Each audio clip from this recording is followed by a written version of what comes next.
encourage your body to heal itself using highly concentrated natural biologics. Patients rave about it for hip pain relief, knee pain relief, shoulder and back pain relief. Don't let them give you the steroids. Don't let them tell you your surgery is the only option. Get a free second opinion at QC Kinetics and do it now. And imagine life in 2022 without pain. Call the local medical professionals at QC Kinetics. 615-249-4024. That's 615-249-4024. That's 615-249-4024 for QC Kinetics. Boomba's Craft Pizza and Tap House invites you to join them for all of this year's college football bowl games and NFL playoff action. Boomba's has countless big screen TVs and a huge video wall to watch it all go down. Enjoy their two-time award-winning Best Pizza in America, featured on the Food Network, and 100% crafted for you. Wash it all down with their award-winning happy hour with $2 Boom Brews and select domestic pints. Locations in Bellevue, Murfreesboro, Spring Hill, and East Nashville. Pizza, beer, sports. See you there, Nashville. Nashville's best sports talk, locally owned, home of our Nashville Predators. WPRT-FM Pegram, 97.5 Murfreesboro, WBUZ HD2 Laverne, online at thegamenashville.com. We are ESPN 102.5 The Game. Live from the Game Nashville studios, it's Stillman and Company. Delivered by TriStar Moving. TriStar Movers with 5-star service. With Jared Stillman. On Nashville's best sports talk. ESPN 102.5 The Game and the Game Nashville app. Stillman and Company is delivered by TriStar Moving. ESPN 102.5 The Game, streaming live on Twitter, Twitch, and YouTube. Thanks to the law offices of Amanda Gentry, live from the Hillside Medical Game Studios. Jared Stillman today. Caroline Fenton once again on remote. Hello, Caroline. How are you? Hello. Doing great. How we doing? Fantastic. Ian Safar, how are you today? What up, what up? So I have a question for both of you. Did you guys enjoy the 5 a.m. wake-up call today? Yeah, why were you awake so early this morning? Thankfully, I did not actually wake up from that, but... Were you guys surprised by the 5 a.m. wake-up call today? Weirdly, I wasn't, because we had a 5 a.m. wake-up call on Monday as well. I don't even remember the 5 a.m. wake-up call on Monday, but I remember that this morning I was so jazzed up for the show today that I literally put the show together, put the grid. Now, the grid gets done every day at some point. Ian, what time would you say on average the grid gets done? Oh, it varies. There's a good window of there. I'd say usually between 9 a.m. and noon. Okay, that sounds about right. Between 9 a.m. and noon, I figure out what we're going to talk about during the day. It has been adjusted since the beginning of COVID, because before I used to get into the office at 11, and then I'd come up with it then, and then I don't know why I would stupidly write it out and then hand it to Ian to type up when I could just type it. But I used to do that, then that changed. That's in a text to Floyd and a text to Ian, and then obviously Floyd left, and whatever. This morning, I was so jazzed up for today's show because I was doing a podcast today, and they asked the question about doing a radio show in which, as I would say, likes to keep it real. You know, when something is wrong with the Titans, we talk about something being wrong with the Titans. When we think the Predators should fire somebody, we say the Predators should fire somebody. We're hard on the Vols. We're hard on Vanderbilt. We're hard on the SEC. We just keep it real. Now, some people would call that negativity. I, again, would like to think that, in large part, some of it is keeping it real. And I was asked the question about, in a city that's as nice as Nashville, and I think we can all agree, Nashville is an incredibly nice city. The people here are just some of the best. When I moved up to New Hampshire, when I got my career started, I remember telling somebody, and I thought it was because it was so cold up there, although it's been kind of cold here the last couple of days. I told somebody, I said, you know, it's crazy because the people in Nashville are just so nice. It's like, welcome, y'all. You walk in somewhere in New Hampshire, and it's like, what do you want? And it's just a different vibe. And they asked about doing a show that, again, like I would say, like to keep it real. And I said, you know, I think the show's doing okay. You know, people seem to like it or whatever, this, that. But one of the things about this program that I don't know if this is a good thing or a bad thing, but if you listen to this show, especially when it was Jared and the GM, I think the one thing that the listeners knew was that we were just as much fans as they were. So even though Floyd had this wealth of knowledge, he's got a game ball in his house for beating the Titans. Even though he spent 30 years in the NFL with all these different franchises, you knew in your heart that he loved the Titans. And I said it the other day, nobody loved the Titans more, and nobody loved being a Titan more than Floyd Reese. I told the story after he passed away, when he was battling chemotherapy, and he really went reclusive on almost everybody. His kids would go over to his house to watch the hockey games with him. This was a guy who, when we first started doing this show, some of our bosses, Ryan, some of our bosses were so worried that we weren't going to talk about the Predators or that we weren't going to care about the Predators. And here he is watching the Predators right there down to the last hockey game. And I think that's been one of the things that has really made our show what I am really proud of what it's become, is the fact that even though you know I'm going to get on Vrabel if he screws up, you know I'm going to get on David Poyle, you know that I'm in the same boat you are. Which takes me to this. Anybody stay up late last night for the Predators game? Ian, did you stay up late last night? I did, yeah. Okay, Caroline, you stay up late last night? I was watching another game last night, but I caught the Preds highlights this morning. I don't know how you could have watched that LSU football game. That game was unwatchable last night. It was disgusting. After the first quarter, I was like, you know what? Give it a good try. The good old college try. I watched Let's one just go series. ahead and hang it up now.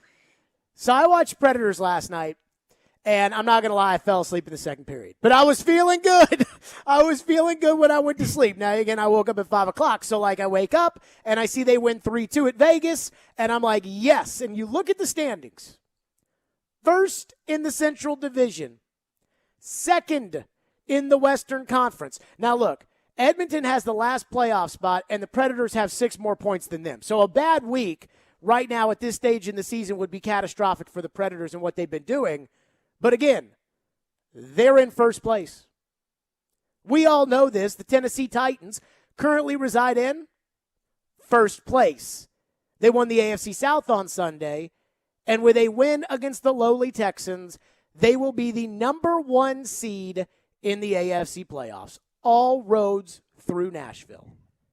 And if that wasn't good enough for you, Derrick Henry, arguably the best player in the NFL, is set to make his return. He returned to practice today. And I thought to myself, maybe that's why I woke up at 5 a.m. today. Maybe that's why I had that grid ready for Ian and Caroline, and I sent it out this morning. I said, good morning. Good morning. Because right now, the local teams are kicking some serious butt. And I don't think I have to take you guys back through what yesteryear was like. Sometimes I feel like I do that too often. But the Titans have come such a long way. I have every sound clip that you hear on the show for the most part that I cut is categorized in my computer by date. I'm not very good at a lot of things. I'm not very organized with a lot, but when it comes to sound clips on the radio show, I'm incredibly organized with the date. Although Ian, have you noticed I've started to do this every year? In January at the beginning of every year, I put last year's year as I noticed that today. I was trying to grab them real quick, and I opened the folder, but there were multiple 21s in there, and I got confused, so I had to wait a second. I noticed that I do that. But other than that, it's incredibly categorized. There was a clip from Colin Cowherd in 2016, January of 2016, at the end of the 2015 season, so before John Robinson had gotten hired, in which the clip was, Chip Kelly doesn't need the Titans. Chip Kelly had been fired by the Eagles. It was discussed, could he go to Tennessee to work with Mariota? And it was, Chip Kelly doesn't need the Titans. Anybody think that's funny today? Oh, my goodness. That's how bad it was. The Titans were the worst team in the NFL. The worst. 2-14 in 2014, 3-13 in 2015. They haven't had a losing season since. They've been to the playoffs 3 times, make it 4 in the last 5 years. And again, a win over the lowly Texans. And you want to talk about what it used to be like for the Texans when they were in the playoffs all the time with J.J. Watt, and then they drafted Deshaun Watson, and they got DeAndre Hopkins, and now they suck. So you know how quick these things can turn. but a win over the lowly Texans away from the number 1 seed. My goodness, things are different. How about the Predators? We went through it. Predators, they were kind of, in the town. People talked about them. We had them on the station, but it wasn't, they weren't the hot ticket of town. Then all of a sudden, Cup final, hottest thing in town. Nobody had ever seen anything like it. Everybody's a Preds fan now. President's Trophy. The next year they won the division, and that wasn't good enough. Fans were furious. Peter Laviolette almost had to apologize at his end-of-the-year press conference. He barely even made it through the calendar year. He got to the Winter Classic. He coached another game. See ya. Goodbye. In comes John Hines. And we had high expectations. John Hines is going to turn that baby right around. And they didn't. They got knocked out of the Arizona Bubble Series. You were mad. I was mad. Last year, they started off. Remember last year? Remember February of last year? March of last year? Calls in there, tear it all down, fire Poyle, fire Hines, start over, everybody but Yossi must go. And they're in first place. And I say this as a cautionary tale. That is, I've done this now long enough in life, been a sports fan long enough in life, a diehard sports fan, to know that things like this don't come around every single year. The people of Boston are incredibly spoiled with what they went through the last decade. The Red Sox won 3 World Series between 2004 and 2013. They won another one, a 4th one in 2018. The Celtics won a title in 2008. The Bruins won the Cup in 2011, and they went back in 2013 and 2019. And I don't need to bring up the Patriots. That's not normal. And I'm not saying that's where we're headed. That all of a sudden the Titans are going to win the Super Bowl this year. The Predators are going to win the Cup this year. Write it down on January 5th. I'm not saying that. But in a medium, sports talk radio, that's kind of a negative medium, on a show that, hey, holds these teams to very high standards, and like I said, likes to keep it real. I just want to say today, look at where the Titans are, look at where the Predators are, and don't take it for granted. I don't want to hear, if the Titans go into the playoffs, that all these Kansas City fans show up for the AFC title game. I don't want to hear when somebody on national TV says these are bad sports fans. I know the people listening to the show right now are good sports fans, and I know this city cares. I don't want to hear these people are bad sports fans. I shouldn't be getting emails talking about, hey, get your Preds tickets right now. Team's in first place. And if you've lived the life that I've lived, you know. You remember Ken Wisenhunt. And you remember how long we sat here and talked on this show about when is Matt Duchene going to play up to his contract? When is Ryan Johansson going to pretend like he cares? When are the Predators going to get it turned around? And right now, they're in first place. They just went on the road to the best team in the conference in Vegas and beat them. Let's not take this for granted. Derrick Henry makes his return to practice. Basically, the beacon has gone out. Derrick Henry will be back for the playoffs. Let's not take this for granted. I grew up an incredibly spoiled sports fan. We didn't have pro sports. Many of you know that. We had the Sounds, and we had Vanderbilt, Tennessee, SEC sports. And all of a sudden, we got some pro sports. But when you didn't have any pro sports, I became a fan of the Atlanta Braves. So I was born in 89. So they were terrible in 89 and 90, but I don't remember that. 91, 92, 93, skip 94 because, baseball. 95 World Series, 96, 97, 98, 99, 2000, all in the playoffs and in the World Series half the time. I was used to that. Then all of a sudden we get a football team. I went to one Oiler game. They played Ryan Leaf and the Chargers at Vanderbilt. They lost. I told my dad, I'm not coming back. Stadium stinks. It was too hot. Team stinks. The loss to the Chargers, I'm out. Call me next year. I go to the first game against Cincinnati. Terrible Cincinnati. They win by a field goal. I had a good time. I was 9 years old. Had a good time. Second game, they beat the expansion Cleveland Browns. They absolutely housed them. I was in. And then all of a sudden, the Titans are in the Super Bowl. And the next year, they're the best team in the league, 13-3, and they win the division.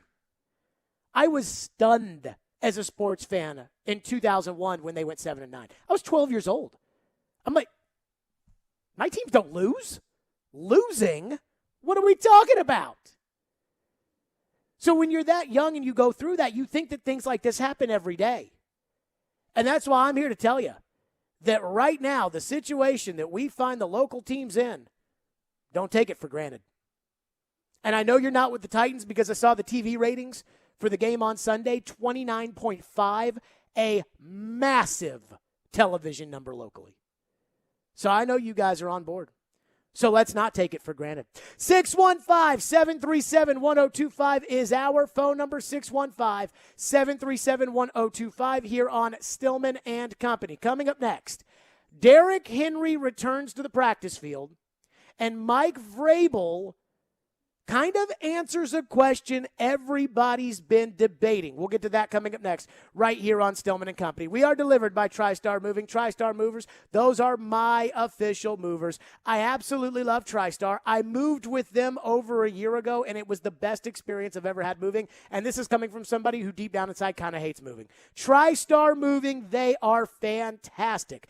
And they are always upping the game when it comes to mover training. They've also got a brand new state-of-the-art storage facility in Mount Juliet as well. Their motto, TriStar Movers with 5-star service. And I can guarantee that you will get 5-star service. Their owners, Garrett and Robert, are true Nashvillians, and they truly care about helping this hometown. Their company is the real deal and on the rise quickly, not because they're proud sponsors of the Stillman & Company show, though I'd like to take credit for that, but in reality, it's because of the great standard that they hold. And again, I can back you up on that because I've moved with them. So give them a call, 615-640-1219, or visit their website, nashvillemoving.org/radio, where they'll give you 5% off your entire move. That's TriStar Moving, 615-640-1219, nashvillemoving.org/radio. Tell them Jared Stillman sent you 5% off your entire move for TriStar Moving. And Tosh is going to throw it. Lobs to the end zone. Caught. Touchdown. Mitchell. The College Football National Championship is set. Young throws. Has his man. Touchdown. Slade Bolden. Alabama versus Georgia. And it will just mean more. On Monday, January 10th, coverage begins at 6. Presented by 312 Pizza Company and Central Barbecue on ESPN. 94.9, 102.5 The Game, and the Game Nashville app. 2022 is in full swing. Are you ready for more Preds hockey? Join us to watch your Nashville Predators in action January 11th and 13th, live from Smashville. It's your Preds against the Avalanche and Sabres. This team is on fire, and the atmosphere at Bridgestone Arena is insane. Visit NashvillePredators.com/tickets to make sure you get a seat. Grab your friends and your gold because Smashville is waiting for you. That's NashvillePredators.com/tickets to make it official. Let's go, Preds.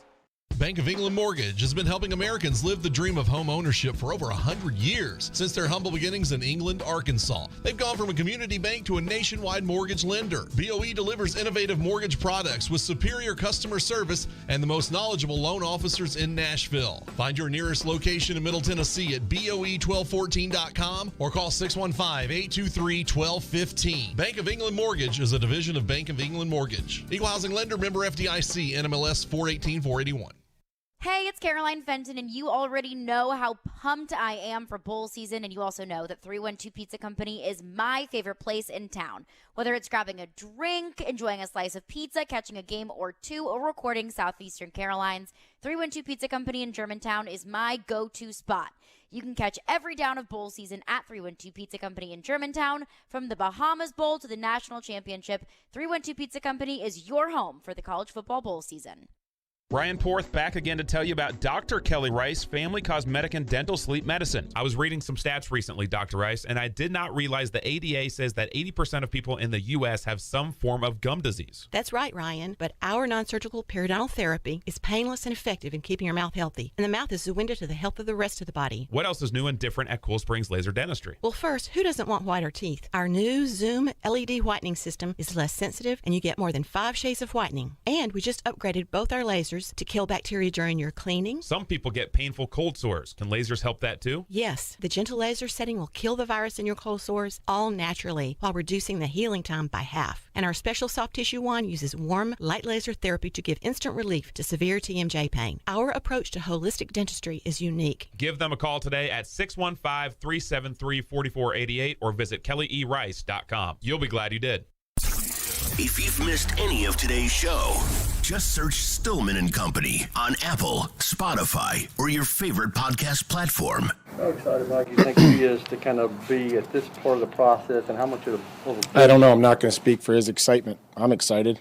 I can speak on my excitement to coach this football team, to have a chance to go on the road and do everything we can to try to win. That's what I'll speak on. There you go, Mike Vrabel. He don't want to speak for Derrick Henry's excitement. But, Caroline, do you know what I noticed in that answer right there from Vrabel? What?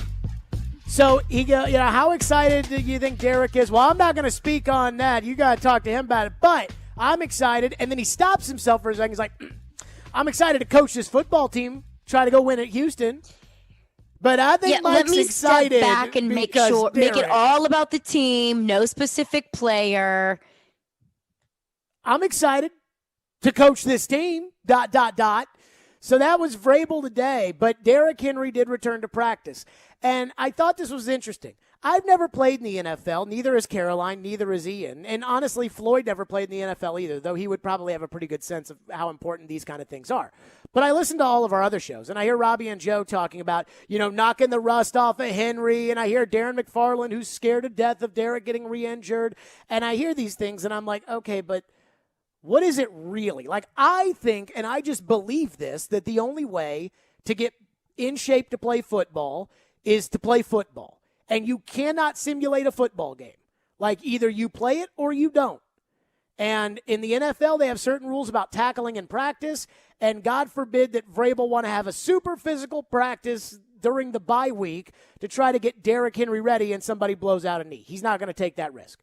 So, Vrabel was asked, though, about Derrick Henry and game reps. And if he's not going to play, which Diana Rossini, whom it feels pretty evident that the Titans fed that news yesterday to, that Derrick was a long shot to play on Sunday, if he's not going to play, then will he be ready for the divisional round? And Mike Vrabel was asked today about how do you use practice to get Derrick Henry ready? Here's what Vrabel said. Can you comfortably recreate things for him here as opposed to maybe getting him touches in this game if you decide to go that way? I'm not sure what comfortably means, but I think that we'll try to do everything we can, for the players that are coming back to try to recreate, to give them, again, the confidence and trust that they can, go out there and do their job. We try to do that, with every player that's returning. The hint there, to me, from Vrabel was the word comfortably.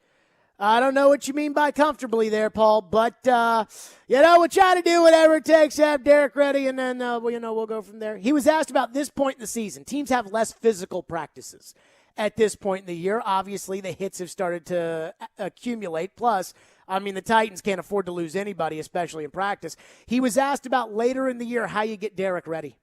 At this point of the season, how challenging is it with what you're able to do on the practice field, pad limitations and things like that, as opposed to game reps? How challenging is that balance for a player? I think would say depending on the position. I think that certainly is something that you'd have to look at. Maybe the position of the player plays, whether it's at the line of scrimmage, receiver. And so we'd have to just monitor those things and try to recreate what they're going to be asked to do in the game as closely as we possibly can. Translated? Yeah, I think he would like Derrick to play. Now, again, Diana Rossini said long shot, and I took that to believe that the Titans were telling her he's not going to play on Sunday. But I took Vrabel's comments there, Caroline, to make me think that deep down inside, Vrabel knows Derrick's got to play football in order to be ready for the playoffs. Now, they may just stick him out there and hope that it's good enough in the divisional round or the wild card weekend if that's when they have to play. But I think deep down inside, I think Vrabel knows Derrick needs to play. Well, yeah, when we saw Diana Rossini's tweet yesterday, I took that as that is not committing to anything. And while the word long shot doesn't make you feel optimistic that Derrick is going to play, it still wasn't closing the door on the possibility that he could. There's still a possibility there. You were out on the idea. I'm still not completely out. And those comments he's not from playing Vrabel. Sunday. He's not playing Sunday. You thought from those comments that he might be playing Sunday? From Diana Rossini's tweet, It made me think that the door was not completely closed. That's what I was saying. I'm talking, right, and we argued about that yesterday. I'm talking about Vrabel's comments today. I mean, Vrabel's comments are always non-committal. I don't know how much I can really take away from that. Oh, this is just me. I took away from that. And again, with Vrabel, you got to read between the lines. I took away from that, like with the assumption Derrick's not going to play because, again, would you agree with me that Diana Russini was force-fed that information about Derrick Henry yesterday from the Titans? Yes. I mean, it's so obvious. She went on television at like 2 o'clock yesterday and said that there's nothing to see here with Bud Dupree. It'll be fine. And then all of a sudden, an hour and a half later, has the inside scoop on Derrick Henry. Okay. So Diana Russini reports that it's a long shot for Derrick to play. To me, that's the Titans basically telling her, like, hey, I mean, he's going to practice this week, but he's not going to play. And it feels like, I'm not accusing anybody of anything. I'm just saying, it feels like she did them a solid, so now they're doing her a solid. Would you agree with that? I think that's fair. Okay. So when I saw long shot, I kind of put it out of my head that Derrick wasn't going to practice. So maybe I was approaching Vrabel's comments as if knowing that Derrick wasn't going to play, but he was going to practice this week. I just heard, like, from Vrabel reading between the lines when he was asked, comfortably, do you think that he can get things done that'll have him ready for a game? And he says, well, I wouldn't say, comfortably.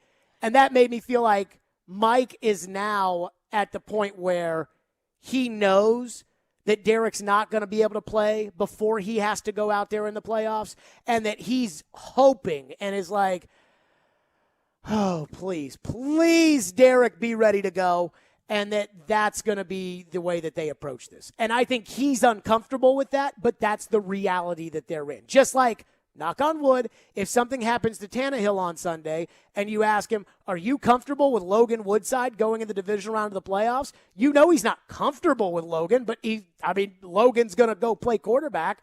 And that's how I felt like Vrabel is feeling about the fact that it looks like Derrick's not going to play on Sunday and that they're just going to stick him in there to start the playoffs. I mean, is there a comfortable way to bring Derrick back? Would it be easing him into it? I don't think you can do that. I don't think you can either. I don't think that you're afforded the opportunity to do that. I don't think you would be able to do that in the NFL. I think in other sports, you could probably do it. In basketball, for example, if you're in the middle of a regular season, you could say, okay, we're going to play 17 minutes tonight, then we'll play 22 minutes, then we'll play 25 minutes, then we'll see. In baseball, we send you down to the minor leagues, go get some at-bats. We can send you down to the instructional league if it's the postseason and there's no more minor league games, and you can go throw up against 19-year-olds, but go down there and throw some innings and tell us how you feel. But in football, there is none of that. Like, Derrick can't go to Alabama's practice and have them hit him getting ready for the national championship, though that actually wouldn't be a bad thing. That is, in theory, I believe, legal. Like, I do think that a former player of that team can go practice as a practice player. But I digress with this. But there's no real way for Derrick to simulate. Yeah, but then all of a sudden Derrick takes out Will Anderson before the national championship game, and I'm not sure that Nick Saban would be very happy about that. So that's something that Saban would probably throw the red flag on. There's no real way for him to get what he's got to get before it, but it's just sticking him out there, and here you go. And I think he's not comfortable with it. I think in his heart, he wants Derrick to play. But there's no way to do it. And the thing about the NFL is every game matters so much. And this game on Sunday matters a lot. That the idea of easing him in with carries, of, you know what, our plan to go in Sunday is let's give it to Derrick 13 times, and let's give it to Deontay Foreman 15 times. Well, you go in there and do that, and all of a sudden Derrick's got his 13th carry, and there's 6 minutes to go in the ball game, and you're up by a field goal. You're going to take Derrick out? And you have Derrick Henry standing on the sidelines and say, sorry, Derrick, you can't go back in. A playoff game is won on Sunday.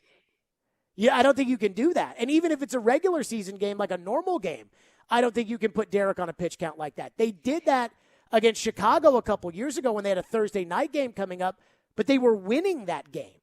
And so it was like, okay, we're winning. Derrick, stay on the sidelines. And I didn't like that then. And I'm sure Vrabel probably didn't like that then. But this is the hand that they're dealt. And I think we would all settle for this out of court, which is this. You win on Sunday without Derrick against this crap Texans team. You get the divisional round. And so what? You have to go in there with Derrick, who hasn't played. I don't like it. And clearly, I think Vrabel doesn't like it. But I think this is the hand they're dealt. And I mean, but some people may look at it, putting Derrick, let's say hypothetically, on a pitch count on Sunday against the Texans. You're only up by a field goal and Derrick has one more in his pitch count left. You can look at that in a few different ways. I think a lot of Titans fans are hoping that it won't come down to that. It won't come down to it being a field goal and you need Derrick Henry to win you that game. Ideally, that isn't what it should be. And the Titans are too good of a football team to keep playing Houston that close. And but another the coach caveat, can't operate like that. I know. But ideally, that's probably what fans are thinking. And also, you could also look at that and say, okay, Derrick Henry gets 13 touches. Now, 13, you're out. Fans may look at that and say, well, Deontay Foreman has been able to carry this team in Derrick Henry's absence. So why wouldn't Deontay Foreman be able to pick up the slack whenever Derrick Henry reaches that limit of touches? And I want to get to that next because that's a good point. And I want to get to that one next. 615-737-1025 is our phone number. You brought up Deontay Foreman. I got a thought on this with Foreman that I want to get to. And we'll do that coming up next. 615-737-1025 is our phone number. Focus.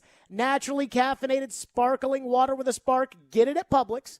It's spelled PHOCUS, drinkfocus.com. Use promo code GAME at checkout when you go to drinkfocus.com. You can get it delivered right to your door and get 15% off your first order. It is a naturally caffeinated, so there's no artificial sugars. There's no artificial caffeinators in there. I mean, it's not one of these things where research shows that there's heart condition. No. And this is just sparkling water that's got that natural tea caffeine spark. It is an energizing, brain-focusing, taste-tantalizing hydrator, and I absolutely love it. It is my go-to. I'm not a coffee drinker. I'm not a soda drinker. I am a focus drinker. PHOCUS, drinkfocus.com. Find out more there. And again, use promo code GAME, G-A-M-E, at checkout for 15% off. That's Focus. Find it at your local Publix. Give it a try today. This is Mikael Kralund, and this is Smashville. And the rebound shoveled in by Mikael Granlund, and the Predators have tied it up on the power play. This is the flagship of the Nashville Predators Radio Network. ESPN 1025, The Game. Hi, guys. Are you struggling with erectile dysfunction and sick of the pills? Well, we have a major medical advancement that has helped thousands of men. The Wave technology at Hillside Medical was tested by Cambridge University and the Cleveland Clinic, and the results are in. It's proven to increase blood flow by repairing blood vessels. No pills and no side effects. If you're ready to put a stop to your ED by treating the root cause, call us now. And not only will the assessment and blood flow ultrasound be free, but we'll also include something unique that produces immediate results in the bedroom. You're going to love that. This is a $600 value, free to those that call in the next 2 minutes. 615-576-5000. That's 615-576-5000. Guys, put a stop to your erectile dysfunction today and get your love life back just in time for the holidays. Call Hillside Medical now to qualify. 615-576-5000. Tune in to ESPN 1025 The Game every Tuesday afternoon at 4:30 for ESPN's Trevor Maddich joining me, Jared Stillman, on Stillman & Company as we dive deep into the college football world and all the latest from the SEC. It's all brought to you by Houston Clinic Orthopedics, when experience matters. Hey, it's me, Chase McCabe, telling you how you can score big on the NBA action with this special offer from, you guessed it, BetMGM. Simply place a $10 moneyline wager on any game. If either team hits a three-pointer, you'll win $200 in free bets regardless of your bet's outcome. All you have to do is use the code 1025GAME200 when you make your first bet to take advantage of this offer. Enjoy the NBA action like never before with BetMGM's live betting options, boosted odds specials, and their daily promotions at your fingertips all season long. Plus, you can earn M-Life rewards through BetMGM Online Play to use at any MGM resort nationwide. Turn loyalty points into comps for room nights, restaurants, and more. Visit BetMGM.com for terms and conditions. 21 years of age or older to wager. Tennessee only. New customer offer. All promotions are subject to qualification and eligibility requirements. Rewards issued as non-withdrawable free bets or site credit. Free bets expire 7 days from issuance. For problem gambling support, call the Tennessee Red Line at 800-889-9789. Thursday night, the Blue Raiders of MTSU return to the court at Rice. Coverage begins at 6:30 on ESPN 94.9 and the Game Nashville app. Hey, this is Pekka Rinne. You're listening to Nashville's best sports talk, ESPN 102.5 The Game. You mentioned the challenge of, we asked you about the challenge of dealing with Derrick's decision. Going in with a chance to get the 1 seed to bye, what factors do you think of? Chiefs play the night before or the day before. You'll kind of know what your status is when you kick off on Sunday. Do you think about trying to rest players or with a chance at a bye, play starters longer? There's an awful lot of math. I think that winning takes care of everything. That's the one thing that I've learned since I've been in sports or athletics, is that winning usually takes care of everything. There you go. That was Vrabel. By the way, no disrespect to Teresa, but someone might want to tell her that the Bengals have to lose too. So even if the Chiefs lose on Saturday, the Bengals have to lose on Sunday, the Patriots have to lose, or Buffalo has to win in order for the Titans to lose at the Texans and the Titans still to retain the number 1 seed. So I would just say, as Vrabel just said right there, the key to that, just win. It's like Al just take Davis. care of business. Just win, baby. Just win. So you brought up a point when discussing Derrick Henry and Derrick Henry's return. And it was the Titan fans that look at this game Sunday and think Deontay Foreman running the football should be enough to get them by. Which I think most Titan fans think that, hey, even if Derrick doesn't play, and again, I've told you, I don't think Derrick's going to play on Sunday because I think the Titans told Diana Rossini when they said it's a long shot, I think they said, hey, yeah, he's not going to. Or at least they set the expectation for us that he's not going to play. And so maybe he plays, but I don't think he will. I do think Foreman can carry the Titans to a victory against the Texans. The bigger question for me is, how much further can Foreman carry the Titans? You know, he was the second leading rusher in the NFL on Sunday. Second leading rusher. And so I thought about this. Foreman came in late last year, played a little minor backup role to Derrick Henry, and then was released in the middle of the season. And why the Titans released him, I don't know, and they'll never tell you. But then he came back in the middle of this year, and he was very clearly, as soon as he got back in, I thought the best running back that they had. I thought he was better than McNichols against the Rams. I thought he was better than Peterson against the Rams. I thought he was better than Hilliard against the Texans, and Hilliard had a good game. But after the Texan game, I was like, give the ball to Deontay Foreman. But we talk about shaking the rust off and how long does it take and what's it. Like maybe now what we're seeing out of Deontay Foreman is who he is. And to me, I told you yesterday, I think that's a starting running back in the NFL. Now, I don't know what he does in pass protection, but I know that he catches the ball better out of the backfield than Derrick Henry does. And I'm not saying he's better than Derrick Henry.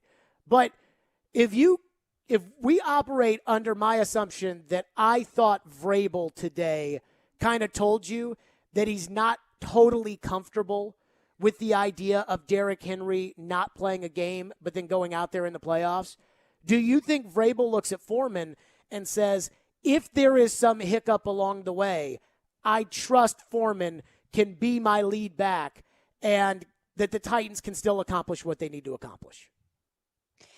I don't know how well, first of all, I don't know how you can't look at it like that because that's really what are your other options? But also, how can you not look at what Deontay Foreman has done since he's taken over, since Derrick Henry has gone down, and not think that he could at least be the best substitution for Derrick Henry that you have?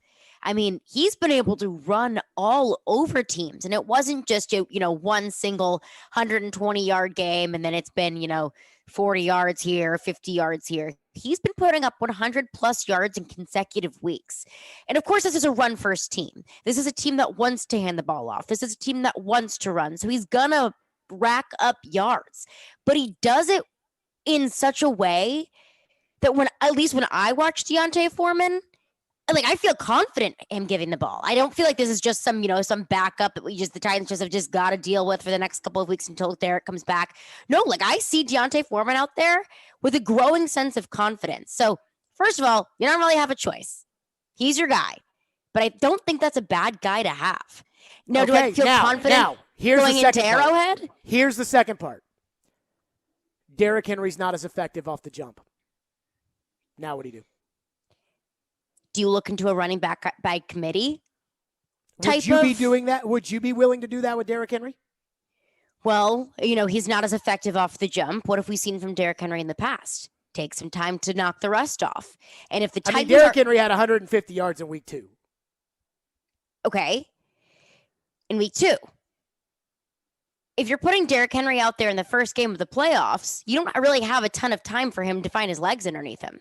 So Derrick, and this was what held Derrick back, is in 2018 when Matt LaFleur, the greatest coach of all time according to everybody on TV, that when Matt LaFleur didn't want to play Derrick Henry, and Ian, you remember this. You remember Floyd going, he would take out his big notebook with his notes in it, and you'd hear him go, Derrick -1. His yards per carry, it was a little, Derrick for 1.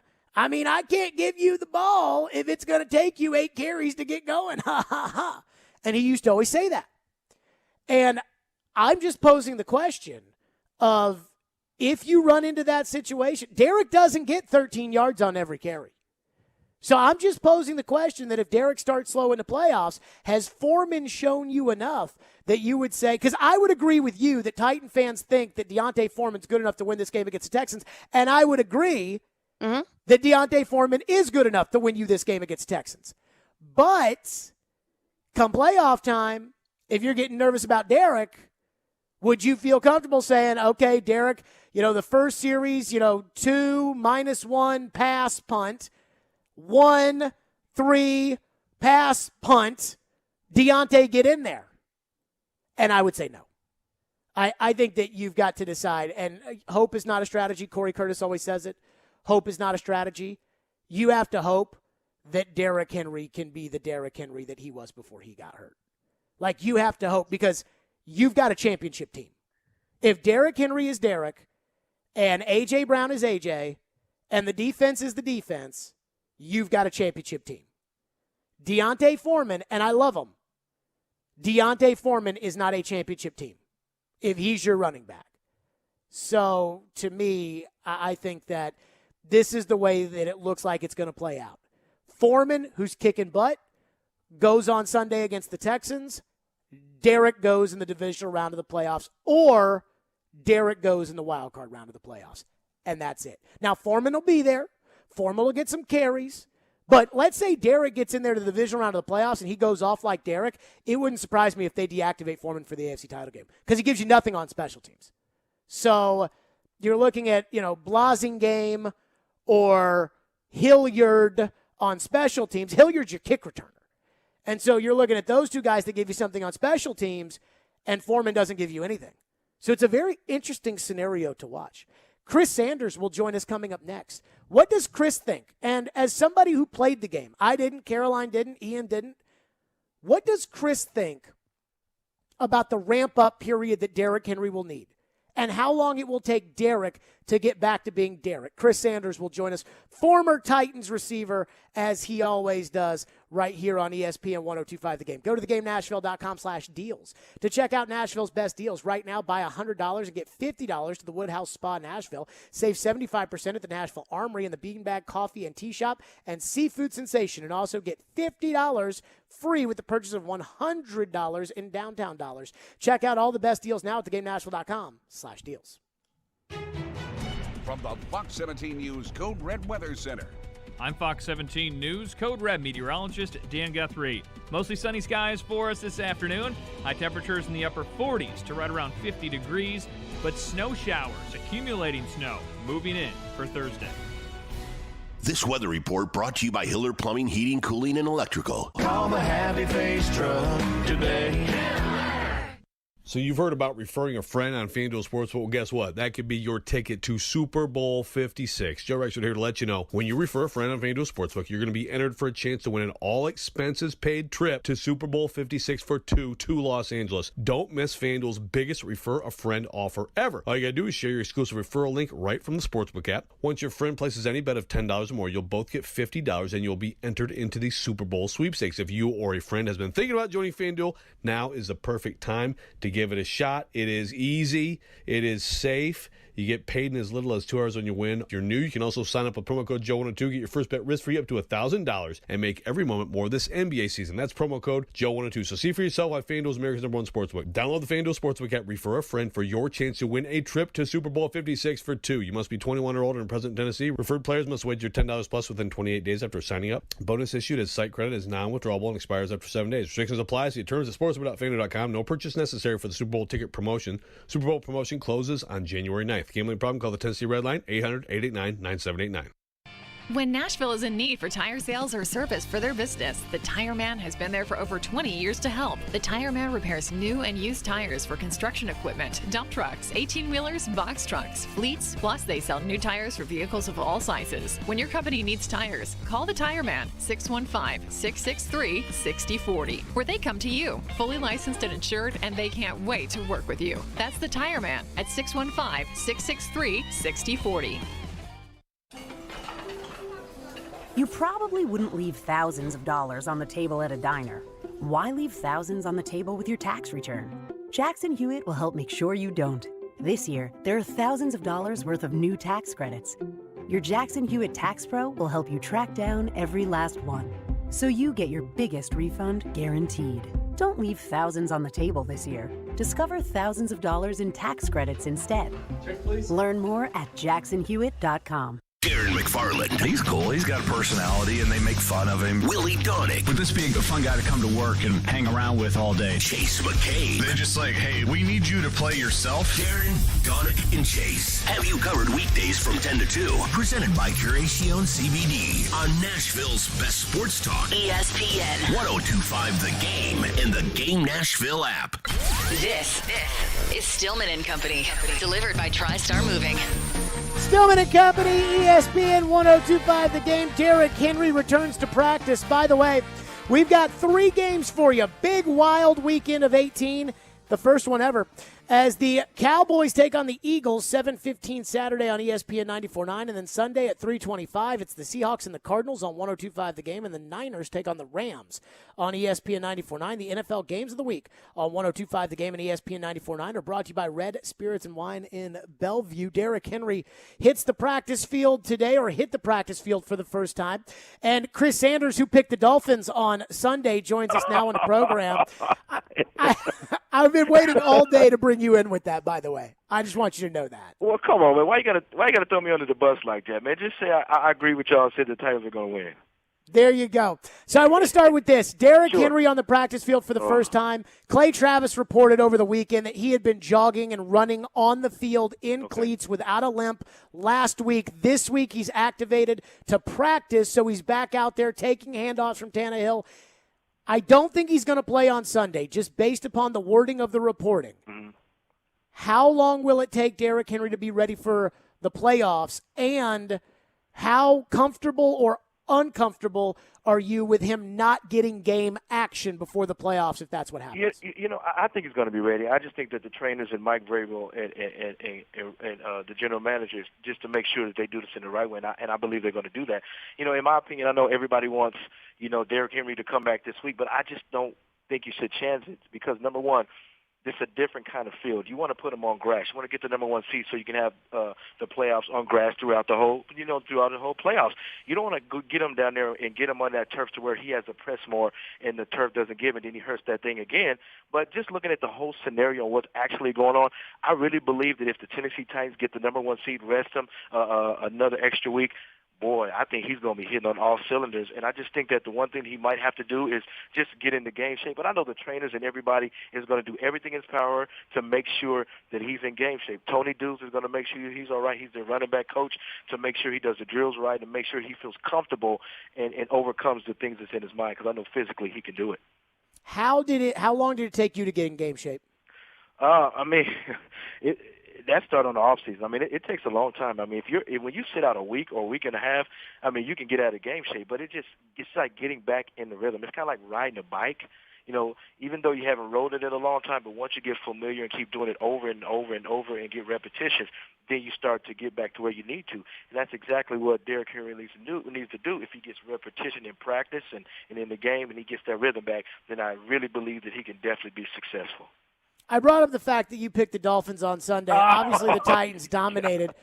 But what I guess I would ask you is, what did you make? Going in, you know, obviously having an expectation they weren't going to win, to see how they played, how they executed, and really how they dominated on Sunday, how big of a deal was that for you? I mean, it was huge because, you know, Mike Vrabel talked about this at the beginning of the season. He said we need to be special in three phases of the game: offense, defense, and special teams. Let's break down offense. The running game was doing good. Foreman had over 100 yards. Hilliard, McNichols, everybody contributed. And then you look at defense. Defense is flying around 8 and 9, hats to the ball. David Long makes an interception. Guys are just making plays. And then you have special teams. Look at Kern. Kern kicks the ball and they down it at the 4 and put the ball into his hands to make him try to score, but he doesn't. And then you have Bullock, who looks funny in his uniform, but he makes all his kicks like we're supposed to do. So this is the vision that Mike Vrabel had at the beginning of the season. If we put together a complete game on offense, defense, and special teams, we're a hard team to beat, and that's exactly what we saw against the Miami Dolphins.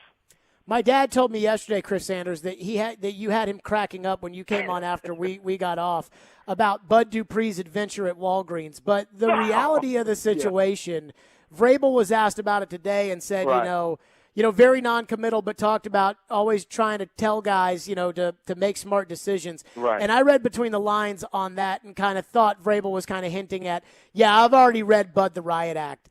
What did you make of that situation? You know, I want to be careful because I don't really know the situation, and you got to understand it. A lot of athletes, not all athletes, but, you know, a lot of football players, sometimes when you go out to different places, sometimes people are very disrespectful. And when I say that, everybody's not disrespectful, but sometimes they say remarks that are not cool. Like, say if I had a bad game, they come in to say, man, you're sorry, you shouldn't even be playing the NFL. I'm going to get offended. But as a professional, as a man, I got to let that go. So I don't know if some guy said something or he took a picture and he didn't want to take a picture.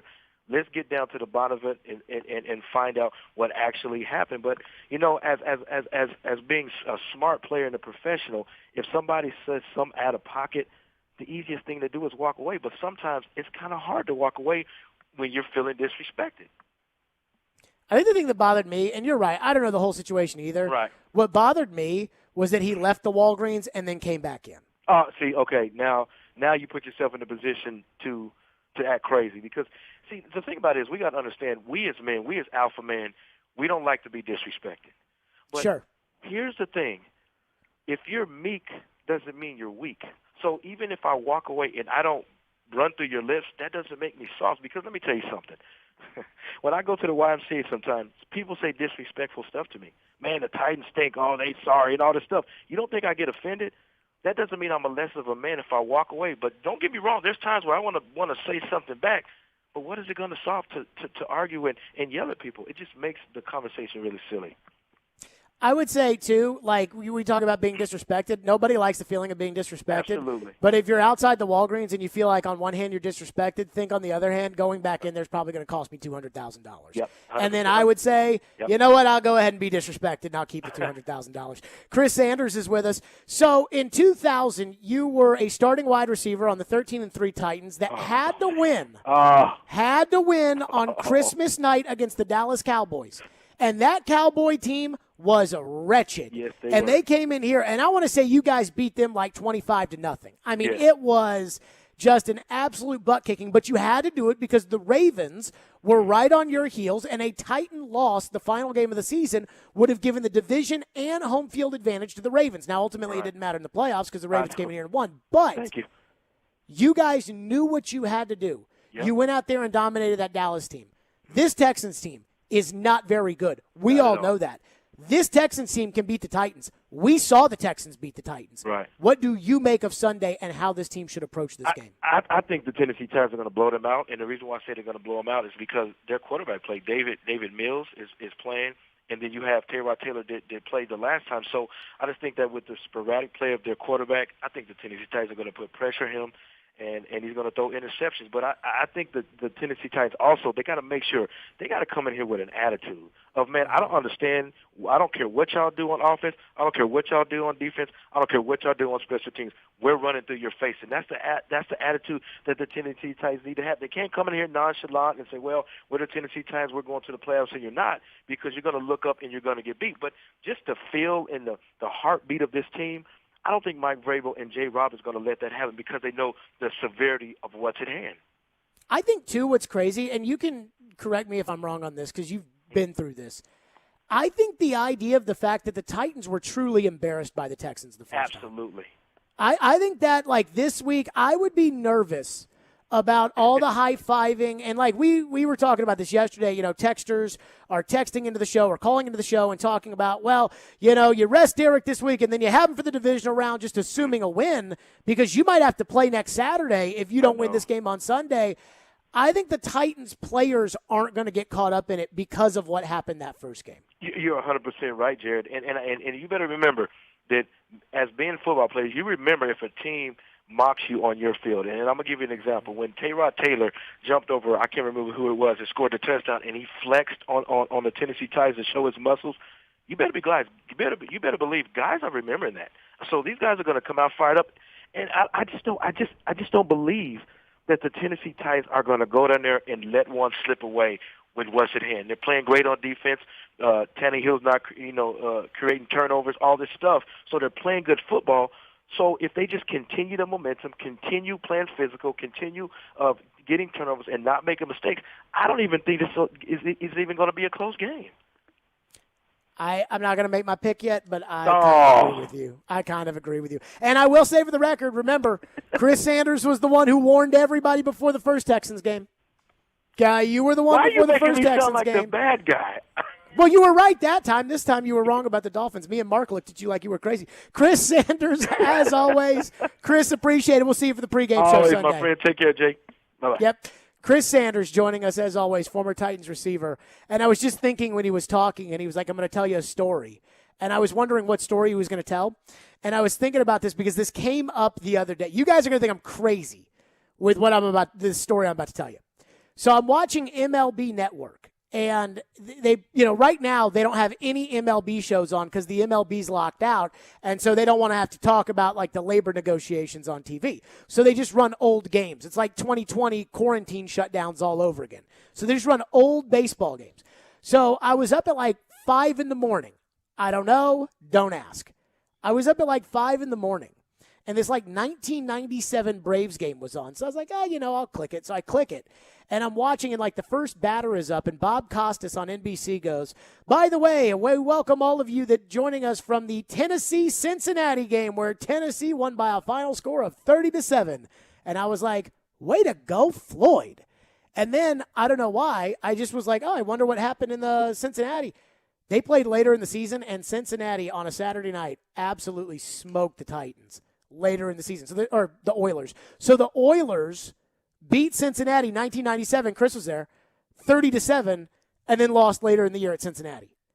So I do think the Titans are going to remember what happened that day that they lost, turned the ball over 4 times, and I don't think they'll take the Texans very lightly.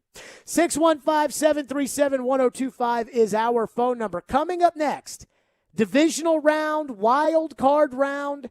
There's only 7 teams the Titans can play in the AFC playoffs. I mean, I guess technically 8 if you want to count the Steelers, but they're not going to play the Steelers. Coming up next, I have the list in order of who I think is the best matchup for the Titans. We'll do that next. Stillman & Company, delivered by TriStar Moving.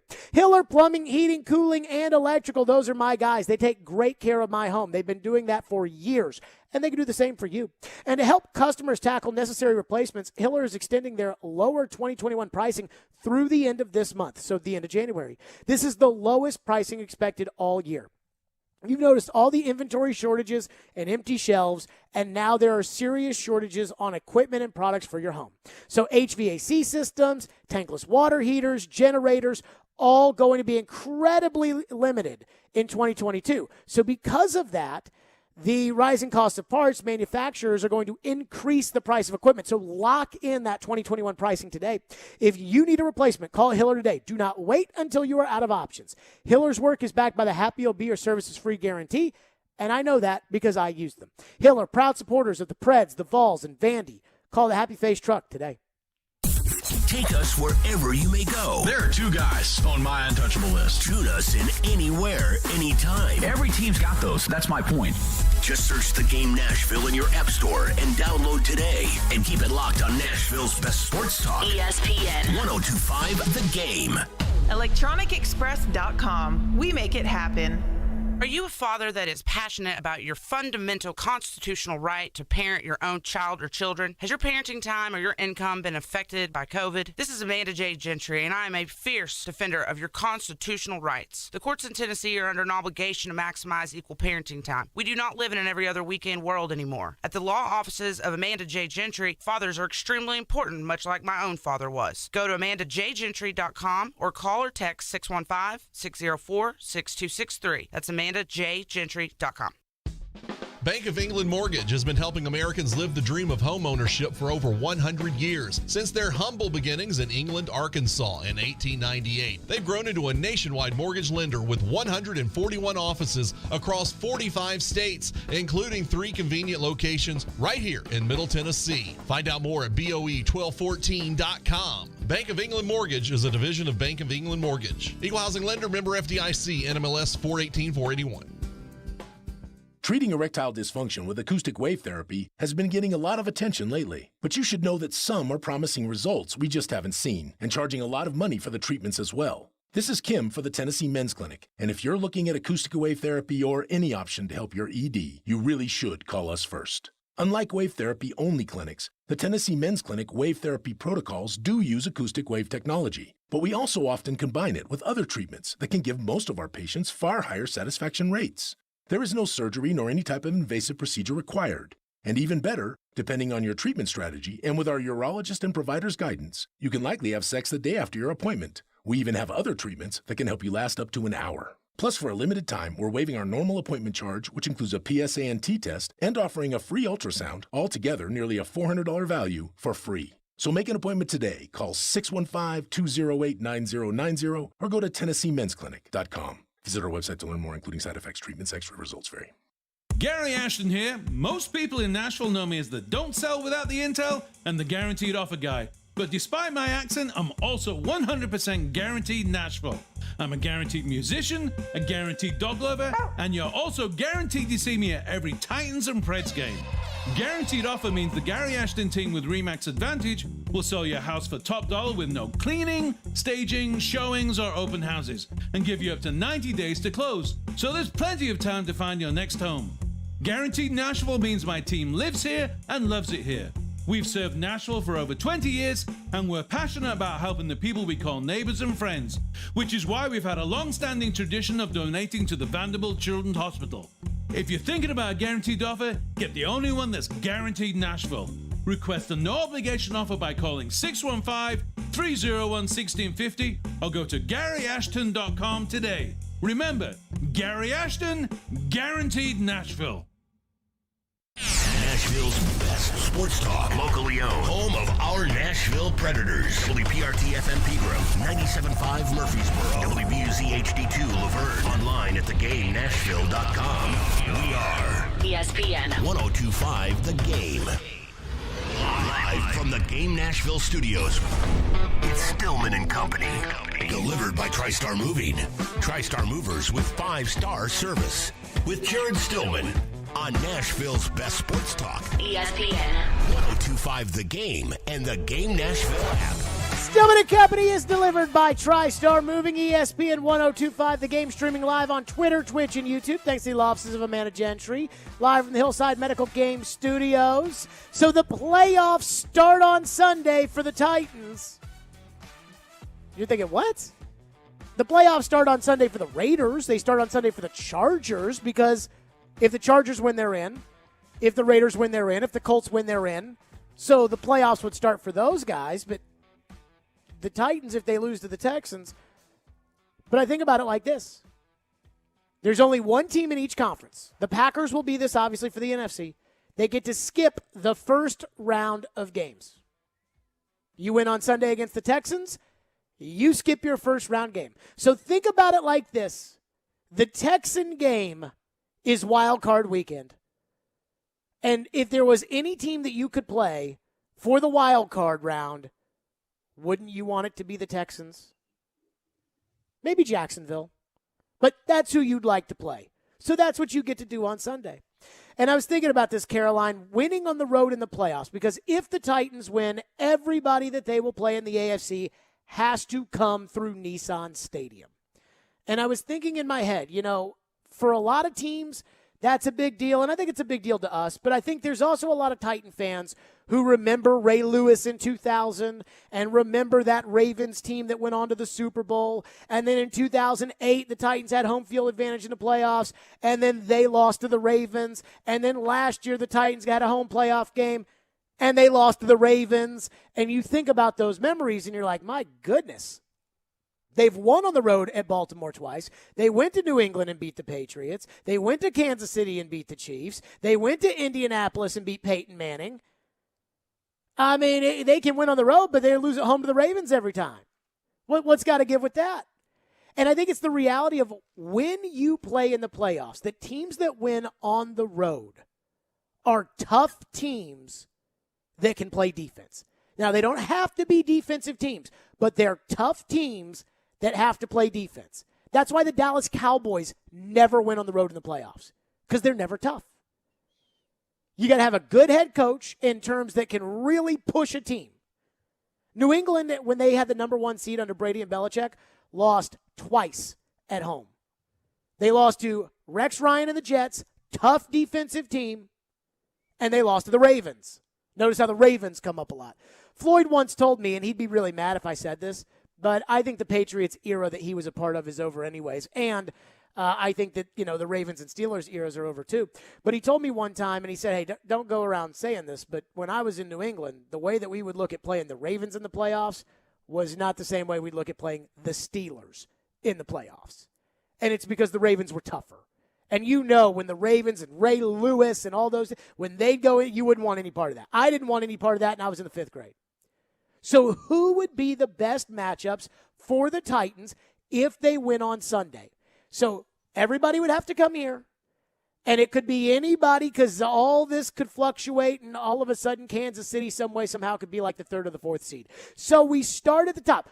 Best matchup for the Titans, in my opinion, of any of the possible AFC teams, and I'm including both the Raiders and the Chargers, but excluding the Steelers and the Ravens, we start with the best matchup, and the Titans would play if they win on Sunday. I feel like I have to keep saying if they win on Sunday, right? Yes. Okay. If they win on Sunday, the Titans would play the lowest remaining seed. So if the 7 seed knocks off the 2, you play the 7. If the 2 beats the 7, but the 6 beats the 3, you play the 6. And so on and so forth. You can't play anybody better than 4, and you can't play anybody worse than 7. So we start with the number 1 matchup, in my opinion, for the Titans. Number 1. The Las Vegas Raiders. The Raiders do not have a coach. Now, they have won 3 in a row, and they have played some good ball, and they beat the Colts, but Derek Carr does not strike me as a quarterback that I'm afraid of. Can Carr beat you? Absolutely. Could the Raiders beat you if you played poorly? Absolutely. But you're asking the Vegas Raiders to fly across the country. You're probably looking at a noon kickoff on either Saturday or Sunday with that Raider game, not a sexy TV matchup. And so I would argue flying across the country after already playing a game and having all the emotional, energy that it would take to beat Kansas City as the 2 seed, I would love to play Carr and the Raiders. Again, they're 18th in offense. They're 24th in defense. I don't think that's very good. I think the Raiders are an average to above average team that might sneak in. That would be the team that I'd want to play the most. Number 2. The Colts. And this one, people are going to be like, oh, the Colts? But when you factor in who you don't want to play in the playoffs, I always think quarterback, coach, and are they elite in one area, especially defense if they have to go on the road. The Colts by points total, and this is how I factor it, not by total offense, total defense, but by points allowed. The Colts are actually 7th in the league in points scored. They're 12th in points allowed. So that's not really great. That's upper half, but it's not a top 10 or top 5 defense. I think Carson Wentz has also proven to us that with the game on the line and the ball in his hands, he can be a liability. Look at the other guys in the conference. Josh Allen, Joe Burrow, Patrick Mahomes. You rather have the ball in their hands than Carson Wentz's hands? And again, like I said with the Raiders, the Colts can beat you. But I don't think Frank Reich's a very good coach. He's won one playoff game. Other than that, they have not been very good in the playoffs. And last year, you can argue his coaching cost them their game at Buffalo.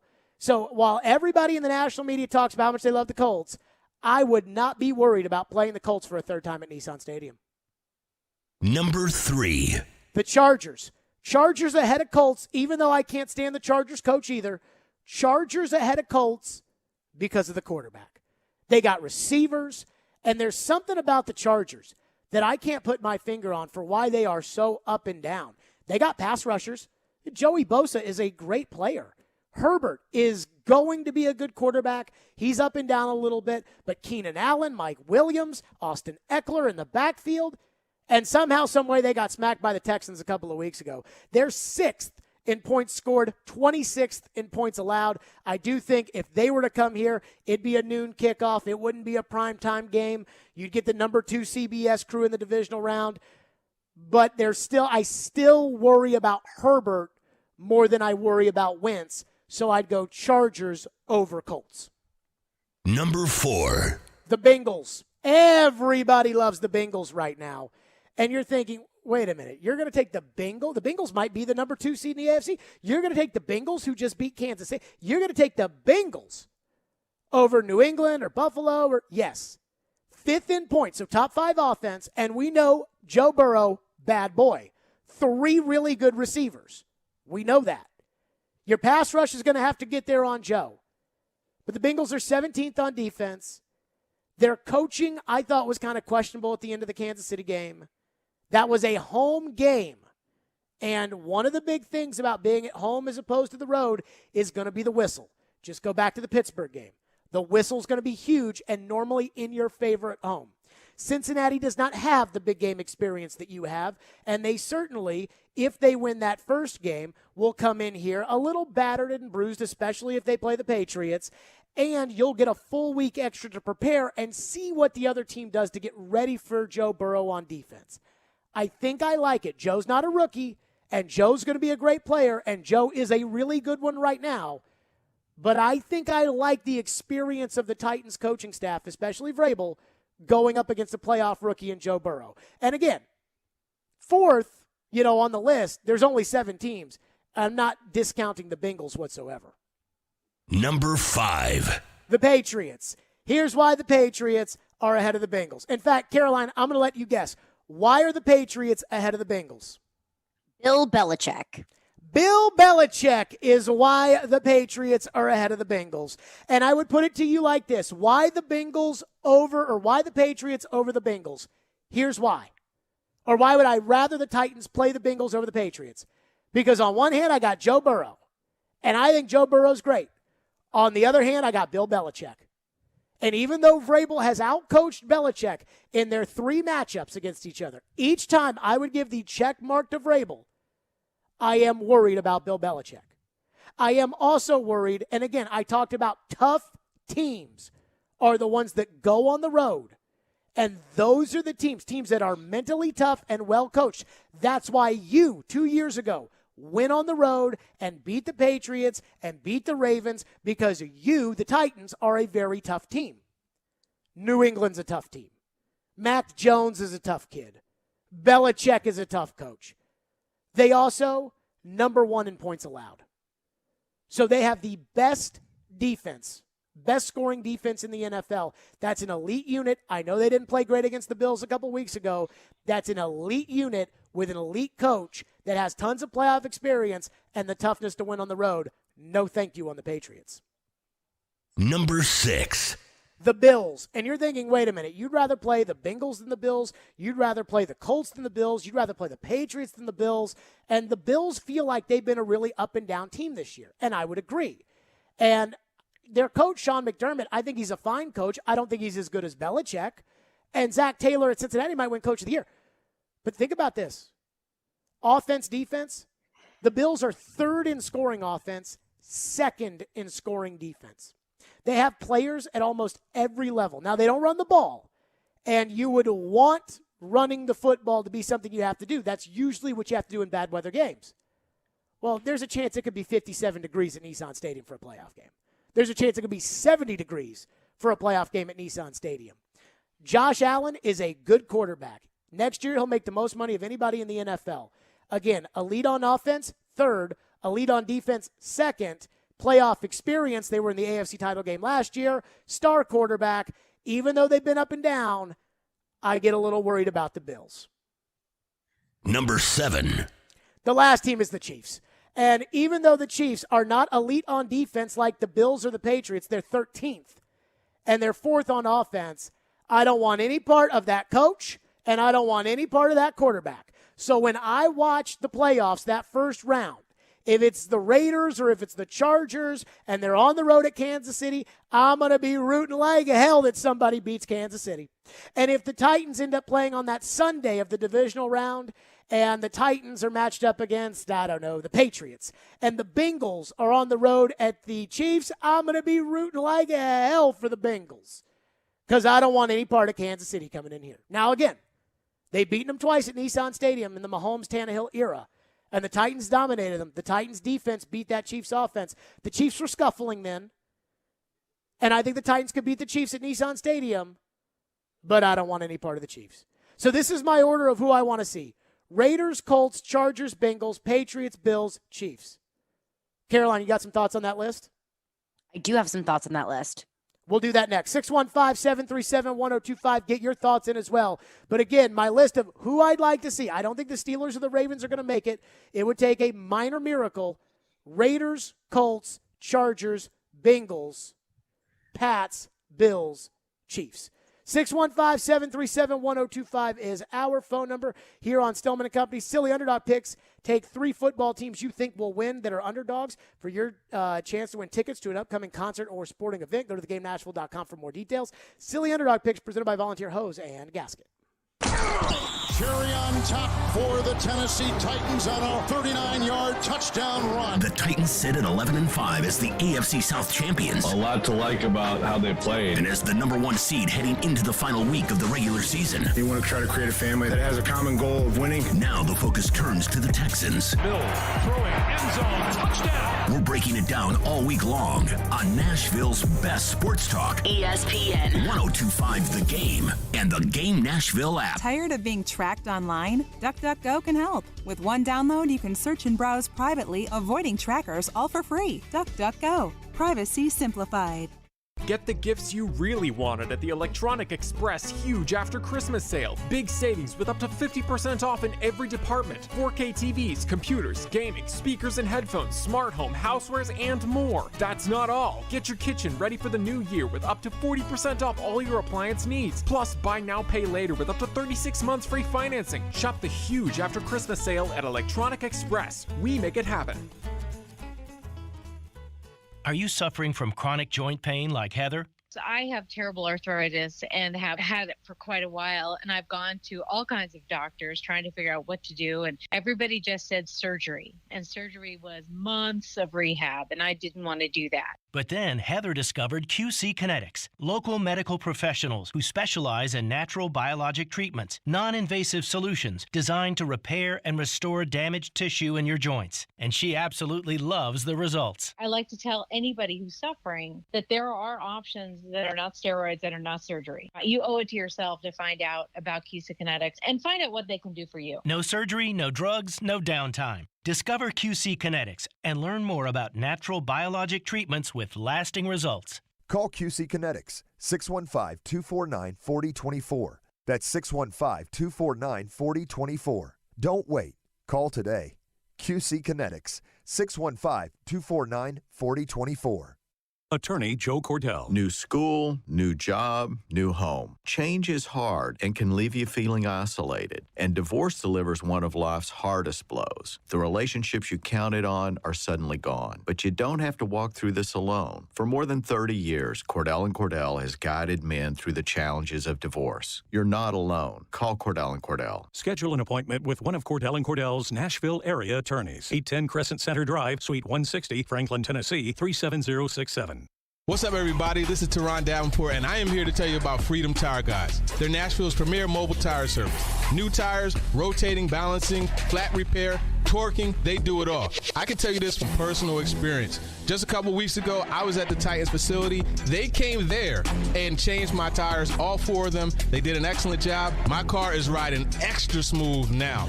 If you're in need of tire service, be sure to check them out at freedomtireguys.com. If you don't see the tires you want, they'll go ahead and get it for you.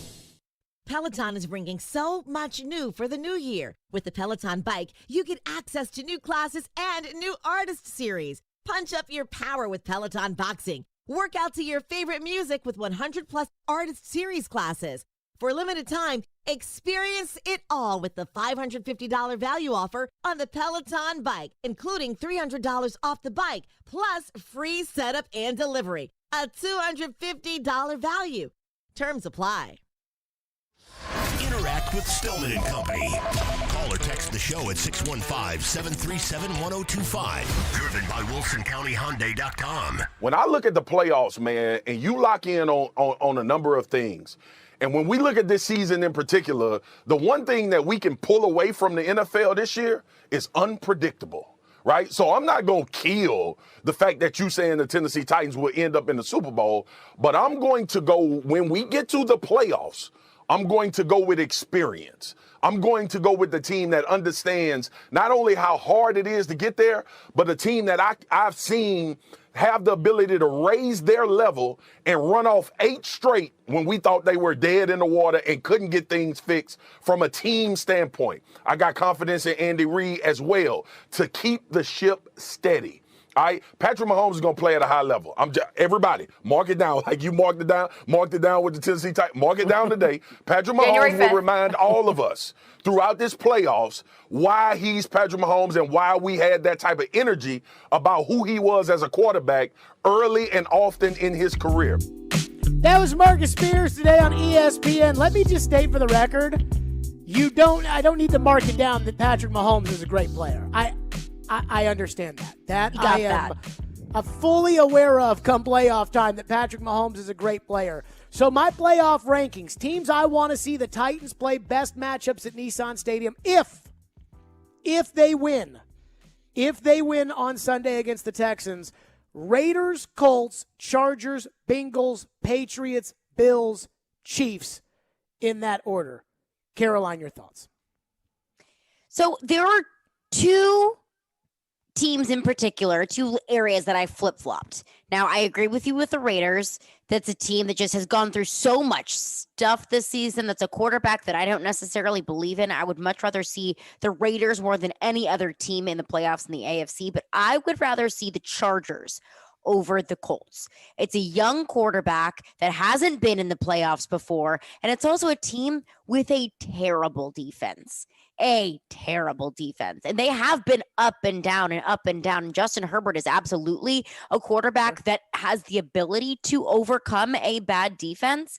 But I think with the way that if the Titans get Derrick Henry back, it's going to be an incredibly difficult feat for this defense to be able to stop Derrick Henry. So I would rather see the Chargers, inexperienced quarterback, bad defense over the Colts, because they do have Jonathan Taylor. The Colts can get the ball moving. They still have Carson Wentz, which is the reason why the Colts are still kind of on the bottom half of this list, and also a 3rd win. Teams are capable of beating teams 3 times in the season. I'm not discounting that, but it's actually, I think it is incredibly difficult. So I have the Chargers over the Colts. I also have the Patriots over. You're going with Raiders, Chargers. No. Oh, so you're going with the dumb coach and bad defense instead of the dumb coach and bad quarterback. Yes. With the Chargers over the Colts. Because both coaches are dumb. I mean, both coaches are. The going forward on fourth down with the Chargers and the going for two, it's bad decision making. Colts love it too, though. I know. Cost them a playoff game last year. Colts love it. They love going for it. So you flip-flop the Bengals and the Patriots. You'd rather see the Patriots than the Bengals. Which sounds ridiculous. And if you heard that 5 years ago, you would probably send me straight to jail. 5 years ago? Last year. 2 years ago. I mean, okay. So you're going. Here's my thing with the Bengals. And again, I think Joe Burrow is a stone cold killer. I think they got good wide receivers. This is like kind of a new thing for the Bengals. Like, this is new. Remember when Buffalo as a franchise, but this is a brand new thing for Mac Jones as well. Right. But remember when the Bengals the Bills smoked Kansas City and they came in here for a Monday night game, and I said that is the result that you should be rooting for, is the Bills to blow up the Chiefs, and they did. And then everybody on TV all week was talking about how good the Bills were. And I said, because the Bills have never worn the crown before. The Bills have never been the team that everybody around the country is pointing to and saying, those guys. You know, Green Bay right now has the crown. Green Bay is used to it. Now, I wouldn't want any part of Tom Brady if I was Green Bay, and I think that'd be the one thing I'd be scared of. But, they're used to that. Brady is used to that. Belichick, when they've got it, he's used to it. But the new teams, this is new for the Bengals. The Bengals won that game Sunday, and everybody around the country, the Bengals. I asked you last week, New England at Cincinnati, who were you going to take? Who would I rather see?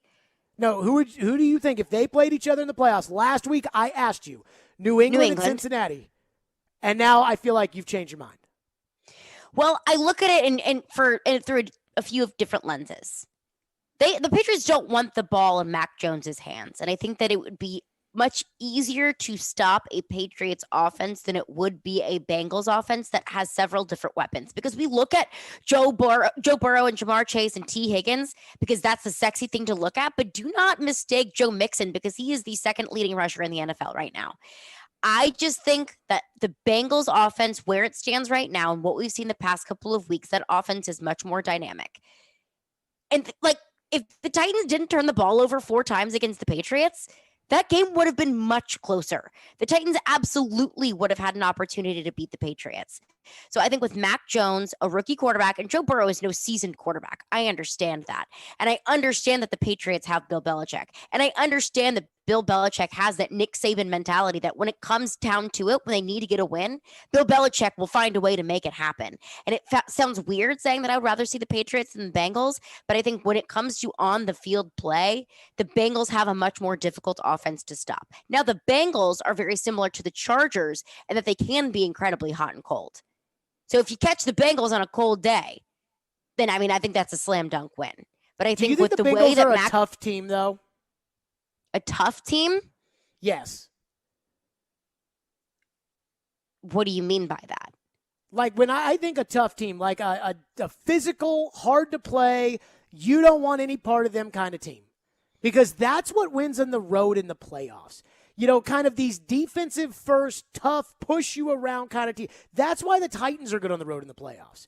That Vrabel mentality type team. That's why Dallas never wins in the playoffs on the road. I think Dallas has won 3 playoff games over the last 30 years, and they've all been at home. Dallas doesn't win on the road. That's why Kansas City, I would love to see Kansas City, New England, the Ravens with Ray Lewis. Those are the teams that go in places. Peyton Manning doesn't win on the road in the playoffs. People I think forget about this. He doesn't win on the road in the playoffs. When they went to the Super Bowl both times at Denver, home field throughout. When they went to the Super Bowl in Indianapolis, home field throughout. Offense is usually better at home. That's why that Bengals game was so big, because the Chiefs probably weren't going to lose at Arrowhead. I don't look at the Chiefs as a tough team. Now, I think the Chiefs are a good team, but I don't see them as a physically push you, stick it to you kind of team, which is why I like the idea of playing them at home. I think New England's a tough team, and I think maybe Buffalo. I can't get a read on Buffalo. I think maybe they're a tough team. And I think that's something we're overlooking here is like, offense is sexy, especially at home, but like in the playoffs, it's that pushing you around kind of thing that makes teams better. And that's why I have a hard time buying into the Bengals as a playoff team because they're going to get matched up with a team that's going to push them around probably in the Patriots and then probably come here or go to Arrowhead and then have to come here. And that's a lot of pushing around for a rookie coach or not a rookie coach, but, a coach who's new to the spotlight and a quarterback who's new to the spotlight. The Rams aren't a tough team. Like, those are that's something that I seem to really lack when it comes to thinking about the Bengals in the playoffs. Well, and that's exactly why I have the Bills and the Chiefs. I had them in the same ranking as you, although the Bills have shown that they can be a very mistake-prone team, although the Bills have shown that they can lose to the Jags. This is a team that's been to the playoffs before, and this is a team that has been able to taste the Super Bowl so closely, but it's gotten pulled away from them, and I think Josh Allen and Patrick Mahomes are two terrifying quarterbacks to face in the playoffs. Here's These what are bothers two me teams about that the absolutely Bills. can turn it on in the playoffs, so I don't want any part of either of those teams, no matter where it is. Here's what bothers me about the Bills. No team in the AFC is essentially an elite team. And the Titans I would include in that. You don't think But the the Chiefs are an Raiders- elite team? No, I think Green Bay is the only elite team in the NFL. I think Green Bay is elite. Why? I don't think there's an elite team in the NFL because I don't think if Green Bay plays their best game, there's any team that can be on the field with them right now. I don't think anybody in the league belongs. Dallas, no. Tampa Bay, no. The Rams, no. If Green Bay plays their best game, Green Bay will win all throughout. The question is, if Brady goes in there and plays like Brady does in the playoffs, and LaFleur coaches like LaFleur coached in the playoffs, would that be enough for Tampa Bay to get over the hump? I think Green Bay is pretty much a lock to make it to the Super Bowl. But I go back, though, when you see Raiders offensive, scoring defense and offense, Raiders, 18th in offense, 24th in defense. Colts, 7th and 12th. Chargers, 6th and 26th. Bengals, 5 and 17. Patriots, 8 and 1. Chiefs, 4 and 13. Somebody is much better at one thing than they are the other thing. The Bills are 3rd in offense and 2nd in defense, and that should be an elite team. And I don't see elite team when I look at the Buffalo Bills. That's the conundrum that I struggle with when it comes to Buffalo is – if you got the 3rd best offense in the league and the 2nd best defense and a franchise quarterback, you should be an elite team. And they may not even win their division. I don't know. I don't know why Buffalo doesn't feel like an elite team when on paper it looks like they should be an elite team. But so you go with the Bills 2nd and the Patriots first, or the Chiefs first? Yes. So basically you just flip-flop the Chargers and the Colts and the Bengals and the Patriots. Yes. Still surprised how much you like the Colts or how much you don't like the Colts. I think if the national media or even the other people in the local media, I think they'd put Colts they'd rather play the Patriots than the Colts. They'd probably rather play the Bills than the Colts. I'm not worried. Indianapolis doesn't bother. If you lose to Indianapolis, it's because you screwed it up. And I think it comes down to quarterback and coach. Screwing it up. Quarterback, coach, toughness, defense, can you travel? I think those are all factors. 615-737-1025 is our phone number, 615-737-1025. We will get to your thoughts in on that. And again, what are the best matchups for the Titans? We'll get your thoughts on it, 615-737-1025. Plus, there is a story out there that people are just so offended by. Get over it. Next, Stillman and Company. It's ESPN 102.5 The Game. Cherry on top for the Tennessee Titans on a 39-yard touchdown run. The Titans sit at 11-5 as the AFC South champions. A lot to like about how they played. And as the number 1 seed heading into the final week of the regular season. You want to try to create a family that has a common goal of winning. Now the focus turns to the Texans. Bill throwing end zone touchdown. We're breaking it down all week long on Nashville's best sports talk. ESPN 102.5 The Game and the Game Nashville app. It's the end of the end-of-the-year blowout sale at Social Furniture. Save up to 70% off Ashley Furniture. Social Furniture has truckloads of the best selection of furniture. Get your nightstands, mattresses, bar stools, sofas, and recliners. All on sale now. Come first for the best selection of furniture before it's gone. And you don't want to miss out. Visit Social Furniture on the west side at 5412 Charlotte Avenue. On the web at mysocialfurniture.com. Social Furniture is a proud supporter of your Nashville Predators. Wow, I've got a whole 5 minutes before my next call. What should I do? Grab a snack? Nah. Text with mom? That's more than a 5-minute proposition. I have been looking at getting a new bank account. Is that even possible? Can't believe you have extra time? You won't believe what you can do with it. Open a Regions checking account online in as little as 5 minutes. Then enjoy award-winning service and banking tools and tech that help you live in the moment. Learn more at regions.com/live-in-the-moment. Regions Bank, member FDIC. Professional quilt maker Dana Balliard once said, "There are no rules in quilting, and if you think that there are, then it's time you try breaking a few." Now, I like that type of creative entrepreneurial spirit, and that's why I do my adult beverage trading at Red Spirits and Wine. It's not just a great selection of distilled spirits, single-barrel Red Select whiskeys, great wines from around the world, and awesome craft beers, but it's more the way the folks at Red just go about their business. At Red, they keep it interesting and fun. The Cracker Jack crew makes you feel welcome after a hard day on the trail, never coming off like some of them snooty-nosed, big-talking whoop-de-doos. At Red, it's always square dealing with the best in service, selection, and prices. Plus, Red is locally owned by real folks, not some totally faceless corporation. There's no doubt in my mind, Red is my kind of place. Red Spirits and Wine, Highway 70 South and Old Hickory Boulevard. And check them out on Facebook, Instagram, and at redspirits.com. Hi, guys. Are you struggling with erectile dysfunction and sick of the pills? Well, we have a major medical advancement that has helped thousands of men. The Wave technology at Hillside Medical was tested by Cambridge University and the Cleveland Clinic, and the results are in. It's proven to increase blood flow by repairing blood vessels. No pills and no side effects. If you're ready to put a stop to your ED by treating the root cause, call us now. And not only will the assessment and blood flow ultrasound be free, but we'll also include something unique that produces immediate results in the bedroom. You're going to love that. This is a $600 value, free to those that call in the next 2 minutes. 615-576-5000. That's 615-576-5000. Guys, put a stop to your erectile dysfunction today and get your love life back just in time for the holidays. Call Hillside Medical now to qualify. 615-576-5000. ESPN's Turon Davenport breaks down the Titans like no other. On the field chemistry, I don't think it's going to be a problem. It's just going to be a process. Catch TD Mondays at 11, Thursdays at 3, and Fridays at 8. Plus, the Talking with TD podcast drops every Wednesday. When you draft players, it's not just for one season, it's for a career. Presented by FreedomTireGuys.com, Nashville's premier mobile tire company, and Craneworks and Rental Works, your source for crane and equipment rental. Visit Craneworks.com. Nashville's best sports talk. ESPN 102.5 The Game and the Game Nashville app.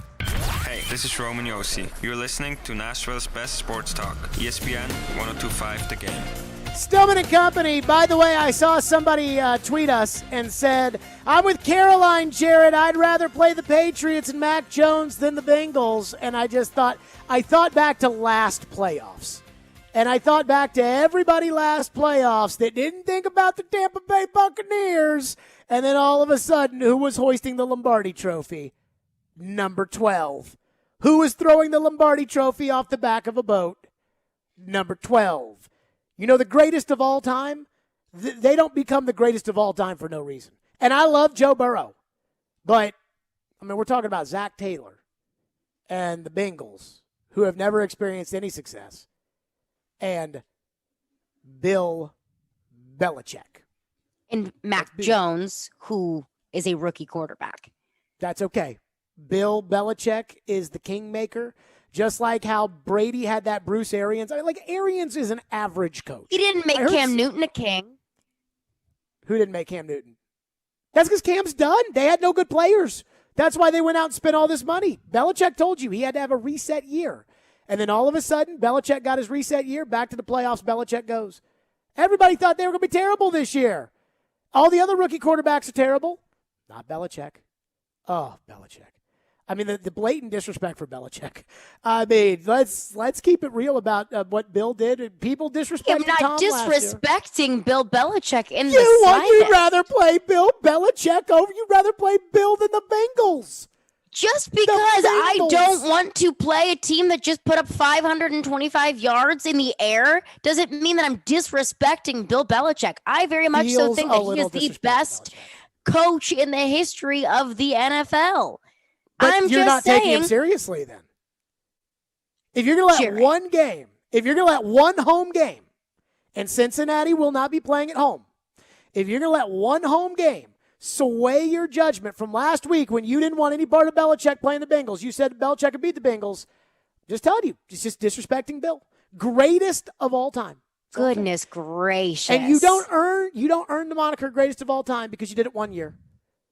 And I'm just saying, here's Bill. Everybody counted Bill out for dead. Everybody counted Tom out last year. Everybody's going to count Bill out this year. That's okay. That's all right. Now, I will say this. I will say that there was a story yesterday. I don't know if you saw this. I'm sure you did. And everybody is offended. So Hub Arkush, who writes for Pro Football Weekly in Chicago, Hub Arkush came out and said, I'm not voting for Aaron Rodgers for MVP. Because he's a jerk and what he did to his team with the COVID vaccine stuff. And, I mean, people are outraged. It's pretty crazy because I thought about a couple months ago when the MVP was really up for debate that Rodgers wasn't going to win it. And I told you, there's going to be dudes in the media that are like, I'm not voting for this guy. Not after his COVID stuff. I'm not voting for him. And I didn't hear anybody push back on that. In fact, I thought Mike Florio at Pro Football Talk would be leading the charge. He's the biggest nana in the room. And I figured Peter King would be that way. And I wasn't expecting it, honestly, to be Hub Arkush.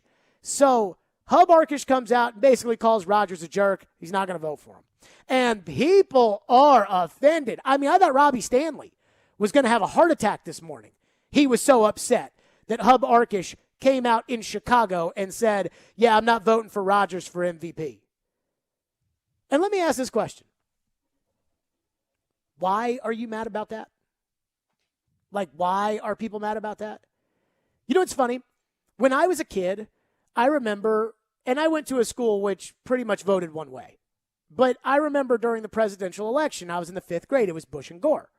And we were talking about who we'd rather vote for. And I had friends that rather vote for Bush and friends that rather vote for Gore. And I was like, okay. And I don't ever remember caring about it. And I don't ever remember caring about somebody's reason for why they vote for somebody over somebody else. And I kept telling people during the presidential election this year, because people would say, well, if you vote for that guy, then that may not be the reason that they vote for that guy. It's wild. We've turned this into teams. My team, your team. Do we really expect that somebody's opinion on abortion has to be the exact same as everybody else's who has that same opinion on taxes? Those are two incredibly different things. Some people vote because of taxes. Some people vote because of pro-life, pro-choice. Some people vote because they feel like, it'll be better for their pocketbook, or it'll be better for their living, or it'll be better for society, or they think that this person's going to morally corrupt the country, or they vote for whatever reason they want. And now we can't do that for awards in sports that are incredibly subjective. By the way, this isn't the first time this has happened in sports. In 1991, Terry Pendleton was the National League MVP. You know why Terry Pendleton was the National League MVP in 1991? Because the media didn't like Barry Bonds. That's why. The pro baseball writers, who, by the way, are no different than the pro football writers. Pro football writers didn't play football. Pro baseball writers most likely didn't play baseball. There's no difference between the two. They just happen to cover the sports. They're the same. The pro baseball writers, they won't put Barry Bonds in the Hall of Fame. They won't vote for Roger Clemens, but they'll vote for David Ortiz, who failed a drug test in 2003. That doesn't make a lot of sense now, does it? Or is it that you're not putting those guys in because they lied? Because for the most part, Bonds was a jerk. Clemens was a jerk. Kurt Schilling has a full run lower playoff ERA than Mike Mussina, who is in the Hall of Fame. Curt Schilling pitched 3 teams to the World Series. He won 2 of them, including the most famous and iconic bloody sock of all time, reversing the curse. But Curt Schilling will not make the Hall of Fame because the media doesn't like the fact that Curt Schilling retweets memes like your crazy Uncle Larry. And that's why he won't make the Hall of Fame. But this one guy thinks Rodgers lied to everybody, thinks Rodgers is a jerk, and won't vote for him. And now everybody's up in arms. This has never happened before. Really? Really? So I saw that Hub Arkush wasn't going to vote for Aaron Rodgers. And guess what? I didn't care. And guess what? Aaron Rodgers is still going to win the award. So who really cares? And I think the people that are getting upset about it are the people who want to get upset about it. And that's where I think we are with this. So I almost think this is a non-story. I also heard Shannon Sharp, by the way, unlike Hub Arkush, Shannon Sharp has a gold jacket. I heard him last week say about Aaron Rodgers, you're an amazing quarterback and a horrible person. And I'm like, boy, that's a strong take. But I'm not going to say that it's wrong. I have no problem with Hub Arkush not voting for Aaron Rodgers because he thinks he's a jerk. It's his vote. He should be allowed to vote however he wants. By the way, Caroline, do you know Hub Arkush?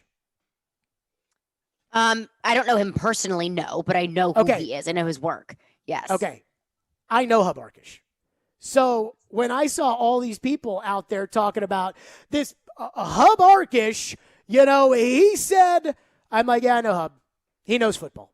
He knows football. Aaron Rodgers called him an absolute bum today. Okay. Because Aaron Rodgers has never taken anything personally or has never been too sensitive. Okay. So, again, it's his vote. Just like it's all these, baseball guys that I'm not going to vote for Barry Bonds, but I'll vote for David Ortiz. Just like those guys. It's their vote. And so what do you want to do? Because I saw people say, well, we should take his vote away. Okay. So now anytime we disagree with somebody about something, we're just going to take their vote away? That's not how voting works. So, again, I'm not a friend of Hub Arkush. I know him. Fine. He knows football. He's making this choice. He's not going to be the only one. And I just think people that are getting worked up about it need to just chill out. It's fake outrage because nobody really cares. But on top of it, if it wasn't COVID, nobody cared when they didn't vote for Barry Bonds for MVP. But it's because it's a COVID and vaccines, and that's why people are getting worked up about it. My question for you is then, because I think there's a lot of the issues with, say, the Heisman Trophy, is it's just a popularity contest. It goes to the quarterback on the best team. So what makes the NFL MVP any different than a popularity contest if you're just going to vote for the guy that you like the best? Not necessarily the most valuable player. Contest. It is. That's what it is, though. That's what it all is. Popularity contest. Derrick Henry was nowhere near the top of the Hall of Fame or the top of the MVP last year when he was the second most valuable player in the sport, and it wasn't close. But he doesn't play on a popular team, and he's not a quarterback, and Rodgers had an unbelievable season. This year, everybody kept tooting Jonathan Taylor's horn when he was worse than Derrick Henry was last year, and they kept talking about how great Jonathan Taylor is, and it was because they were mad at Rodgers and because they didn't want to give it to him again. LeBron James, for that 15-year period, should have won the MVP award every year in basketball. Every year. But you want to give it to Russell Westbrook instead? Come on. Most valuable player. And so, look, I would give it to Rodgers. And I don't like Rodgers. And I do think Rodgers is a jerk. Now, I don't think Rodgers is a jerk because he lied about being vaccinated, though I thought that was kind of silly. But I do think Rodgers is a jerk. But that's what I would do. That's his vote. That's I would vote for one guy for Senate. You might vote for somebody else, but that's your vote.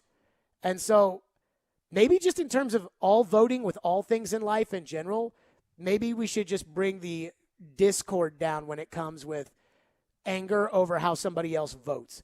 I think everybody would live a much better lifestyle if they did that. And I think this is no different. 615-737-1025 is our phone number, 615-737-1025. It is funny, though. it is funny how so many people are all worked up about it. Like, oh, my God, this guy in Chicago that you've never heard of until today. Yeah, like, get really worked up about that. Let's get to your phones. We'll do it next. 615-737-1025. Stillman and Company right here. It's ESPN 1025 The Game, and we're streaming on the Game Nashville app. From the Fox 17 News Code Red Weather Center. I'm Fox 17 News Code Red meteorologist Dan Guthrie. Mostly sunny skies for us this afternoon. High temperatures in the upper 40s to right around 50 degrees, but snow showers, accumulating snow, moving in for Thursday. This weather report brought to you by Hiller Plumbing, Heating, Cooling, and Electrical. Call the Happy Face Truck today. Want the same internet but more privacy? DuckDuckGo's got you covered. With one download, you can search and browse privately, avoiding trackers, all for free. DuckDuckGo. Privacy simplified. Are you a father that is passionate about your fundamental constitutional right to parent your own child or children? Has your parenting time or your income been affected by COVID? This is Amanda J. Gentry, and I am a fierce defender of your constitutional rights. The courts in Tennessee are under an obligation to maximize equal parenting time. We do not live in an every other weekend world anymore. At the law offices of Amanda J. Gentry, fathers are extremely important, much like my own father was. Go to AmandaJGentry.com or call or text 615-604-6263. That's AmandaJGentry.com. Patients go to Houston Clinic Orthopedics after they've exhausted other pain management treatments, like physical therapy or lifestyle changes. If you suffer from chronic pain, interventional pain management may be the solution. With interventional pain management, the physicians at Houston Clinic Orthopedics use a variety of quick, minimally invasive procedures. The goal is to disrupt the pain cycle and reduce or alleviate your pain. Schedule your appointment at tn.houston.com. When experience matters, trust Houston Clinic Orthopedics. Hey, it's Elijah Campbell from Darren, Donick, and Chase, and I got my radio start right here as an intern at ESPN 1025 The Game. It was an excellent experience, and we're now looking for new interns. If you think that's you, go ahead and send your resume over to together@cromwellmedia.com to apply. Blood Assurance is the only nonprofit blood centers in Middle Tennessee where 100% of your blood donations go to help save lives for people right here in our community. Blood Assurance is proud to announce the opening of its newest location at the Oakwood Commons Shopping Center at 4686 Lebanon Pike in Hermitage. Find it in your heart to donate today. Go to bloodassurance.org/schedule for information.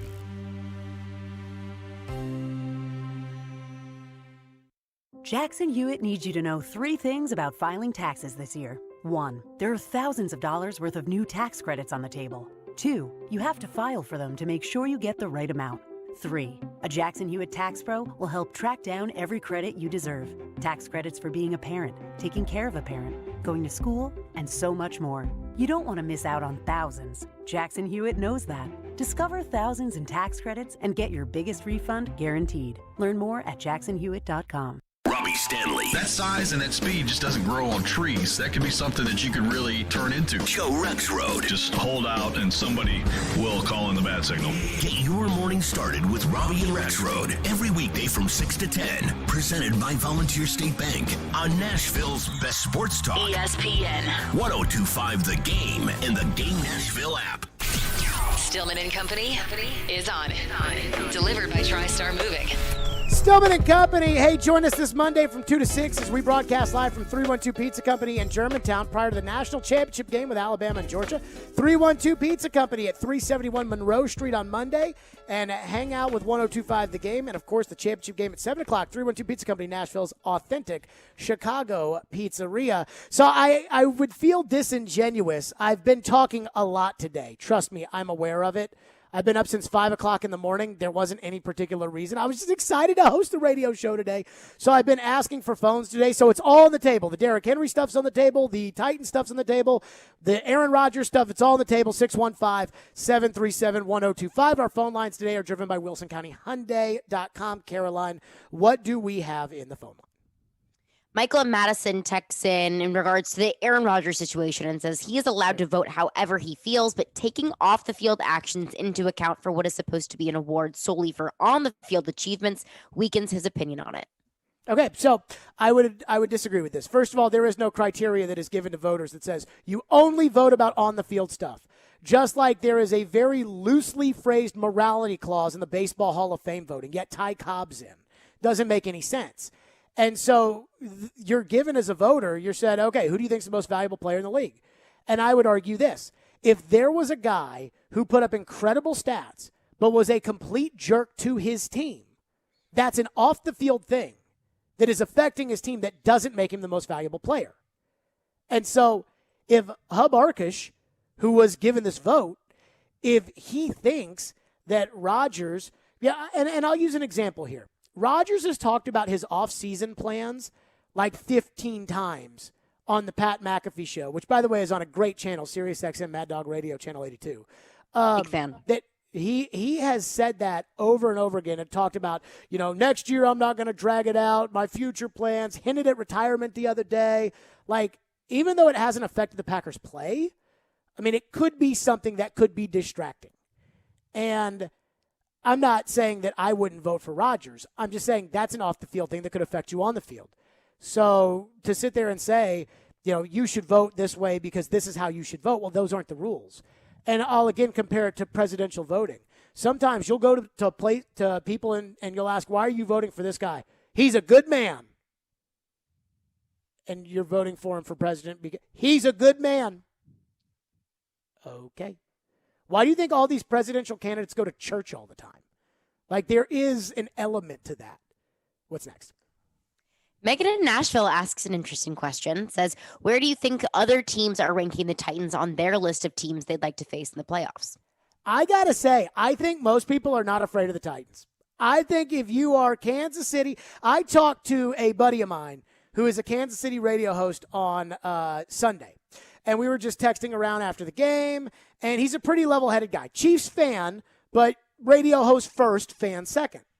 And I asked him, I said, does the idea of playing the Titans in Nashville, especially if Henry comes back, bother Chief fans at all? He said, honestly, not really. I mean, it's the playoffs, so it's always a concern. Probably naive and overconfident, but I believe it's Tannehill that keeps people from viewing the Titans as a real threat. And I think that can go for almost every team on the books. I mean, I think like the Raiders and the Chargers, they would know that they'd be massive underdogs playing the Titans at Nissan Stadium. But I don't think like Cincinnati, as cocky as I'm sure they are for being relevant for the first time in 7 years, I don't think Cincinnati looks at the Titans and are like, oh boy, don't want to play them. They probably look at it like, we just beat the Chiefs. And I would say the one thing that should scare these other teams is the fact that the Titans have absolutely dominated good teams this year. Like, they've lost to one good team. Well, I guess two if you count Arizona. They've lost to two good teams this year. One was when they didn't have any players to practice with and then just played a game in Arizona. And the other one was New England when they didn't have any players to play with. I mean, Cody Hollister, I think, was their best receiver that day. And they still, I mean, that was a one-possession game or a one-score game in the fourth quarter. So I would be worried about the fact that when the Titans have to get up against the Rams or the Chiefs or the Colts or the Bills or whomever, they've gone out there and they've played well. And sometimes they've played well without A.J. Brown or Derrick Henry. Now, most of the time, they don't play well without those guys, but they have played well so far this year. What's next? Austin texts in and says, do you think if we win the Super Bowl, Derrick Henry will solidify his spot in the Hall of Fame? It's weird, right? I heard somebody talking about this on national TV. I can't remember who. Was talking about the Hall of Fame and all these guys that are in it, and that Derrick Henry is not a Hall of Famer. And I think that had Derrick not gotten hurt, he probably would have won another rushing title. He probably would have rushed for 2,000 yards.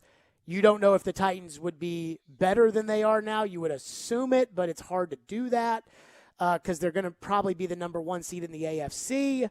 And I felt like if those things happened, Derrick would get into the Hall of Fame. I don't know if a Super Bowl would do that because I do think, look, he was out for half the year. So how important was he? Now, we know that they won their most important games when he was on the field. But most people don't think like that. They think like they were 8-2 with Derrick and they're 5-3 or whatever it is without Derrick. Wow. And I don't think that that's right, but I think maybe they would think that. Now, I think some of this, too, is how does he play in the game? Derrick goes for 223 and you win the Super Bowl because of it, I think Derrick's going to the Hall of Fame. Eli Manning will get into the Hall of Fame. Why? Because he played out of his mind for 2 playoff runs. So anything's possible. 615-737-1025 is our phone number, 615-737-1025. Derrick Henry back on the practice field today. Coming up next, this was like a rallying cry from Titan fans. And boy, were they worked up about it. And yet, I actually think they're wrong. I'll explain. That's next. Stillman and Company right here. It's ESPN 102.5 The Game. The voice of reason. If I'm the official, I would send both teams to the locker room and say, this is going to stop. The voice of the fan. Our entire team's a mass unit right now. The voice of Nashville sports is your home of Nashville's best sports talk. ESPN 102.5 The Game and the Game Nashville app. ElectronicExpress.com. We make it happen. Blood Assurance is the only nonprofit blood centers in Middle Tennessee where 100% of your blood donations go to help save lives for people right here in our community. Blood Assurance is proud to announce the opening of its newest location at the Oakwood Commons Shopping Center at 4686 Lebanon Pike in Hermitage. Find it in your heart to donate today. Go to bloodassurance.org/schedule for information.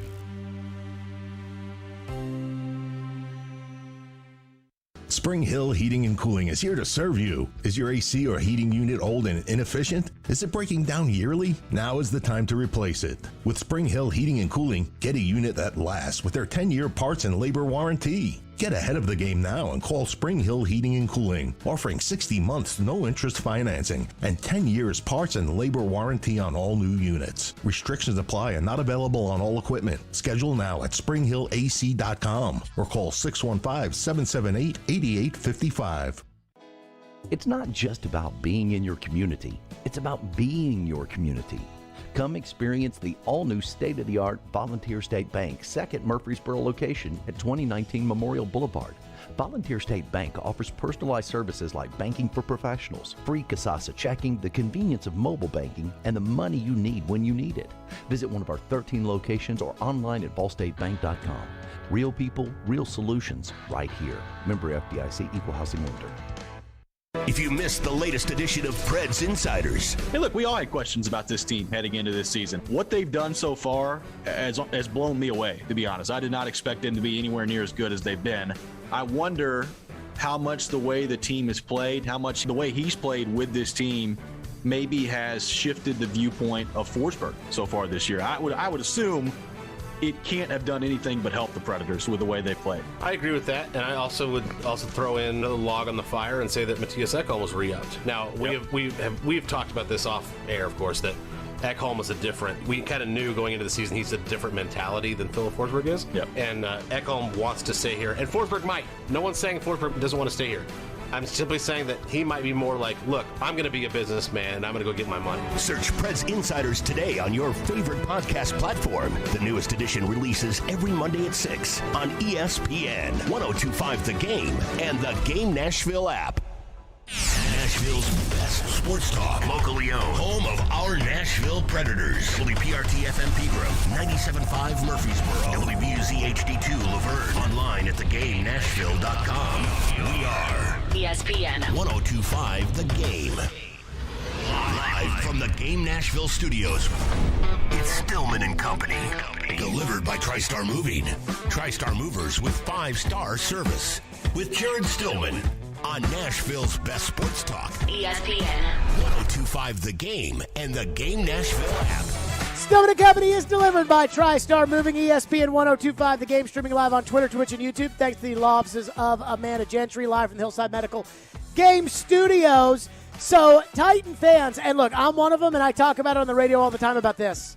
The national media usually doesn't respect the Titans, which is funny because then when the national media starts to respect the Titans, there's almost this sense of, hey, don't talk about the Titans, don't jinx it, don't get too worked up, don't get too, so on and so forth. And I always laugh about that. I remember as a kid when it looked like it was coming down to the home stretch of the McNair versus Peyton Manning for MVP award in 2003. And I just knew the national media liked Manning more than they liked McNair. I just knew there was no way that Steve McNair was going to win that award. I wanted Steve McNair to win it, but I just knew they loved Manning, and Manning's team won the division, and Manning was 2-0 against McNair, even though it wasn't McNair's fault that Justin McCarons and Eddie Berlin fumbled the football.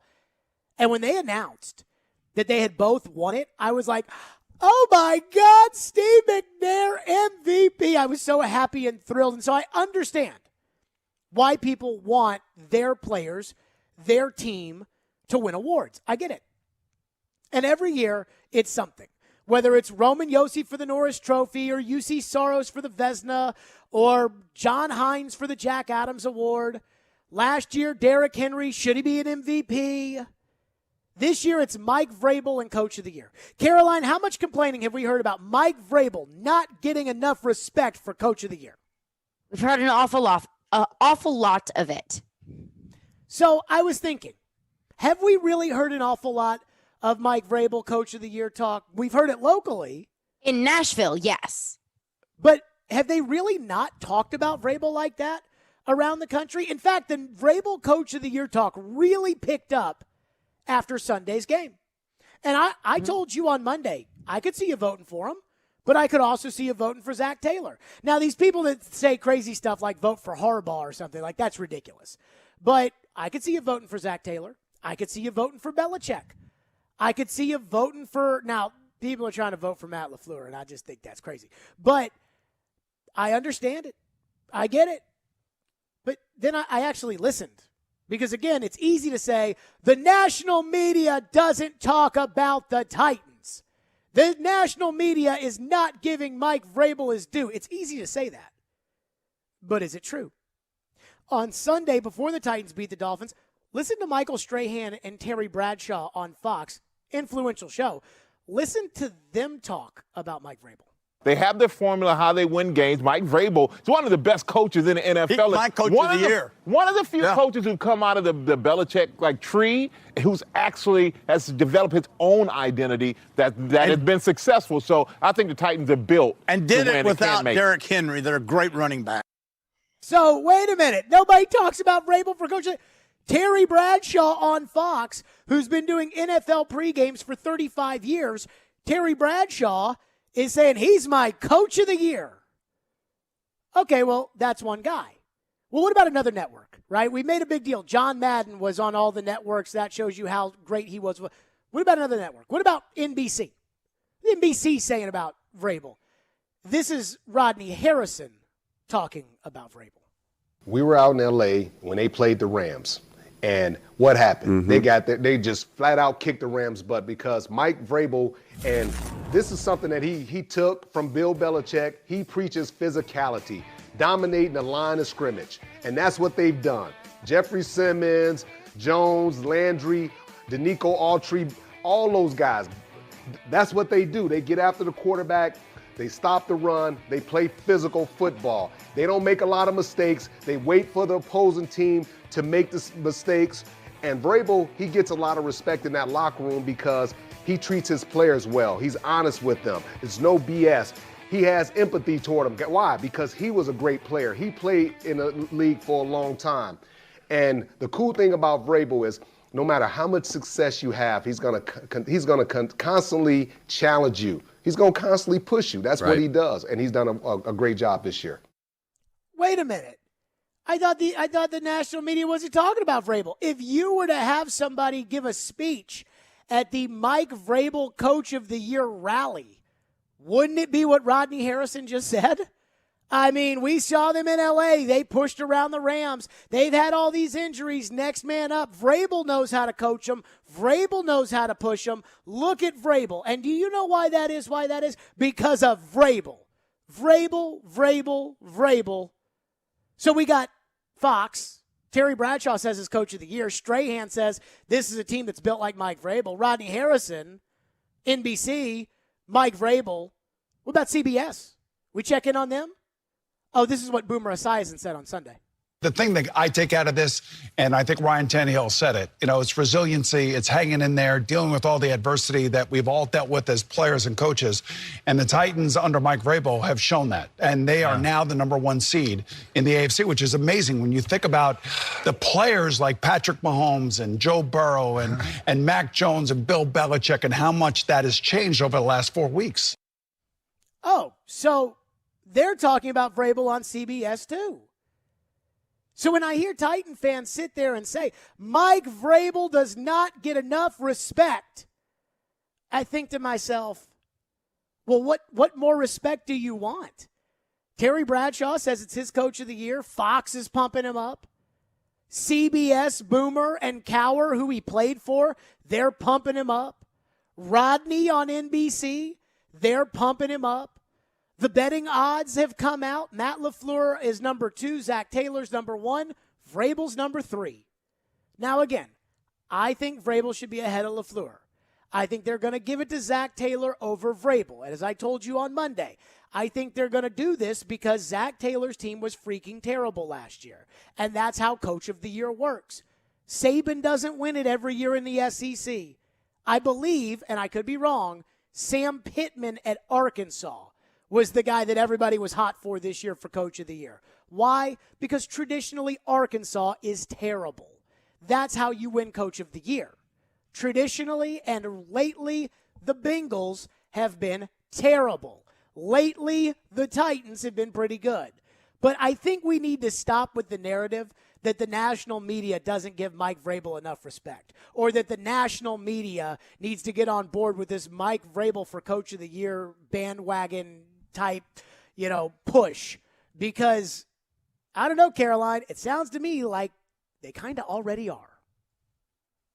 Well, I think a lot of that stems from the fact that the Titans, when you turn on SportsCenter, when you turn on Fox Sports, whatever network of choice, chances are they're probably not talking about the Titans. And if it's an hour-long, 2-hour-long show, if they talk about the Titans at all, it's probably pretty quickly and they probably glaze over it. So I think that stems from the fact that the national media doesn't necessarily talk about the Titans a lot. I mean, you talked about it on Monday. Where, was it Terry Bradshaw making fun of, was it Michael Strahan, whoever it was on that Fox show, saying, who did the Titans beat? New England? No, they didn't beat New England. Sure. So I think it comes from the fact that the national media doesn't talk about the Titans as a whole, and Mike Vrabel just kind of is stem from that. Think about this, though. What team does the national media talk about the most? The Patriots, the Packers, the Cowboys. There's one team. Cowboys. They talk about the Cowboys the most. What's the national media say about their coach? They think he stinks. What do they say about Dak right now? They think Dak stinks. By the way, speaking of the Cowboys, I don't know about you guys, but the Cowboys are on every week. I watch the Cowboys some week. I don't think they can get a first down. I watch the Cowboys the next week. They've scored 40 points at halftime. I don't even know what to make of the Cowboys anymore. But I'm sure they'll talk something on TV. But even these guys they talk about more. They don't ever talk about the Bengals. And Zach Taylor's probably going to win the award. And if he doesn't, it'll probably be Vrabel. But I'm just saying, I think a lot of fans are trying to push this Vrabel for Coach of the Year award. I think Vrabel is a well-qualified candidate. And if Vrabel wins it, you will hear no complaint from me. Now, if Ryan Tannehill were to win Player of the Year, then I got a problem. But I have no issue with Vrabel. But this just constant of beating of the drum just over and over again about nobody talks about Vrabel for Coach of the Year.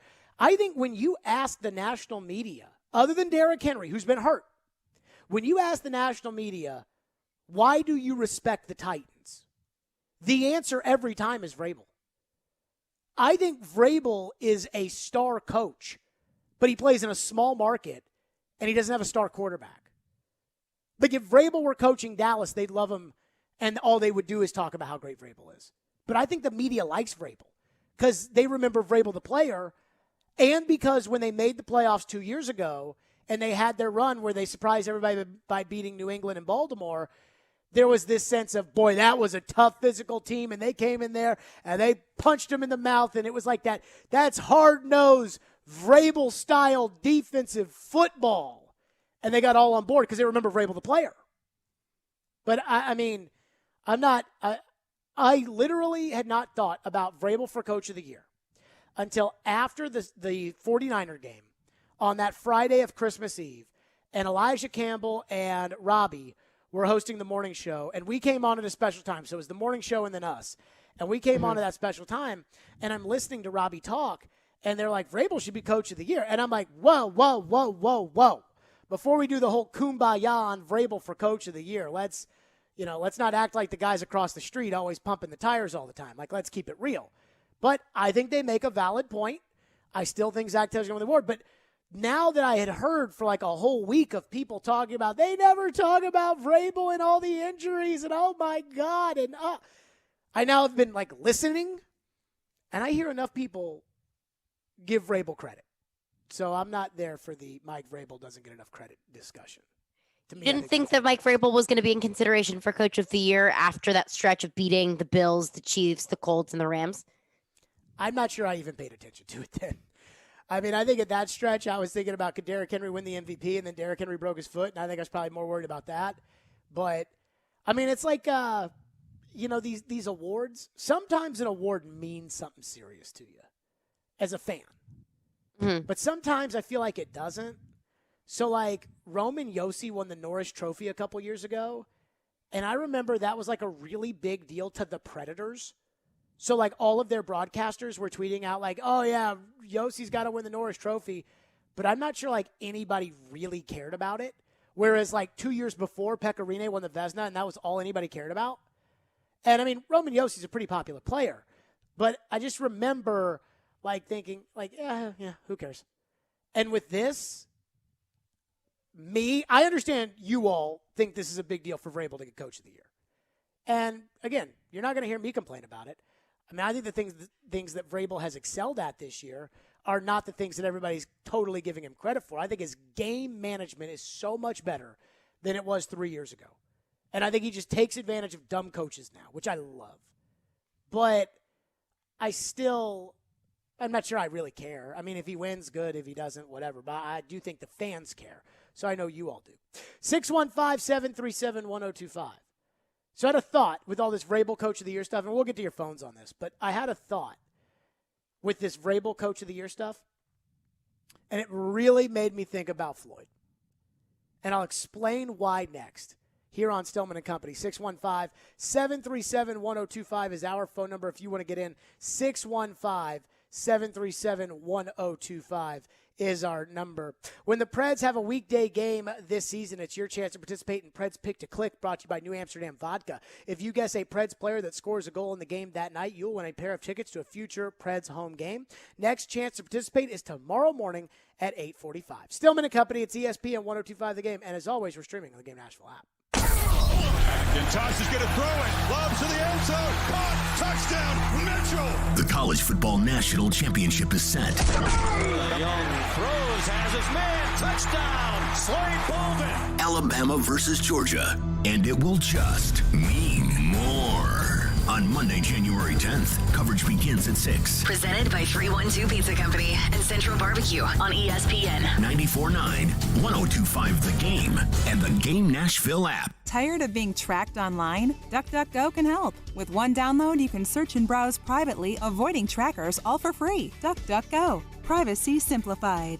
It's the end of the year blowout sale at Social Furniture. Closing out on Ashley's Furniture with up to 70% off. First come, first served on the best selection of furniture. Social Furniture has truckloads after truckloads of furniture with 100 loads of closeouts, samples, canceled orders, and discounted orders of Ashley Furniture. All on sale here at Social Furniture. $300 nightstands, now $99. $1,000 Ashley mattress, now $300. $200 bar stools, now for $59. $1,000 sofas, now $499. And recliners starting at $299. The best part is there's no waiting. Take your new furniture home today with Social Furniture's same-day delivery. They have 12 months same as cash. Hurry up and come down to Social Furniture's end-of-the-year blowout sale before it's gone. Visit Social Furniture on the west side at 5412 Charlotte Avenue or on the web at mysocialfurniture.com. One of the smartest things you can do for the new year is convert some of your home's equity into cash. You can do it right now with a zero-cost cash-out refi from Loan Pronto. Willie here. Call Loan Pronto now. They can fast-track your home refi and get you a check for 50, 60, 70 grand or more. And if you call now, Loan Pronto can even pay your closing costs. Listen, your home value is way up. Use it to your advantage. Get cash out now. Pay off those credit card debts. Consolidate other debts. Start that home improvement project. And get your finances in great shape for 2022. Loan Pronto's refis usually close in just 2 weeks, and the process is easy. It's all digital. Call Loan Pronto now. Put that equity in your home to work towards financial freedom for the new year. Do it now, and you can even skip your next 2 house payments. Call 615-499-5780 or go to loanpronto.com. 615-499-5780. That's 615-499-5780. Equal housing lender. NMLS 166-1781. Subject to lender approval. Not all loans apply. Hey, it's Chase McCabe of Darren, Donick, and Chase. I started my radio career as an intern right here at ESPN 102.5 The Game. Now we're looking for our next great batch of interns. You think that's you? Send your resume to together@cromwellmedia.com to apply today. This whole wall needs to be shelving, too. This is a focal point in our restaurant. Leilani's new restaurant will have the largest wine cellar in the city. She needs a robust sommelier with notes of procurement manager. 3 sections for France? I mean, this is the biggest Indeed can help her hire great people fast. I need Indeed. Indeed you do. Instant Match instantly connects you with quality candidates whose resumes on Indeed match your sponsored job description. Visit Indeed.com/credit and get $75 towards your first sponsored job. Terms and conditions apply. If you've missed any of today's show, just search Stillman and Company on Apple, Spotify, or your favorite podcast platform. I don't get it. They've had the most injuries in the league. Tannehill is okay. They lost the soul of their franchise, and they could be the number 1 seed. The number 1 seed. Is Mike Vrabel the best coach we never talk about in this league? Seriously. I think he has to be. I think Vrabel and I think Matt LaFleur don't get enough credit for what they do. There you go, Joy Taylor, Colin Cowherd, noted Titans overlooker, Colin Cowherd. Is Mike Vrabel the best coach that we never talk about in the NFL? Oh, yeah. Which is saying something, because remember before the season, when, like, Colin would rank all these NFL teams, and he would have, like, the Steelers ahead of the Titans, and the Raiders ahead of the Titans, and, like, the Broncos ahead of the Titans. And it was like, wow. And he said, Vrabel, he just has him right there. You heard Joy Taylor say at the end that Vrabel or Matt LaFleur should be coach of the year.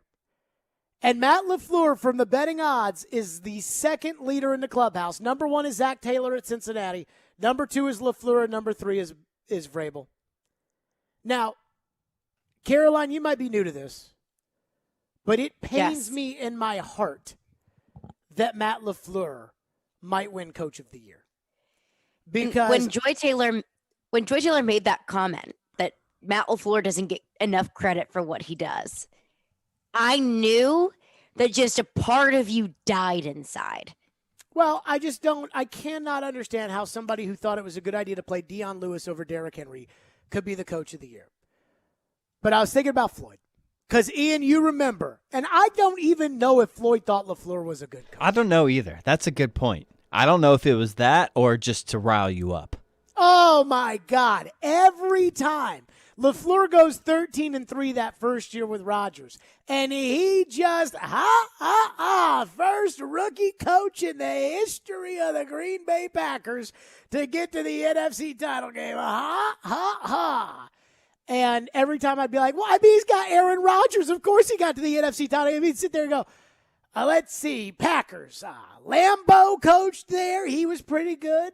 Lombardi coached there. He was pretty good. Every time. And then obviously I think they started off pretty well last year, and it was like the fastest coach in Packer history to 25 wins or something. And he was like, the fastest in history. And then obviously that's continued into this year, where LaFleur has set every win record for the Packers, like over this 3-year period that you could set. And I know he'd be giving me the business if he was still here, especially when it comes to LaFleur. Now, I still can't stand LaFleur. The guy wouldn't give Derrick Henry the ball. And if you can't give Derrick Henry the ball, I can't think that you're a good coach. But at the same time, the argument I hear against LaFleur for coach of the year, and this is why I would vote Vrabel before I would vote LaFleur, and I'd still probably vote Zach Taylor before I'd vote LaFleur too, is He's got Aaron Rodgers. Like, they went out of their way to piss Aaron Rodgers off, to get him to play better. It worked. They held their ground, and now Aaron is playing even more angry. And when Aaron plays angry, Aaron plays well. And so they win games. And just because he's not as bad as Mike McCarthy was, all of a sudden I'm supposed to think that Matt LaFleur should be coach of the year? And yet every time I say this, I'm like, you know, my argument against LaFleur the whole time when they hired him, and I was like, ha, ha, ha. My argument was that I thought LaFleur was a bad coach. Well, the argument against LaFleur being a good coach now when all he's done is win in Green Bay is, well, he's got Aaron Rodgers. But it wasn't like he took that job and thought that Johnny Joe was going to be his quarterback. This is not like what Josh McDaniels did when he took the Denver Bronco job, got rid of Jay Cutler and brought in Tim Tebow and is winning with him. I mean, Matt LaFleur took that job because they had Aaron Rodgers at quarterback. And when they hired Matt LaFleur, it was because they had Aaron Rodgers at quarterback.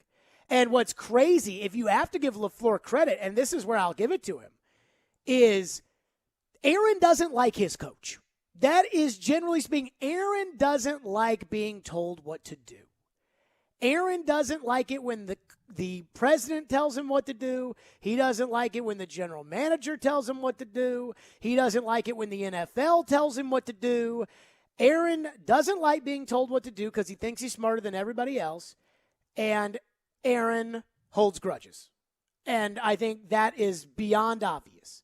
Like every time that he goes on and goes up buddy-buddy with Pat McAfee, that's a total facade. Aaron's not buddy-buddy with anybody. Aaron only cares about Aaron. And yet, he likes Matt LaFleur. Now, maybe he likes Matt LaFleur because it's his way of saying, see, I'm not vengeful to every authority figure, even though I hate Gutekunst and I hate Mark Murphy. But I like Matt LaFleur. See, I don't hate everybody. Maybe that's it. I don't know. But Aaron claims to like Matt LaFleur. So that's worked, and they've won a bunch of games, and LaFleur has been the coach. And while I still wouldn't vote him coach of the year, there is a part of me that knows Floyd would be busting my chops, and it would be hard now that it's been 3 years to defend my original premise that Matt LaFleur was going to bomb out in Green Bay. Now, I can't wait. I can't wait until Aaron finally leaves, and he's stuck with Jordan Love, and he loses a bunch of games, and then I can be like, see. But right now, he went out of his way to go get him. He's got him, and they're having success. And again, I still wouldn't vote him over Vrabel, though.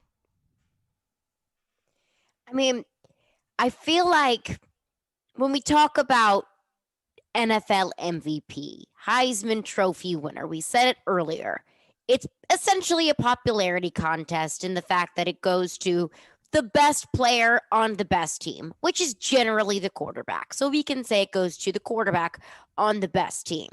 I think NFL Coach of the Year is a completely different type of award. Who transformed a team, who got a team, who broke records, who was able to do something unprecedented within that team, so on and so forth. I mean, it's going to be incredibly difficult for a coach of the Green Bay Packers to do something unprecedented, but has Matt LaFleur done anything really that outstanding with this team that they weren't able to do the year before? So they have been the best team in the league, no doubt. Best team this year. I think they're the only elite team in the NFL. But is the coach of the year the coach of the best team in the NFL? Always? No, normally it's the guy who coached the team that sucked last year, which is why Zach Taylor's going to win it. But I think the biggest thing that is held against LaFleur, other than the fact that he has Rodgers, I think the biggest thing held against LaFleur is how bad he coached that NFC title game last year. I mean, down by 8 points and kicking a field goal. I think that is what's really held against LaFleur. That's what I hold against LaFleur because it's the only thing I got. I mean, he totally bungled that NFC title game. And there's got to be something else for you because you just hate him. Well, he benched Derrick Henry. If you bench Derrick Henry, I think you suck. Let the big dog eat, Caroline. Oh, my God. This is the thing. Yes. This is what people that aren't longtime listeners of the radio program don't understand, is the idea of benching Derrick Henry is so asinine. It's like, how dare you ever do that? But there was actually a point in time where it was the in vogue thing to do, which was to bench Derrick Henry. So much so, and Joe Rexrode was all for this at the time, they put David Fluellen ahead of Derrick Henry. And I think if you put David Fluellen, a replacement level guy, ahead of Derrick Henry, you do not understand football. And the thing is at the time this was happening, it's easy in retrospect to say you're a dummy for not playing Derrick Henry. But I was banging the table every week when he got 5 carries for 27 yards. And I was like, play Derrick. Let the big dog eat. Play him. Finally, Derrick rushes for 99 yards. So it's like, okay, well, he scored a 99-yard touchdown, so maybe we should give it back to him. Rushes for 238 yards and 4 touchdowns in one game. And it's like, yeah, Derrick's pretty good.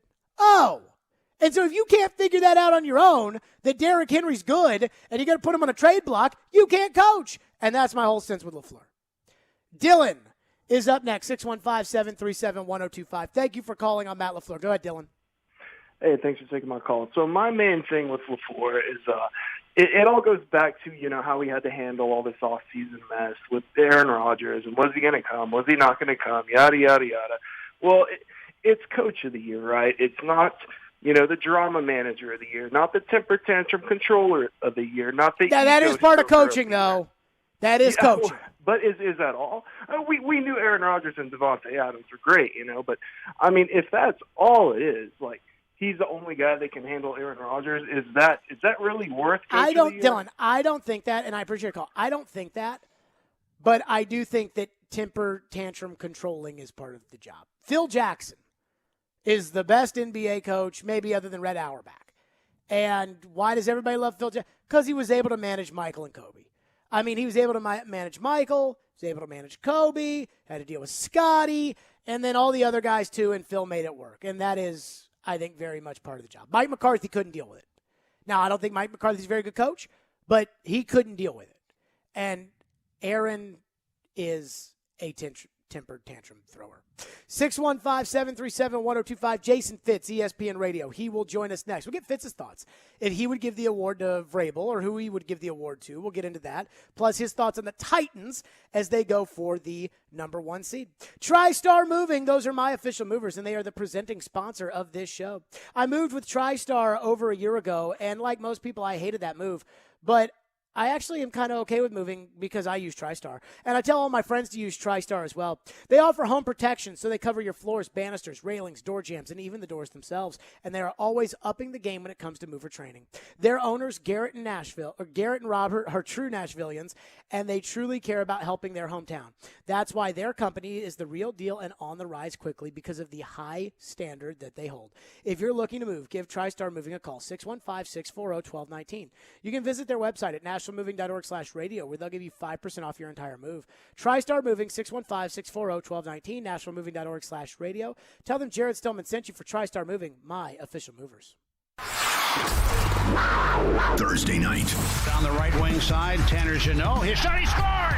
Tanner Jeannot with the shot! Tanner Jeannot and the Predators continue their road trip against Victor Arvidsson and the Los Angeles Kings. Pre-game at 8:30. Face-off at 9:30. On Smashville's Best Sports Talk. ESPN. 102.5 The Game and the Game Nashville app. Hey, it's me, Chase McCabe, telling you how you can score big on the NBA action with the special offer from, you guessed it, BetMGM. Simply place a $10 moneyline wager on any game. If either team hits a three-pointer, you'll win $200 in free bets regardless of your bet's outcome. All you have to do is use the code 1025GAME200 when you make your first bet to take advantage of this offer. Enjoy the NBA action like never before with BetMGM's live betting options, boosted odds specials, and their daily promotions at your fingertips all season long. Plus, you can earn M-Life rewards through BetMGM Online Play to use at any MGM resort nationwide. Turn loyalty points into comps for room nights, restaurants, and more. Visit BetMGM.com for terms and conditions. 21 years of age or older to wager. Tennessee only. New customer offer. All promotions are subject to qualification and eligibility requirements. Rewards issued as non-withdrawable free bets or site credit. Free bets expire 7 days from issuance. For problem gambling support, call the Tennessee Red Line at 800-889-9789. Get the gifts you really wanted at the Electronic Express huge after Christmas sale. Big savings with up to 50% off in every department. 4K TVs, computers, gaming, speakers and headphones, smart home, housewares, and more. That's not all. Get your kitchen ready for the new year with up to 40% off all your appliance needs. Plus, buy now, pay later with up to 36 months free financing. Shop the huge after Christmas sale at Electronic Express. We make it happen. In 1972, a Nashville family business story began when Bill and Beverly Finley founded Volunteer Hose and Gasket. 3 generations have grown the business into the local industry leader supplying just about anything to anybody, from the largest of contractors to your neighbor that mows his own yard. Over 1 million items in stock: belts, belting accessories, gaskets, gauges, hose fittings, hydraulics, industrial hoses, lubricants, sealing products, tubing, fire protection, and more. All at volunteerhose.net. If Volunteer Hose and Gasket doesn't have it, then you probably don't need it. Call them at 615-242-0461. Thursday night, the Blue Raiders of MTSU return to the court at Rice. Coverage begins at 6:30 on ESPN 94.9 and the Game Nashville app. Hey, this is John Hines, and you're listening to Nashville's best sports talk, ESPN 1025 The Game. Apparently, Ian found a gem in the archives here at 1025 The Game in our Matt LaFleur discussion. Would you like to share what you found? Oh, absolutely. Sure. I have Minnesota winning the North, and I don't have any other playoff team coming out of there. I've got Minnesota. Then I would go Minnesota, Green Bay, Detroit, Chicago. Okay, that's the same as me, except I do have Green Bay as a playoff team. Floyd, what, you don't love your coach in Green Bay? I don't. I mean, he's the all-time winningest rookie coach in Green Bay Packer history. Green Bay history. That's right. He's such a great coach, Floyd. How do you not have him go into the playoffs? If he was playing as a running back or a defender, I might, but he's not. So I guess that's how much Floyd loved Matt LaFleur, who is, again, the second betting favorite for Coach of the Year. Zach Taylor first, Mike Vrabel third. Jason Fitz joins us, ESPN Radio, presented by Blood Assurance. Give blood, give local, save lives. So, Fitzy, should Vrabel win Coach of the Year? Why or why not? Yeah, I mean, there's no doubt he should win Coach of the Year. I think, you got a couple of factors in it. One, no teams have to overcome more active players on Sunday than Vrabel has. Their ability to win without their best player for a substantial amount of time is a huge part of it. They've gotten better in every phase of the game as the year's gone on. Like, what are we looking for that we're not seeing from a coach, from Vrabel? I mean, clearly, to me, the Coach of the Year. I think sometimes what happens, though, is like certain organizations come in with such a stench of awful that when they do things that aren't awful, everybody overreacts. And that's what's happening with Coach Taylor, who, by the way, I've watched a lot of Bengals this year. They've at times lacked identity. Their offensive line is still hot garbage. Like, yeah, they've won and they've got some great young players, but I don't see this moment where I'm like, oh my God, this is a well-coached team. I see incredible young talent that's playing lights out right now, and we're getting overhyped over it. So what do you make of Matt LaFleur? Because he's up there too, but I look at him and I think he's got Aaron Rodgers as his quarterback. And when Mike Vrabel lost Derrick Henry, in fact, it was the same week. When Mike Vrabel lost Derrick Henry, they went to the Rams and beat them. When Matt LaFleur lost Aaron Rodgers, they went to Kansas City and got embarrassed. And so I would not give this award to LaFleur, but people are talking about it. What do you think of Matt LaFleur's chances? Yeah, I think there's zero. Like, we don't even know if Matt LaFleur is a good coach. Like, when you have Aaron Rodgers, it masks everything. And, I think we have to understand the entirety of a situation around. Like, you've got not only Aaron Rodgers, but you've got what will be in a couple of months the most coveted free agent, if he's even allowed to hit the market, in wide receiver. So you've got a couple for a team that supposedly never gives Aaron any weapons. Like, I just think that we've sort of skewed this entire conversation around LaFleur's ability when, frankly, let me see LaFleur go through a year with Jordan Love. Like, if LaFleur's Coach of the Year, they shouldn't have been so panicked about the thought of losing Aaron Rodgers in the first place. Like, I would say, like, I'm looking squarely at Belichick, saying what Belichick's done with Mac Jones is more impressive to me than what LaFleur's doing with Aaron Rodgers. Mm-hmm. Jason Fitz is our guest. Titans are a win away against the Texans from the number 1 seed. Derrick Henry returned to practice today. I saw the videos that the media was allowed to take. Doesn't look any different to me. Derrick Henry out there for the Titans. I'm guessing he's probably going to play at the start of the playoffs. A.J. Brown is back. Who is the favorite in the AFC, Jason Fitz? Yeah, well, I think the reason that I'm taking the Titans as the favorite in the AFC is not just because Derrick Henry's back, although that's a huge part of it. It's also because what that allows them to do stylistically. Like, think about everybody else that we're talking about in the AFC. We'll throw the Colts a little out of this conversation because the Colts have a terrible quarterback situation right now. But for the most part, when we're talking about the Chiefs and the Bills and the Bengals, we're talking about dynamic offenses that do one thing really well. The Titans do the exact opposite thing really well. So how is everybody suddenly going to prepare to stop Derrick Henry when you've been preparing and practicing against widespread offenses all season? I think they're sort of counter-programming to what's working in the AFC. So it creates a mismatch that's going to be hard for everybody to adjust to. I think the Titans are squarely in the best situation they could possibly be in. They get the first-round bye if they win. They get the chance to let Derrick Henry get a little bit of rust knocked off him at practice. They get the chance to have home field advantage, which, while we can all talk about Logan Ryan's comments, I think the biggest part about home field advantage is you don't have to go anywhere else. That has meaning. Whether people think that there's enough noise at the stadium or not, doesn't matter. You don't have to go out. Like, I think the Titans are in the best situation as a franchise they have ever been in to go to the Super Bowl. I think you bring up a great point. The other thing I was looking at today, I ranked the teams that I thought were the best matchups for the Titans, perhaps in a divisional round game. No disrespect, Fitz, but I have the Raiders as, I think, the best matchup if the Raiders make it. Then I have the Colts and the Chargers. And towards the end, I was getting around, New England and Buffalo. I think in the AFC playoffs, if you're going to go on the road, you either got to have a really good quarterback, a really smart coach, but most importantly, I think you have to have a tough team. And I look at the AFC, I don't see a lot of tough teams. And I certainly don't see teams that are tougher than the Titans, in what they've been through this year, and they'd be playing at home, Fitz. Yeah, I think that's a huge part of it. I don't think you're wrong. And frankly, what we do is we look at, to your point, you said a really good coach or a really good quarterback. I'm going to say this. You got to have the guy, whoever that guy is, and for the Titans, it's Derrick Henry. You got to have the guy that I believe in, and then you got to have a coach that I think can make the most of that guy. Who is that guy? So part of the reason that I'm out on the Patriots this year in the playoffs is that despite they have the fact that they have the coach we all know you don't bet against, they don't have the guy that I can look at and say, okay, when they need whatever, that one play, who is the guy that they lean on? I don't think the Patriots have that. To your point, the Raiders have been maddeningly inconsistent. If they get to the playoffs, yes, I might spend a week just drinking my butt off and celebrating it, but it doesn't mean they're any good. So I'll take them out of that conversation. I think the Bengals have that guy in Joe Burrow, but they don't have that coach in Zach Taylor to me. So when I look up and down the board, when I see that guy and that coach, that to me is squarely the Titans. They're the best combo of that. Now, Patrick Mahomes and Andy Reid, I believe in that combo also. But you're absolutely right that the Titans can go in and absolutely control the line of scrimmage against this Chiefs team. Even though the defense has been better this year, they haven't played a lot of offenses like what the Titans would do to them. So I still think if I'm asking for AFC power rankings, to me it's between Kansas City and the Titans. To be one of those two teams is going to be in the Super Bowl, and I think it's a bad matchup for Kansas City.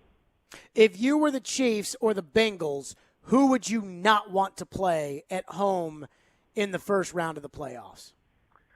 Well, that's where I will say that okay, so two things on this. One, I think Bill Belichick is still Bill Belichick, so I never want to see Bill Belichick because I'm not an idiot. But the other side of it is, even though the Raiders just beat them, the Colts still run the football and have a good defense. Like, they have a terrible quarterback situation. They have an aggressive head coach. They run the football, and they have a good defense. I'm worried about seeing the Colts if I'm the Bengals because I think they have the type of offense that can at least slow you down to the point that you're not going to get on the field as much. I'm still trying to figure out how the Raiders won that game. I've been up and down on where the Colts are this year, and Carson Wentz is a liability. My God, if he had two throws that if he hits a wide open wide receiver, it's a touchdown, and this game is over for the Colts. But he just couldn't get it done. When you can run the football that well and you can play defense, I wouldn't want to face that in the playoffs. So I think Floyd used to always harp on dome teams going on the road. And that's fair. Peyton Manning at Indianapolis went to one Super Bowl. He went to two. He won one Super Bowl. And they had home field throughout. And that's kind of how I look at the Colts. I'm like, I don't see the Colts going into Arrowhead. And while I think the Colts are fine, I mean, I can't stand Wentz, and I think Reich is crazy, but I struggle with the Colts. Caroline and I got in a disagreement, Fitz. I said that I'd rather play the Bengals at Nissan Stadium, no playoff experience, questionable coaching, questionable defense at Nissan Stadium than Belichick and the Patriots. Tough team, good coach, good defense, number one scoring defense in the NFL. Settle it for us. Titans at Nissan Stadium, Bengals or Patriots, who is a bigger threat to beat the Titans? The Patriots all day. I mean, my God, Joe Burrow's been sacked 51 times this year. The Bengals, and look, I just got off of a phone call with Cincinnati Station, and I will say this loudly. The Bengals are built to be good for the next 10 years because they're great at skill position and they're young. And I really respect everything that they've done there. That offensive line is still hot garbage. So you're going to be able to get after Joe Burrow. And all you need is Joe Burrow to make a mistake. And, you know, at the other side of it is the one thing you know for the Patriots is that Bill Belichick is capable of figuring out what your weakness is and then do it. Like, playing Bill Belichick is like playing the guy in Madden that finds the one cheat code and he just plays that play over and over and over again. And that's what Belichick will do. He will beat you at what you can't stop until you stop it. And most teams in game can't figure out the adjustment quick enough to make that happen. So even though I think Mac Jones is being highly overrated at this point, I trust coaches in playoffs. And, you know, the Patriots aren't going to make a key mistake that's going to cost them the game. The Bengals are going to be, you're going to be able to get after Joe Burrow the entire time. You're going to scare the heck out. So I'd much rather play the Bengals than the Patriots. Last one for you, Fitzy. Sunday night, the only game that really matters this week, Raiders-Chargers. Are your Raiders going to win and get to the playoffs? Well, they're capable of winning, yes, but do the football gods want to shine on me to that level? No, I can't have nice things. You know me. Come on. I mean, look, this is simple. This is two teams that have played really up and really down. And, you know, as much as I believe that both quarterbacks are good enough to win this football game, I also believe that both defenses are good enough to win this football game. So I think it's going to be a wild football game. The one thing I would say about the Chargers is that you can run on the Chargers pretty easily, and even though they've got James back, and that's going to help them a little bit on the defensive side, you can throw on them too. Darren Waller back for the Raiders. I think the Raiders will be able to move the ball. Man, it's hard for me to imagine that I get nice things, so I think the Chargers win this game. But I'm not surprised at all to see if the Raiders win it. I'm not surprised. And by the way, if they win it, make the playoffs, are they good? No, but do they deserve to be there given the path that they've gone? Heck yeah. Jason Fitz, ESPN Radio, as always, presented by Blood Assurance. Give blood, give local, save lives. Appreciate you, Fitz. You were on fire today. Yeah, thanks, man. Appreciate you. Have a great New Year. Yep. Jason Fitz joining us on the program. And there you go, Caroline. Fitzy says he'd rather play the Bengals in Nashville. Can we address the way that you framed that question? Ian, was that an unfair question? I don't know. How did you say it? I don't Would you remember how I rather said play it. the Patriots with the best coach, this and that, all the good things about the Patriots, or the Bengals with all of the negative things about the Bengals? You do know that Fitz is well aware of what the Bengals and the Patriots have to offer, right? I am fully aware of that. But I'm just so I saying, don't you think put that- your I don't own think bias that- in there. I don't think there was any slantedness towards the question. I just think that Oh, I just think you're Jared not giving Stillman. respect. I think you're not giving enough respect to the greatest coach of all time, which is fine. Well, I think that you are not giving enough respect to Bill Belichick for saying that you would rather play the Bills over them, the Bills who lost to the Jags.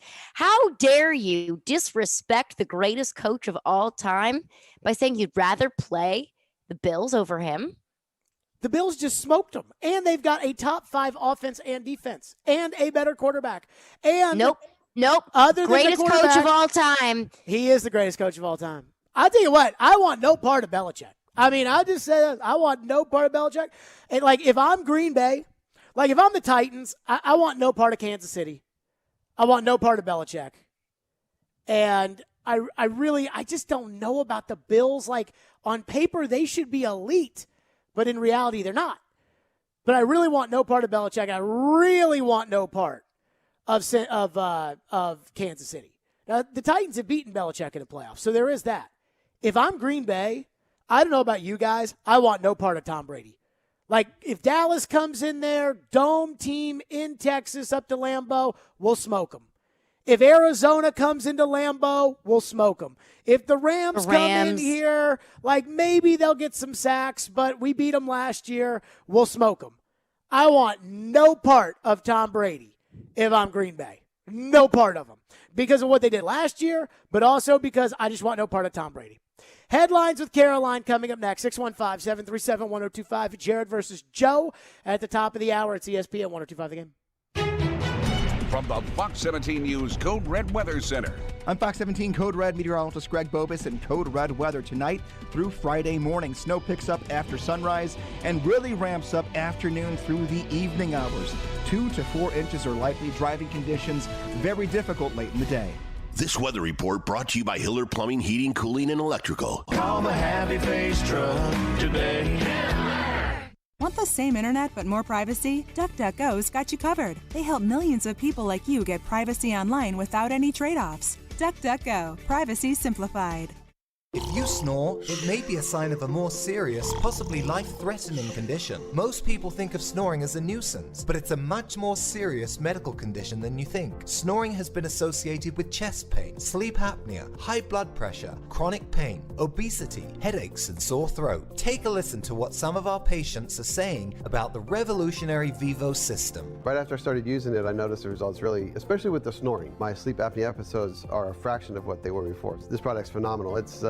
It changed my life. I am 100% happy that I did this, and I'm thankful every day that I have it. If you're curious about our sleep devices, call now for a sleep consultation. Don't let your spouse have to sleep in the guest room, and don't risk the severe health complications of snoring and sleep apnea. Dr. Kelly Rice is certified to provide the Vivo system to open the airway for a better night's sleep. Call 615-373-4488 or go to BrentwoodSleepApnea.com now to see which therapy can work best for you. Individual results may vary. Always seek the advice of your health provider with any questions regarding a medical condition.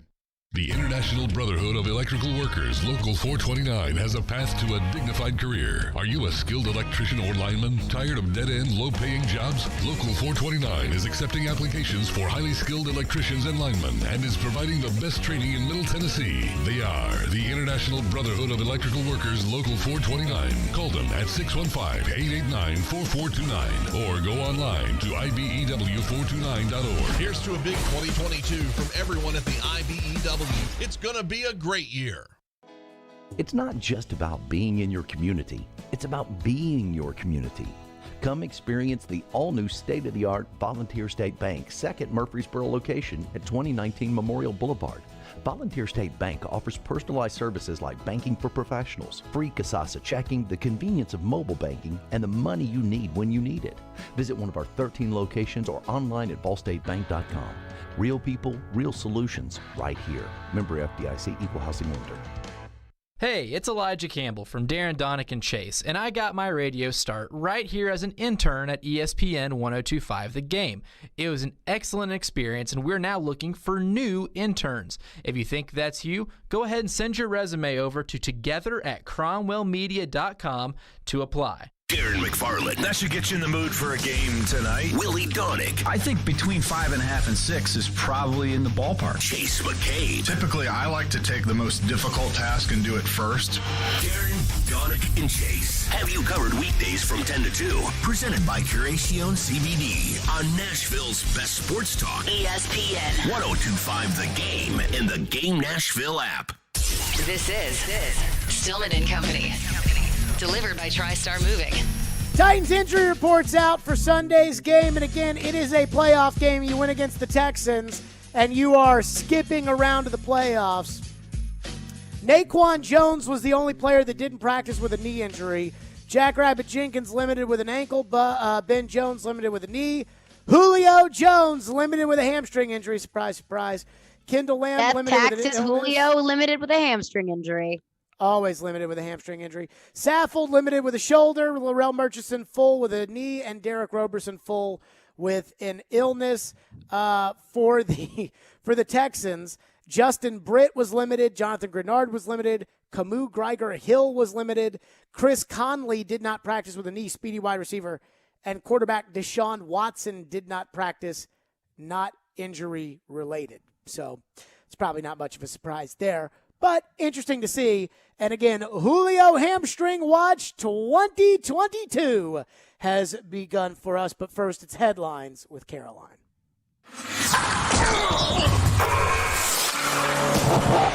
We're spanning the sports world. It's Headlines with Caroline on Stillman and Company, right here on Nashville's best sports talk, ESPN 1025 The Game and the Game Nashville app.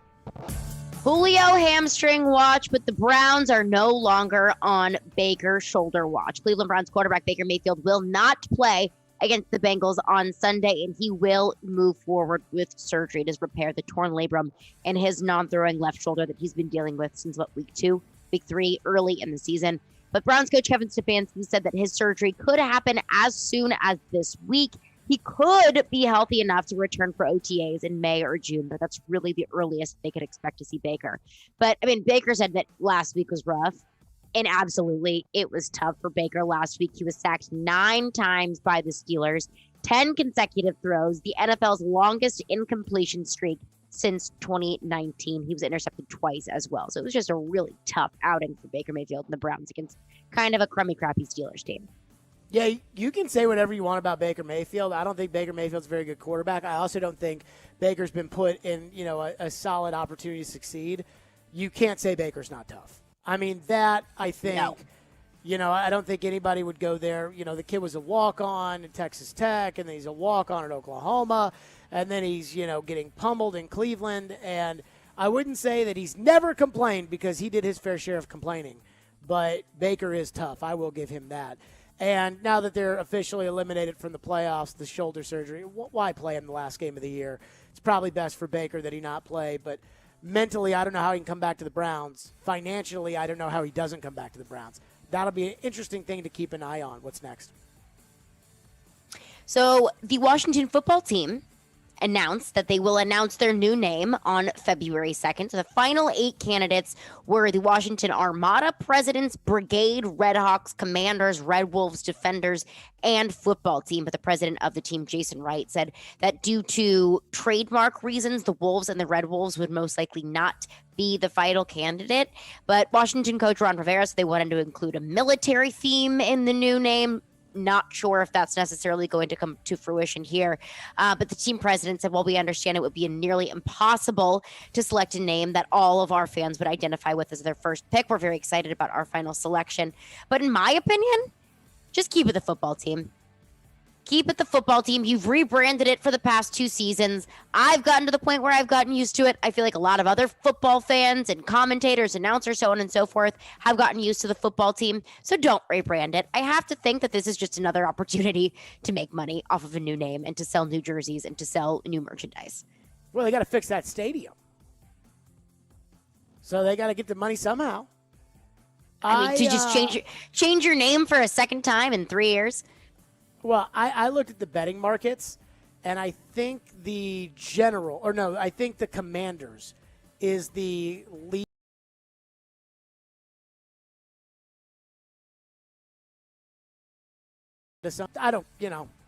I'm fine with football team. I was fine with what it was before, though I'm glad it's not that. Whatever, I'm not one of these people that cares either way. Like for years when it was like, that is a racist name, I was like, okay. And then when it was like, we're going to change the name, I was like, okay. And I feel like a lot of people had like an emotional reaction one way or another. I didn't. And I'm not saying that I don't care about this because, it's a team name. But Floyd told me that there's only so many names that the league will let you pick from. And I don't think Armada is one of them. Like, I don't think the NFL, if they've got, 15 names in reserve, I don't think Armada is one of those names. So Commanders, I guess, makes some sense to me. Commanders is cool. Defenders is cool. But, just this Washington name talk, I'm sick of it. But Cooper Kupp, so he's already broken a lot of records so far this season, both on his own team and NFL records. He's on pace to break even more, but he says that records broken in a 17-game season, so the records that he would break, this season should come with an asterisk. He's on track to set the single season receptions and receiving yardage mark. He's on track to be the leader in receptions, touchdowns, receptions, and receiving yards. A nice little wide receiver triple crown there. But he insisted that if he gets those records, he wants it to be recognized in a 17-game season. He said what those other guys did in 16 games, it wouldn't seem right to do and to be broken in 17 games. It wouldn't hold the same weight to me as if it does for guys that have done that in a 16-game season. Now, when the NFL initially chose to expand the season to 17 games, that was one of the topics of conversation was what is going to happen with records? What are the history books going to say? And I understand that with a new season and a new expanded season, that's going to be talked about. But there was a time in the NFL history when there weren't 16 games, when there weren't 15 games. So I understand since it's new, that's a topic of conversation. I just don't think that this is going to be something that is going to be continuously updated with a 16-game season, a 17-game season, and probably inevitably an 18-game season. What's the thing that all the political COVID people on Twitter call it? Virtue signaling? Is that what it's called? I don't even know. That's where it's like, oh, that's just for show. That's just virtue signaling. I think that's what they say. Anywho, that's what Cooper Kupp's doing here. Like, Cooper Kupp's trying to show that he's, like, modest. Hey, I'm a modest guy. I'm going to win all these records. But I pay homage to those who came before me. My record. Yeah, that's like, okay, Roger Maris, good enough there. Those are headlines with Caroline. 615-737-1025. Joe Rexroad will join us next for Jared versus Joe. I'm sure Joe's got some crazy things to discuss. Preds fans, join us for Smashville Live tonight at 6 o'clock on ESPN 102.5 The Game with special guest Hal Gill. The show will air every Wednesday from 6 to 7, featuring Preds players and former players and other special guests. You can watch via 102.5 The Game's Twitch, Facebook, YouTube, and Twitter. Be sure to join us all season long for Smashville Live, brought to you by New Amsterdam Vodka, Spring Hill Heating and Cooling, and Red Spirits and Wine in Bellevue. The voice of reason. 274 yards, 2 interceptions, 0 touchdowns. You're not going to win a game that way. The voice of the fan. I'm tired of let's just give it to a quarterback. The voice of Nashville sports is your home of Nashville's best sports talk. ESPN 102.5 The Game and the Game Nashville app. ElectronicExpress.com. We make it happen. Touchdown! Titans fans, with 5 locations throughout Middle Tennessee, it's easy to find the perfect corner pub to meet up with friends and family to cheer on your favorite team. This Sunday, watch the Titans action downtown on the 50-foot LED screen or brunch it up in Cool Springs, where 102.5 The Game will be live on location with Jared and friends. Stop into any location for game day food and drink specials. Corner Pub, your local family-friendly sports bar, located in Brentwood, downtown Nashville, Bellevue, Cool Springs, and Franklin. The neighborhood meets at the corner. My crusade for the perfect pizza crust has led me here, pining over a backyard wood-fired oven. But how do I bake this build into my budget? Where can I get some solid guidance on my finances? Who can help me understand if I have the dough for this? A little financial advice. At Regions, we know that's important because your Life Green checking account comes with Greenprint, financial planning with a banker who will help you create a personal budget and live in the moment. Make your appointment at regions.com/Greenprint. Regions Bank, member FDIC. Hey, Darren McFarland here, and I want to talk to you about my friends at Creation CBD. You hear me talk about them every single day because they present Darren, Donick, and Chase, and we are proud to be associated with them and happy about it. And if you have aches and pains, on your body, whether it's from working out, being active, getting older, and you're looking for a solution, well, I've got it. Creation CBD. Creation means healing, and that says a lot. Creation is locally and organically sourced CBD products right here in Middle Tennessee. From seed to final sale, Creation is passionate about providing quality products for everyday use, including your pets. And you've heard me tell this story. Our female German Shepherd has had seizures for over 3 years, and lots of them. No matter how many pills a day she was on, the vet visits, nothing changed. But since putting her on the pet tincture, everything has changed. The seizures have stopped, she's lost weight, and she's a dog again. Right now, Creation CBD has got a special offer for DDC listeners. Go to CreationCompany.com, get 25% off your order by using the code DDC25 at checkout. DDC25 at checkout for 25% off your Creation CBD products. It's Creation CBD, curated for life.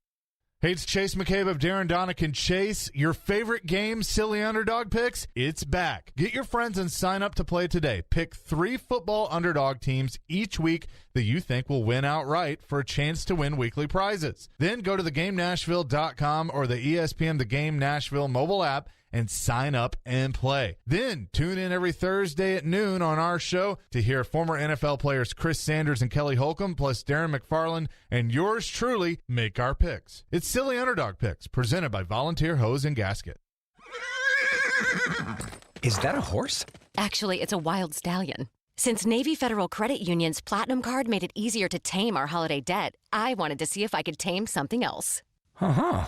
Help me saddle up. I need to pick the kids up from school. With a low intro APR on balance transfers, the Platinum Credit Card lets you take control of your debt. Learn more at NavyFederal.org/Platinum Offer. Navy Federal Credit Union. Our members are the mission. Insured by NCUA. Nashville's best sports talk, locally owned, home of our Nashville Predators. WPRT-FM Pegram, 97.5 Murfreesboro, WBUZ HD2 Laverne, online at thegamenashville.com. We are ESPN 102.5 The Game. Live from the Game Nashville studios, it's Stillman and Company. Delivered by TriStar Moving. TriStar Movers with 5-star service. With Jared Stillman on Nashville's best sports talk. ESPN 102.5 The Game and the Game Nashville app. Stillman and Company is delivered by TriStar Moving. ESPN 102.5 The Game, streaming live on Twitter, Twitch, and YouTube. Thanks to the law offices of Amanda Gentry, live from the Hillside Medical Game Studios. Joe Rexrode has stood us up. The basketball Benny himself has stood us up to go cover basketball. So, Ian, please relay how this went down in the last 5 minutes. Well, I just texted Joe. You know, usually I text him a little bit before here. Hey, are you going to do phone? Are you going to do Zoom? Do you need a Zoom link? How you want to do this? And his response was, oh, bleep, I forgot I'm in Knoxville at Thompson Bowling Arena. Basketball. Classic. Basketball Joe. Classic. Basketball Joe cannot be bothered because he forgot because his mind is so much on basketball. All over everything. So I do wonder this about Joe. And so I guess he'll be on for Jared versus Joe tomorrow. And we will discuss and debate all the things that we were going to discuss and debate or whatever. But I do wonder this. Like, I watched basketball last night. I watched the end of the Kentucky LSU game. And then I watched, like, the second half and the end of the Vanderbilt-Arkansas game, and I saw Vanderbilt almost absolutely melt down at the end and cost themselves that game, and Vanderbilt won by 1 point. But as I told my friend who's an Arkansas fan, the Rams beat the Titans in the Super Bowl with more breathing room than Vanderbilt won last night against Arkansas. So I'm not some anti-basketball-ite. But I do wonder this, right? Does Joe know that all this time, life is very finite? So to drive 3.5 hours out to Thompson Bowling Arena to cover the UT game where they're playing Ole Miss, and then to drive the 3.5 hours to wake up at 5 in the morning or whatever time he wakes up to do the show tomorrow, like, is that really worth it? Like, do his readers care enough? And I would argue that they probably don't. Like, is it, and I'm not saying that Joe should be doing the Jared versus Joe segment and not doing his job covering basketball, but, like, is it really? Like, if I was the editor of, and again, I don't know who clicks on this stuff, and the audience for who clicks on that stuff is different than the audience that, like than the Nashville local radio audience. But don't they have somebody that covers UT for The Athletic? I think that's Joe. No. David Ubben used to. I know David Ubben was. David Ubben was. Joe but is he's the transitioning UT more basketball into guy. national. Joe is the UT basketball guy for The Athletic. I don't know that for certain, but I have seen a lot of Joe Rexrode Tennessee basketball articles, yes. I don't know if it is him exclusively. But that's my point. Because I do feel like, look, Joe covered Michigan State basketball for like 25 years. So he is a basketball Benny. I mean, he loves basketball. And it almost, like, if I was the program director, it would be like it would be something that would bother me. That all the time that Joe ventures into basketball. Like, one time Robbie was off during the summer, And so Elijah was in, and they started talking. Joe and Elijah were talking about, like, Memphis's recruiting. And that's one where if I'm, like, program director, it's knock, knock, knock. Like, hey, get off that. Get back to the Titans. And, like, this time of year, it'd be like, get back to the Titans. Well, but, Jared, this is a big SEC conference. Get back to the Titans. That would be how I would operate because that's what's a big deal right now. But I just think Joe is such a basketball guy that, like, he is – and, again, I'm not – I mean, like, obviously I'm kind of like, dude, you know, this is the time for Joe. But I'm not, like, upset at Joe. And I will drag him over the coals about this tomorrow. But I just don't – I know. Every time I talk about some people don't care about college basketball, somebody will text in how they care about college basketball. But I just don't think that it really – I just don't think it adds up that much, which leads me to this, which I do think is interesting. Caroline, speaking of drug over the coals, how drug over the coals was I by Tennessee fans last week? Oh, you were public enemy number one by anyone wearing orange and white. I mean, I saw so many tweets that I got tagged in. And again, real life's not Twitter.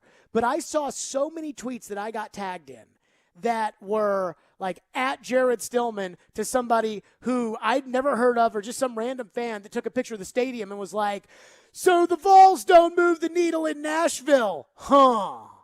And then people be like, oh, yeah, tell that idiot radio host what you think. And I've already had my response to this because people said last week when I said that the Vols have never moved the needle less in Nashville. And that's a hypothesis. That is not a law. But it is a hypothesis that I believe that the Vols have never moved the needle less. Chad Withrow came on the show. We argued about it. I stand by what I said. But this was a hypothesis. I knew people were going to disagree with it. And there is not one particular way to judge it. But I told you that the crowd, that doesn't matter.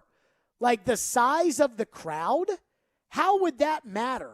As far as, like, moving the needle's concerned. When the SEC basketball tournament is here every year, there's nothing but Kentucky basketball fans downtown. And let me tell you, Kentucky played LSU last night on ESPN, and nobody that listens to this show gives a rat's ass about Kentucky basketball. At least they don't care about it right now compared to talking about the Titans. So, Mike Organ has this in his column about the TV ratings for the Trans-Perfect Music City Bowl.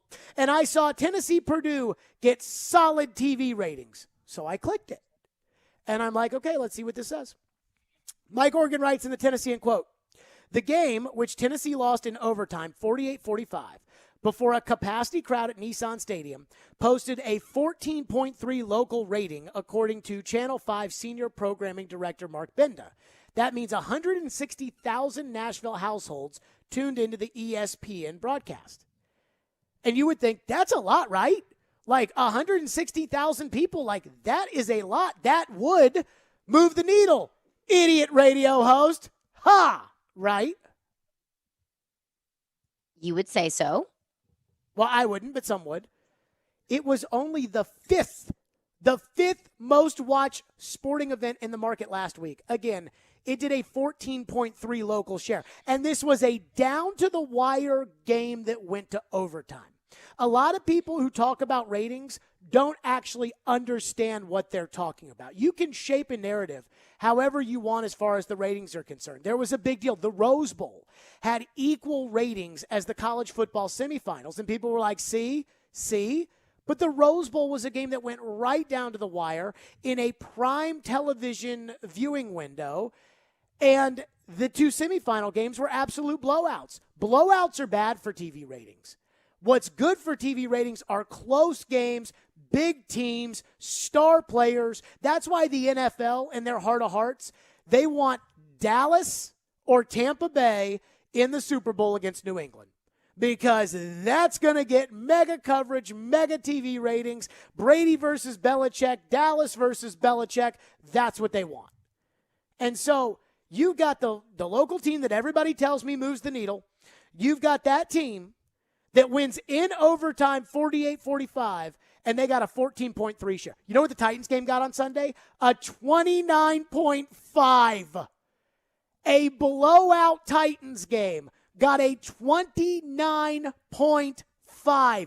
Basically double the viewership for the Vols game. And you all are going to tell me that the Vols still move the needle like they used to? When I first started doing this, and the Vols were about as good as they are now, 7-8 win team, and the Titans were god-awful. The Vols sometimes beat the Titans in TV ratings. Even when the Titans got good under Mike Mularkey and they went to the playoffs, it was kind of like, you know, the TV ratings were like a 23 for the Titans and a 20 for the Vols and a 14 for Tennessee in a bowl game that went right down to the wire. That's not good, guys. That is not a good rating. Not for that. Not for what people are trying to tell me. And I think this goes to my point because Mike Organ includes this in his column. And locally, the college football playoff semifinal game between Alabama and Cincinnati earned a 17.3, Georgia-Michigan a 16.5. Now, here's why this is important for two reasons. First off, I've told you guys, if Tennessee has another 10 years like their last 10 years and Alabama has another 10 years like their last 10 years, there will be more Alabama football fans in Nashville than there will be Tennessee fans. And Caroline, I think we talked about this. I can't remember if you said I was crazy for saying that, but I think a lot of people think I'm crazy for saying that. I don't know if I called you crazy for saying that, but I think that you also have to view it as, okay, are we talking about because Alabama is going to be good? Because Tennessee is always going to be relevant. You're always going to have people who are from Nashville or people who live in Nashville that went to University of Tennessee or are big University of Tennessee fans, because that's just what happens when you're in that state. But are you saying that more people are going to be Alabama fans because Alabama is going to be good and Tennessee is going to be bad? Well, that's why I said if they have 10 years like their last 10 years, and that is the reference. So if Alabama has 10 years like their last 10 years, and Tennessee has the next 10 years like their last 10 years, there will be more Alabama football fans in Nashville. I'm ready to cut that in half. 5. If Tennessee's next 5 years are like their last 5 years, this game was a blowout. Alabama versus Cincinnati. And again, the second part of this, when I said there was 2 reasons this was a big deal, the second reason is they were all on ESPN. So if you wanted to sit there and say, well, the Tennessee-Purdue game was on cable and the Titans game was on CBS, there is an argument to be made, not one that would be drastically that different to where they double it, but there is an argument to be made that the local broadcast television will always have more people to watch than the cable stuff. But all this stuff is on cable when it comes to the playoff. So Alabama had a higher TV rating for a game that was an absolute blowout. Georgia had a higher TV rating for a game that was a blowout than Tennessee did for a game that went right down to the wire. Well, that's also 2 playoff games that have implications for a national championship versus a bowl game that really essentially means nothing. Sure. And also, you can also make an argument that the Music City Bowl was in the middle of the day on a work day versus a Titans game on a Sunday. Now, again, I don't think that makes the difference of, double the ratings or not, but I do think that that is something that comes into play. I don't think there's anything that moves that represents moving the needle like television ratings. I don't think there's anything. And most people don't work on December 30th anyways. Like, that's all kind of that holiday period. Now, some people work, like we were working, but like most people don't work. So I don't see much of a difference between that and the date that the playoff games were on. In fact, New Year's Eve, the evening of New Year's Eve, this is why the Rose Bowl will not move off of New Year's Day. The television window for New Year's Eve is not good. Like, that is not a good TV slot, New Year's Eve. And the games locally on New Year's Eve with Alabama and Cincinnati did a significantly higher number, 17.3 to 14.3, and Georgia, 16.5 to 14.3, and that backs up my point that I was trying to make with Chad, which was the SEC is still big in Nashville. Like, the SEC is huge. So anytime there's a big SEC story, we can lead with that on the radio show. Like, we can lead. Like, there are Ole Miss fans. Let's take one of the top 7 schools in the conference. So Tennessee, Florida, Georgia, Alabama, Auburn, A&M, LSU. So one of the top 7 schools in the program, if one of them fires their coach, or if one of them is snooping around for another coach, that plays in Nashville. People care about it because an LSU fan is going to care if they hear Georgia's out looking for a new football coach. So that thing plays. But the individual stuff, like who's battling for the quarterback job at Auburn, we don't care about that here. And that's because we're becoming a bigger city that is encompassing all of these SEC fan bases at once. I guess what I'm saying is these TV ratings make me feel, and I will monitor this, and again, this is a hypothesis more so than it is a law, but I will monitor this going into next year. And I would ask, instead of texting the text line or calling the radio show and saying I'm an idiot, I would ask this. You watch it too next year, and you see about, man, like these other SEC games are as watched or more watched than Tennessee and Nashville. And that's the point I'm trying to make. But I think one disconnect here is when you say the Vols have never moved the needle less in Nashville. I think a lot of people interpreted that as the Vols are irrelevant in Nashville. And I don't want to put words in your mouth. I believe you are saying the Vols just don't necessarily bring as much oomph now than they did, let's say, 15, 20 years ago. It doesn't mean they're irrelevant. It doesn't mean there aren't Tennessee fans here. 3 years ago. I mean, it's now at a point where everything that I said last week about, 10 years, I've already told you I'd cut that to 5. I feel like the Vols, this proves to me, or this is a really big data point to me, the Music City Bowl ratings, that Nashville is now more of a pro sports town. That it is now more of a melting pot type town. And like Atlanta, I'll use Atlanta as an example. Atlanta is a big melting pot town, tons of SEC fans there, but Georgia rules the roost. Like Georgia, if you were to compare the Georgia game to the other games in terms of TV ratings, it's not close. When Chad Withrow came on last week and said that Tennessee had 4 of the top 10 games in television ratings in the city, I'm like, well, what's that tell us? 4 out of top 10? So it's not 4 out of top 5? It's not, they had the top 2, they had the top 3. No, they had 4 out of the top 10, which makes me think it was probably like 6, 8, 9, 10 or something like that. Well, we don't know that. That's what Tennessee football. I mean, look, last week they were 3rd out of 3. I mean, that is, I got to tell you, it almost feels to me like the process is accelerating. For that 5 years from now, people will not, the idea of a columnist who works in Nashville driving to Knoxville for a regular season SEC basketball game would be like the idea of a columnist in Nashville driving to Murfreesboro to cover like an MTSU non-conference kind. Like you would be like, you would never do that.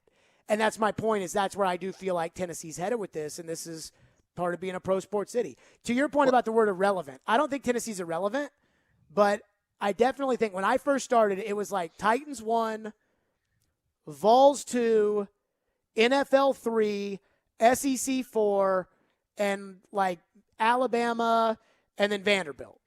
Now, I think it's Titans 1, NFL 2, like all NFL. Like I think more people in Nashville care that Hub Arkish in Chicago won't vote for Aaron Rodgers for MVP than care about the Vols. And I think now I'm going to flip it. I think SEC, like big SEC story, big Saban story, big LSU story, big Georgia story, big Tennessee story, if it's big, that now is more important than the individual things about the Vol. Like I would not bring on somebody, a guest, to talk in the middle of the year about how Vol recruiting is doing. Like on a Thursday or a Friday when the Titans are getting ready to play a game. I'm not bringing on some guy to be like, so how are they doing with the 2022 recruits? Well, Jared, I think they're doing great. I think they've gone out and they got this kid from East Lafayette High School out in Lafayette, Louisiana, and right now he had offers from Alabama, Kentucky, Georgia, Auburn. And I've worked in a pro sports town or a college sports town, so I know what that's like. I'm telling you guys, everybody that was mad at me last week and thought that the Music City Bowl was going to show me what was right, I think it's the other way around. I think the Music City Bowl did show me what was right. And that is that the Vols have fans here, and people love Tennessee. But as far as moving the needle, I am not sure. I'm not sure that it even moved the needle as much as I thought it moved the needle last week. Let's take your calls. 615-737-1025 is our phone number. Save that point. We'll get to that on the other side and your phones. 615-737-1025. Stillman and Company. It's ESPN 1025 The Game. Cherry on top for the Tennessee Titans on a 39-yard touchdown run. The Titans sit at 11-5 as the AFC South champions. A lot to like about how they played. And as the number 1 seed heading into the final week of the regular season. You want to try to create a family that has a common goal of winning. Now the focus turns to the Texans. Bill throwing end zone touchdown. We're breaking it down all week long on Nashville's best sports talk. ESPN 1025 The Game and the Game Nashville app. It's the end of the year blowout sale at Social Furniture. Save up to 70% off Ashley Furniture. Social Furniture has truckloads of the best selection of furniture. Get your nightstands, mattresses, bar stools, sofas, and recliners. All on sale now. Come first for the best selection of furniture before it's gone. And you don't want to miss out. Visit Social Furniture on the west side at 5412 Charlotte Avenue. On the web at mysocialfurniture.com. Social Furniture is a proud supporter of your Nashville Predators. It's the official Bud Light Preds watch party as the Predators take on the LA Kings this Thursday.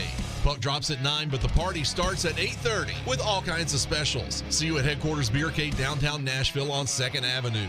Go Preds! Hey, it's Jared for TriStar Moving. If you're looking to move, you need to give my friends at TriStar Moving a call. At TriStar Moving, you'll get 5-star service throughout the entire process. Everything will be taken care of, from covering your floors, banisters, railings, front door thresholds, furniture, TVs, and more. They took great care of my move and made it as stress-free as possible. If you're looking to move, give TriStar Moving a call, 615-640-1219, or visit them at nashvillemoving.org/radio and get 5% off your entire move. TriStar Moving, my official movers. Do you really want to go through another year with that awful joint pain? Well, don't do it. Resolve right now to get yourself moving again for 2022. Willie Donick here. It's time to call the folks at QC Kinetics. Non-surgical regenerative treatments for joint pain. We're talking lasting results using natural biologics. No surgery, no pain meds, no steroids, and no downtime. This is really exciting stuff. Regenerative, restorative treatments that actually encourage your body to heal itself using highly concentrated natural biologics. Patients rave about it for hip pain relief, knee pain relief, shoulder and back pain relief. Don't let them give you the steroids. Don't let them tell you your surgery is the only option. Get a free second opinion at QC Kinetics and do it now. And imagine life in 2022 without pain. Call the local medical professionals at QC Kinetics.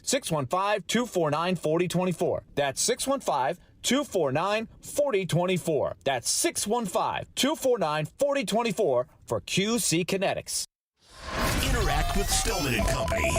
Call or text the show at 615-737-1025. Driven by WilsonCountyHyundai.com. Disappointed in the outcome. Disappointed for everybody inside of the locker room tonight. They left everything out on the field. Disappointed in the result, but man, the journey's been unbelievable. When we took over this program 11 months ago, where it was and who and where it is today, two completely just proud of these guys. They've come so far, man. And special thanks to our seniors, guys that stayed, that fought, that competed, that bought in, that led, that showed what the spirit of a volunteer is. Our young men that aren't seniors that will be coming back. How much growth they've shown over the course of 11 months, on and off the field. Just so proud of them, and So disappointed for them in tonight. Disappointed for our fans in the outcome of the game too. Man, the the passion of our fan base is just it's not surpassed anywhere in college football. Man, they are on fire. Man, driving up with the buses tonight was a special scene, as good as I've ever been a part of, and appreciate all of their support tonight. Through the bowl season, but really all season long, and appreciate them being on this journey with us. There you go. That was Josh Heupel after the Music City Bowl. 14.3 rating, close game in overtime, beaten in the city of Nashville by 2 blowouts in the playoff. And again, just from a national perspective, a non-playoff game featuring a very popular team, Ohio State, equaled what the playoff games were because the playoff games were blowouts. And so, again, I made a comment last week that I thought the Vols have never moved the needle less. People got mad. And then a TV rating of 14.6. I have an article pulled up, Caroline, from 2017. And the headline in the Tennessean, Tennessee Vols beat Titans in local TV ratings. This was 2017, a year the Titans went to the playoffs. Tennessee versus Florida earned a 19.6. Titans, 18.1. Titans last week against the Dolphins, 29.5. This was always a Titan first town, but you're talking about 4 years from now, the Vols, for a bowl game that everybody was telling me was a big deal, the Vols, that number's starting to go down, close bowl game. Titans, those numbers are almost double, what they were doing in 2017. That's what happens when you become a bigger city. You had a thought before we went to the break, Caroline. Yes, you've been saying so. The playoff games get better ratings, and Tennessee had 4 of the top 10 most watched games in whatever it was. Whatever stat. That's not my stat. Yes, I don't know what you referenced it in the last segment, but I think that's more of a Nashville thing and not necessarily a Vols thing, because you look at the city of Nashville, it looked much different 20 years ago, 15 years ago, 10 years ago, 5 years ago. People from all over the country, especially all over the South, are moving to Nashville. So that's eyes that were probably on Vol content or on Vol games 20 years ago that now people have moved into Nashville and they're not Tennessee fans and they don't care about the Vols. Maybe Georgia fans, Auburn fans, Kentucky fans, Kansas State fans, whatever it may be. So I don't know if it's necessarily, and I think it may be a combination of the two, which is fair. Is it all Tennessee just not being as good as they were 20 years ago? Or is it people who live in Nashville aren't necessarily Vol fans and it has nothing to do with the performance of Tennessee football? Oh, that was the whole point the whole time last week. That was the whole point, was Vol fans are Vol fans. That's fine. Yeah. Vol fans are Vol fans. They'll be Vol fans. It's not like Vanderbilt fans who, stallings and the fact that the stadium stinks. Like, I grew up a Vanderbilt fan, and I watched a Vanderbilt game yesterday, but, honestly, I don't care. And Vanderbilt can go do whatever they want and knock themselves out. And I don't think the Vols are, losing people that are done being fans. I do think people that are Vol fans that have kids, are like, maybe I'll go somewhere else. Maybe I'll root for another college, after I go to a different college or something like that. But no, I think that's the whole point. When you're becoming a bigger city, you have more people come in. Again, that's why I'm arguing that the SEC, like a big SEC story, a big Saban story. If we start talking about is Kirby Smart going to crap his pants on Monday night when he sees Nick Saban? If we start talking about that, I bet that would move the needle more for our audience than talking about the Vols would. Who are the Vols going to recruit this year? I don't know. Let's talk to Johnny Joe at GoVols247.com. Johnny, but that's also who are the recruits? A more relevant story is the college football playoff championship rather than recruiting. Well, see, now you're just picking apart what I'm saying. You're taking each thing and analyzing it right now the playoff is more important but I'm telling you, I think any big SEC story, any big SEC coach story, if your coach goes out and says something else that's stupid, like at LSU, that's a bigger story in Nashville than these small stories that have to do with UT. Whereas if you're in Knoxville and you're doing Knoxville radio, that is oh my God, Bubba Simpson is picking between us and Kentucky today. And I don't care. Do recruiting on your own time kind of thing. The only thing that we talked about with National Signing Day was that Takis kid. The Takis guy. Ended up picking Kentucky or whatever it was. All right, I promised your phone, 615-737-1025. Phone lines driven by WilsonCountyHonda.com. Are people mad, Caroline? Not really. But there are some mad Vol fans, I'm sure. But one texter texts in and says, it appeared the stands were more full for the Vols bowl game than they were for the Miami game. How is that possible when the Titans game has much better ratings? Look, people want to do crowd size. Like, this has turned into like a big argument about, like, look at the crowd. And again, I would argue if they put down a basketball court and Kentucky played an SEC championship game at Nissan Stadium, they'd probably sell like 50,000 tickets. I mean, maybe even more. And you know that those seats at the top would be terrible. Like, ticket sales, I don't think equals locally moving the needle like a TV rating does.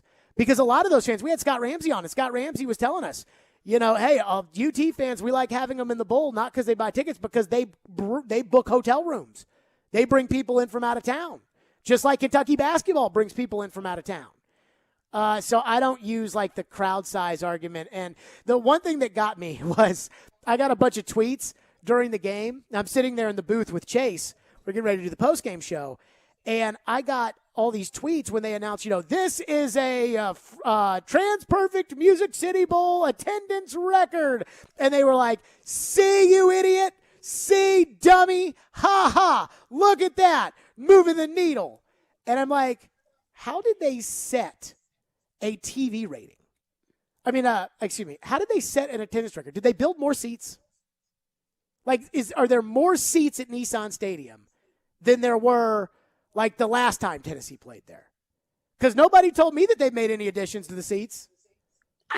When it comes down to it, I think at the end of the day, like, this is more of a Nashville conversation than it is a Tennessee conversation. This is the city of Nashville changing, and the people who live in the city, the demographics are changing.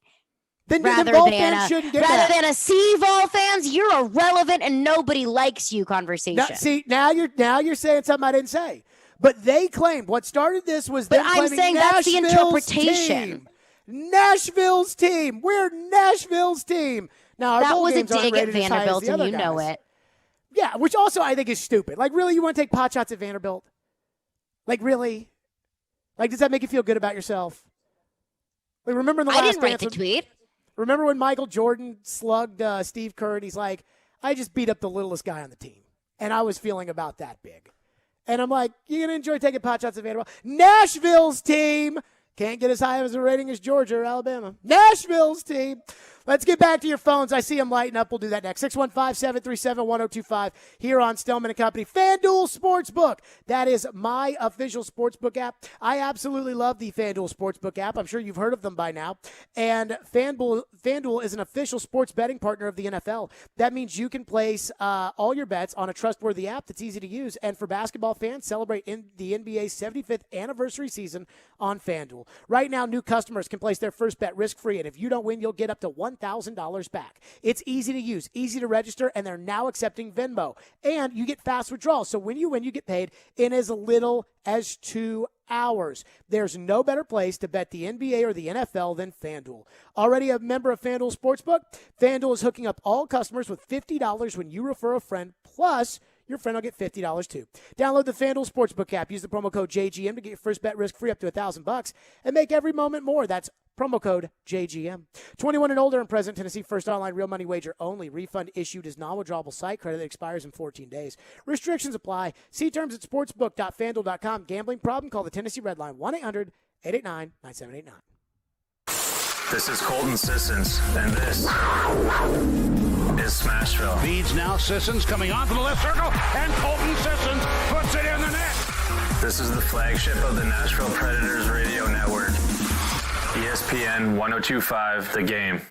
Victory Award-winning New Amsterdam Vodka knows all about it, but in life, it's not always so clear. So New Amsterdam Vodka believes that in life, you've got to find your own wins. You've got to overcome your fears, go all in, even when you've got nothing at all. Find your wins. And when you do, raise that glass of New Amsterdam Vodka in victory. You've earned it. New Amsterdam Spirits Company, Modesto, California. Hey, it's Jared. Your body needs water. That doesn't mean it has to be boring. And I'm here to tell you to give Focus a try. Focus is a sparkling water with a spark. It's infused with a boost of natural tea caffeine so you get clean energy without sugar, calories, or crash. Go to drinkfocus.com to find the full lineup of flavors and get them delivered right to your door. Enter promo code GAME at checkout for 15% off your first order. Focus is also available at your local Publix. That's Focus, P-H-O-C-U-S, on the web at drinkfocus.com. Parman Tractor and Equipment is your one-stop tractor and equipment solution and Middle Tennessee's Link Belt and Takeuchi dealer. No matter how you're getting there, start with Parman Tractor and Equipment. Rent or purchase a track loader, mini excavator, large excavators for your job site, or something in between. Their service and parts team will get your work site up and running in no time. Parman Tractor and Equipment will come to you for service if needed. Visit ParmanTractor.com for more info. Your Middle Tennessee Link Belt and Takeuchi dealer, providing totally outrageous customer service. Get in zone, AutoZone. Welcome to AutoZone. What are you working on today? Ready for an oil change? We can help get the right protection at the right price. Right now, you can get 5 quarts of Valvoline Daily Protection or Valvoline Max Life High Mileage Motor Oil with an STP oil filter for just $28.99. Visit one of our 6,000 stores or order from AutoZone.com for same-day store pickup or next-day delivery. Get in zone, AutoZone. Restrictions apply.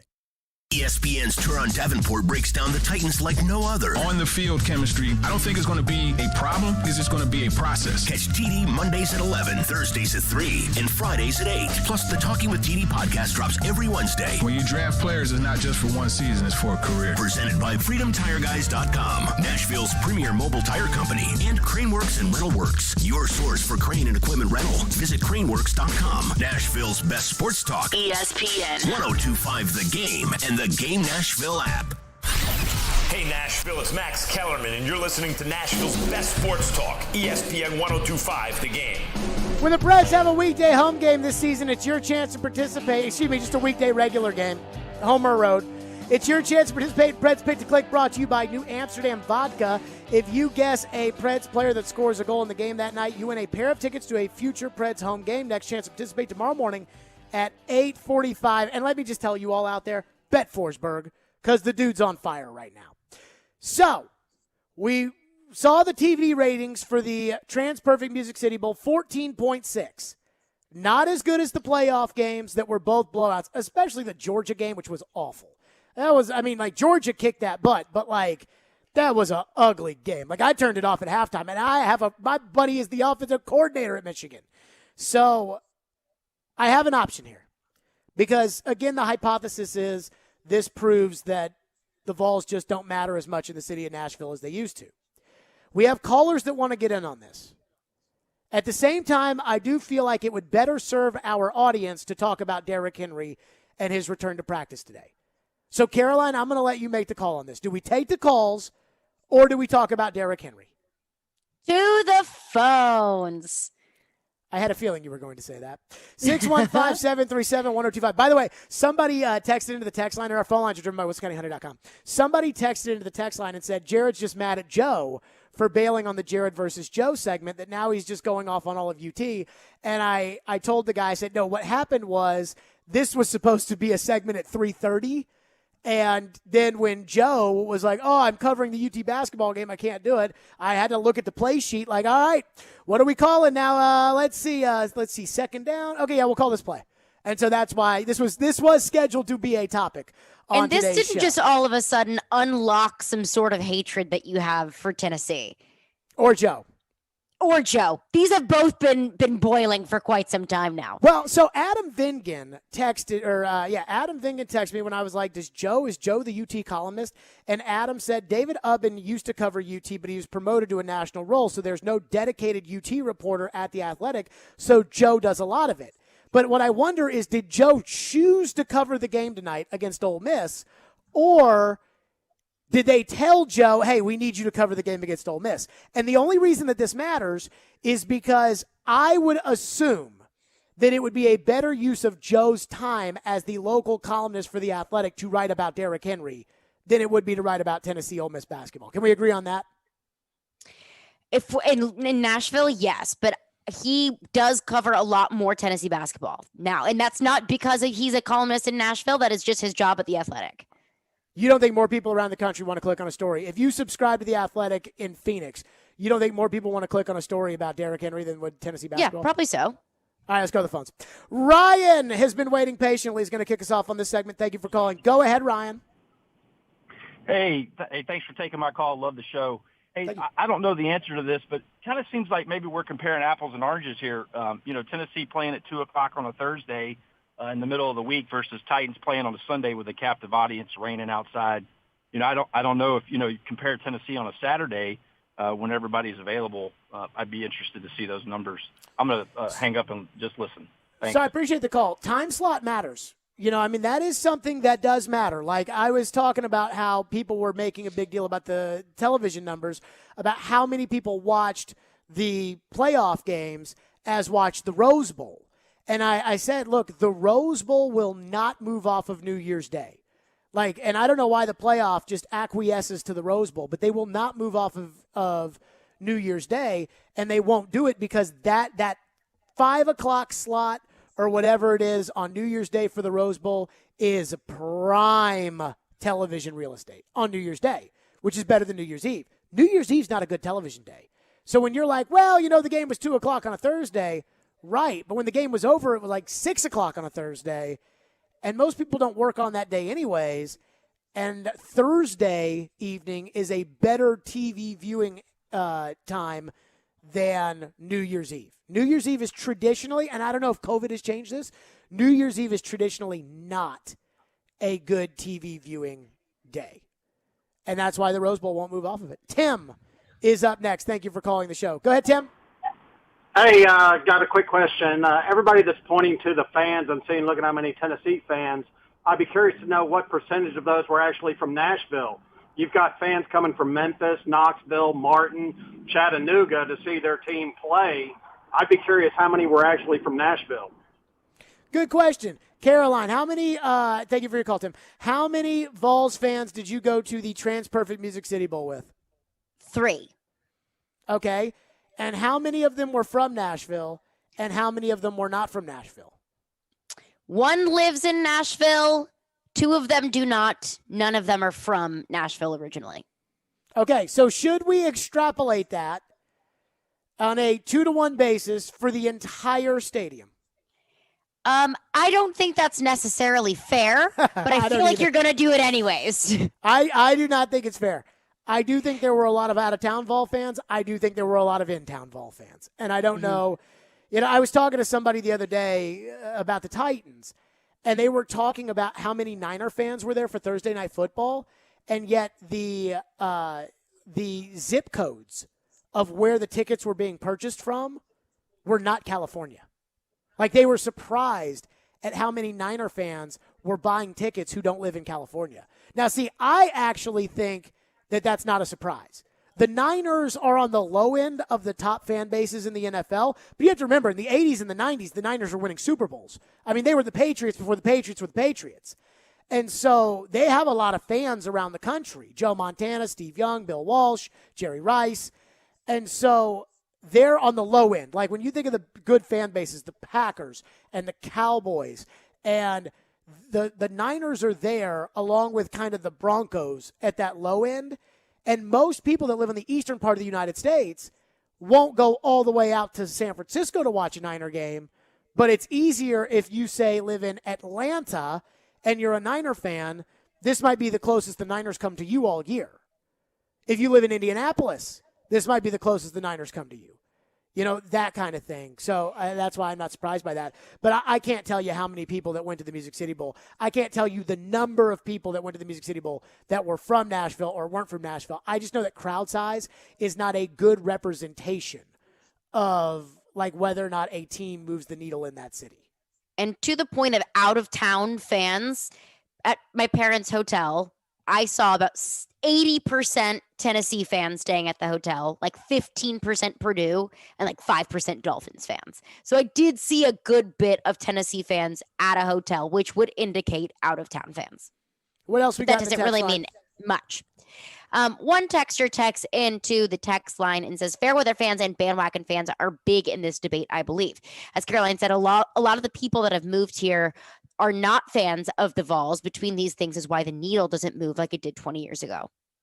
So I think the bigger thing about all the people that have moved, and I don't know if all the people that are moved are what's making the difference or not, but I think the biggest thing is that almost everybody that moves to Nashville, I shouldn't say almost everybody, but a fair percentage of the people that have moved to town are already from the South. So they already have an SEC team they like. Yeah. Like, so, you already like LSU. So that's, and I have friends who are Ole Miss fans, Kentucky fans, Georgia fans. And see, that's why I think a big SEC story plays. I'll give you an example. Did you watch the LSU-Kentucky basketball game last night? I did, yes. I did too. I watched the end of it. I didn't really care. They got that one guy for Kentucky that gets like 75 rebounds a game. But other than that, I don't really care, and I'm not going to. What if it came out tomorrow? Now, again, Derrick Henry right now is the story coming back to practice. But what if it came out tomorrow that John Calipari was caught cheating for recruits and was resigning immediately, or they were launching an investigation immediately into Calipari? Like, I think that's a big story in Nashville. Because, again, it's a huge college basketball SEC. didn't matter. But see, it's different. It's a huge SEC story. Like, it's a the drama over the X's and O's. Right. Like, Kentucky LSU basketball does not matter. I am not going to waste time talking about Kentucky and LSU basketball when the Titans are preparing to win the number 1 seed in the AFC. No shot. I'm telling you right now, I am concerned that I have not talked about Derrick Henry this hour. Like, I'm like, man, you try to hold every segment to its most, and you haven't talked about Derrick Henry yet this segment. It's like, are you doing your listeners a disservice? Because we talked about Derrick Henry for the whole first 2 hours of the show, but the people that are listening at 2:16 are probably not listening at, 5:49. So it's kind of a little bit of a disservice. So I am going to put that on Joe because I had plenty of Derrick Henry topics in Jared versus Joe. Yeah, I'm going to put that on me. But if you want to put that on Joe, I probably should have done 2 segments on this, but I have a lot to say. But if you want to put it on Joe, I'm not going to tell you to not put it on Joe. That's, kind of a personal decision there in that regard. 615-737-1025. What Vrabel had to say about Derrick Henry's injury, because I have got to update you on Derrick Henry. I feel like I have left people hanging. We'll do that next. Stillman & Company. It's ESPN 1025 The Game. From the Fox 17 News Code Red Weather Center. I'm Fox 17 Code Red meteorologist Greg Bobus, and Code Red weather tonight through Friday morning. Snow picks up after sunrise and really ramps up afternoon through the evening hours. 2 to 4 inches are likely. Driving conditions very difficult late in the day.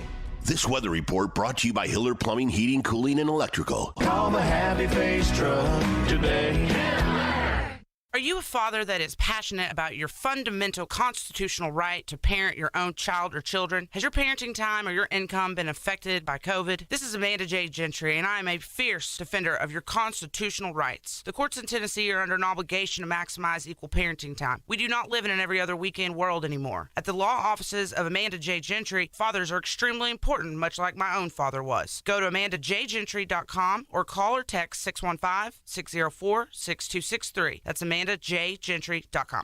Your home value is way up. Why not use that equity to make your house even nicer for the new year? Hey, Willie Donick here talking about a cash-out refi with Loan Pronto. So call Loan Pronto now. They're fast-tracking home refis for the new year, and people are getting checks for $60, $70, $100,000 or more. And right now, Loan Pronto can even cover all your closing costs. Listen, your home's value is way up. All you have to do is convert that equity into cash. Cash for a new luxurious kitchen or a new home office, or start that swimming pool so you can use it for the summer. Call Loan Pronto now. You can even close in as little as 2 weeks with a big check. Do it now, and you can even skip your next 2 house payments. So make 2022 the year you fix up your home and reinvest with Loan Pronto's help. That's 615-499-5780 or loanpronto.com. 615-499-5780 or loanpronto.com. Equal housing lender. NMLS 1661781.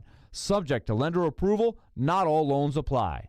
Hey, it's Jared for TriStar Moving. If you're looking to move, you need to give my friends at TriStar Moving a call. At TriStar Moving, you'll get 5-star service throughout the entire process.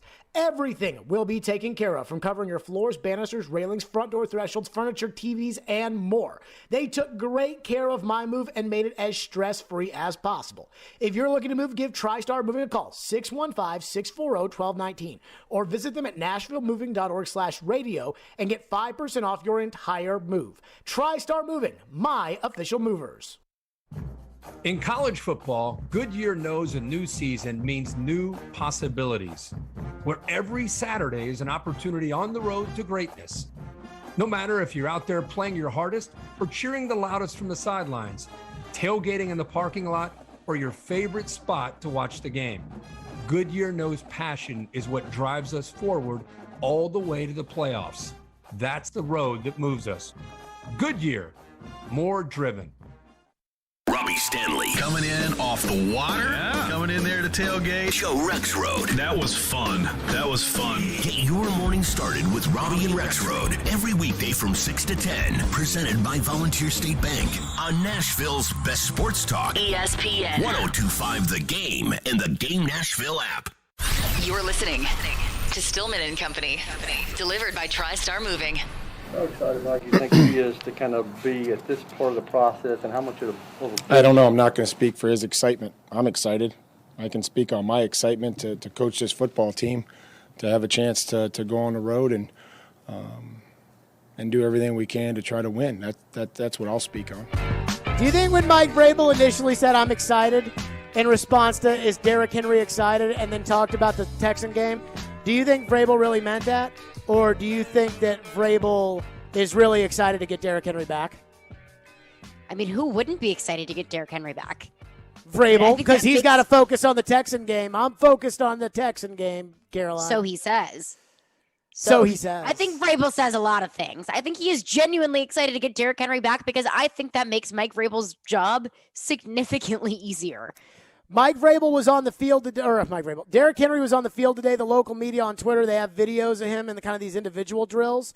TD will be with us tomorrow for the TD Power Hour from 3 to 4, and I will be grilling TD on everything Derrick Henry related. Like, did you see every toe of the cleat go up, and how did it land properly, and how did it fit? And I will be, I will need all, because TD will have 2 days of Derrick practice by the time that he joins us for the TD Power Hour tomorrow. So be looking forward to that. Vrabel was asked, again, Diana Rossini reported yesterday that Vrabel, that it's a long shot for Derrick Henry to play on Sunday. Vrabel was asked about if Derrick doesn't play and has to go back out for the playoffs.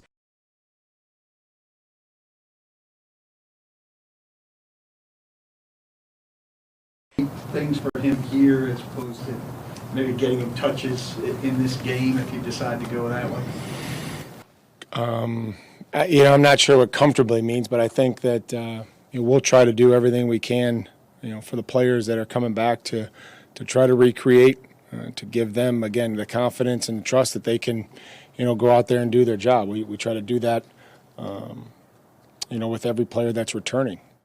So, again, hold on hope and that Derrick is ready to go when it comes time for the playoffs. And again, Vrabel's not going to talk more about Derrick. Today he cut off the questioning and said, anybody want to talk about the Texans? When they kept asking about Derrick. TD will join us tomorrow. He will have all the Derrick info for you. We are out of here. Smashville Live. Chase McCabe, Hal Gill, Preds are red hot and in first place. We'll see you tomorrow.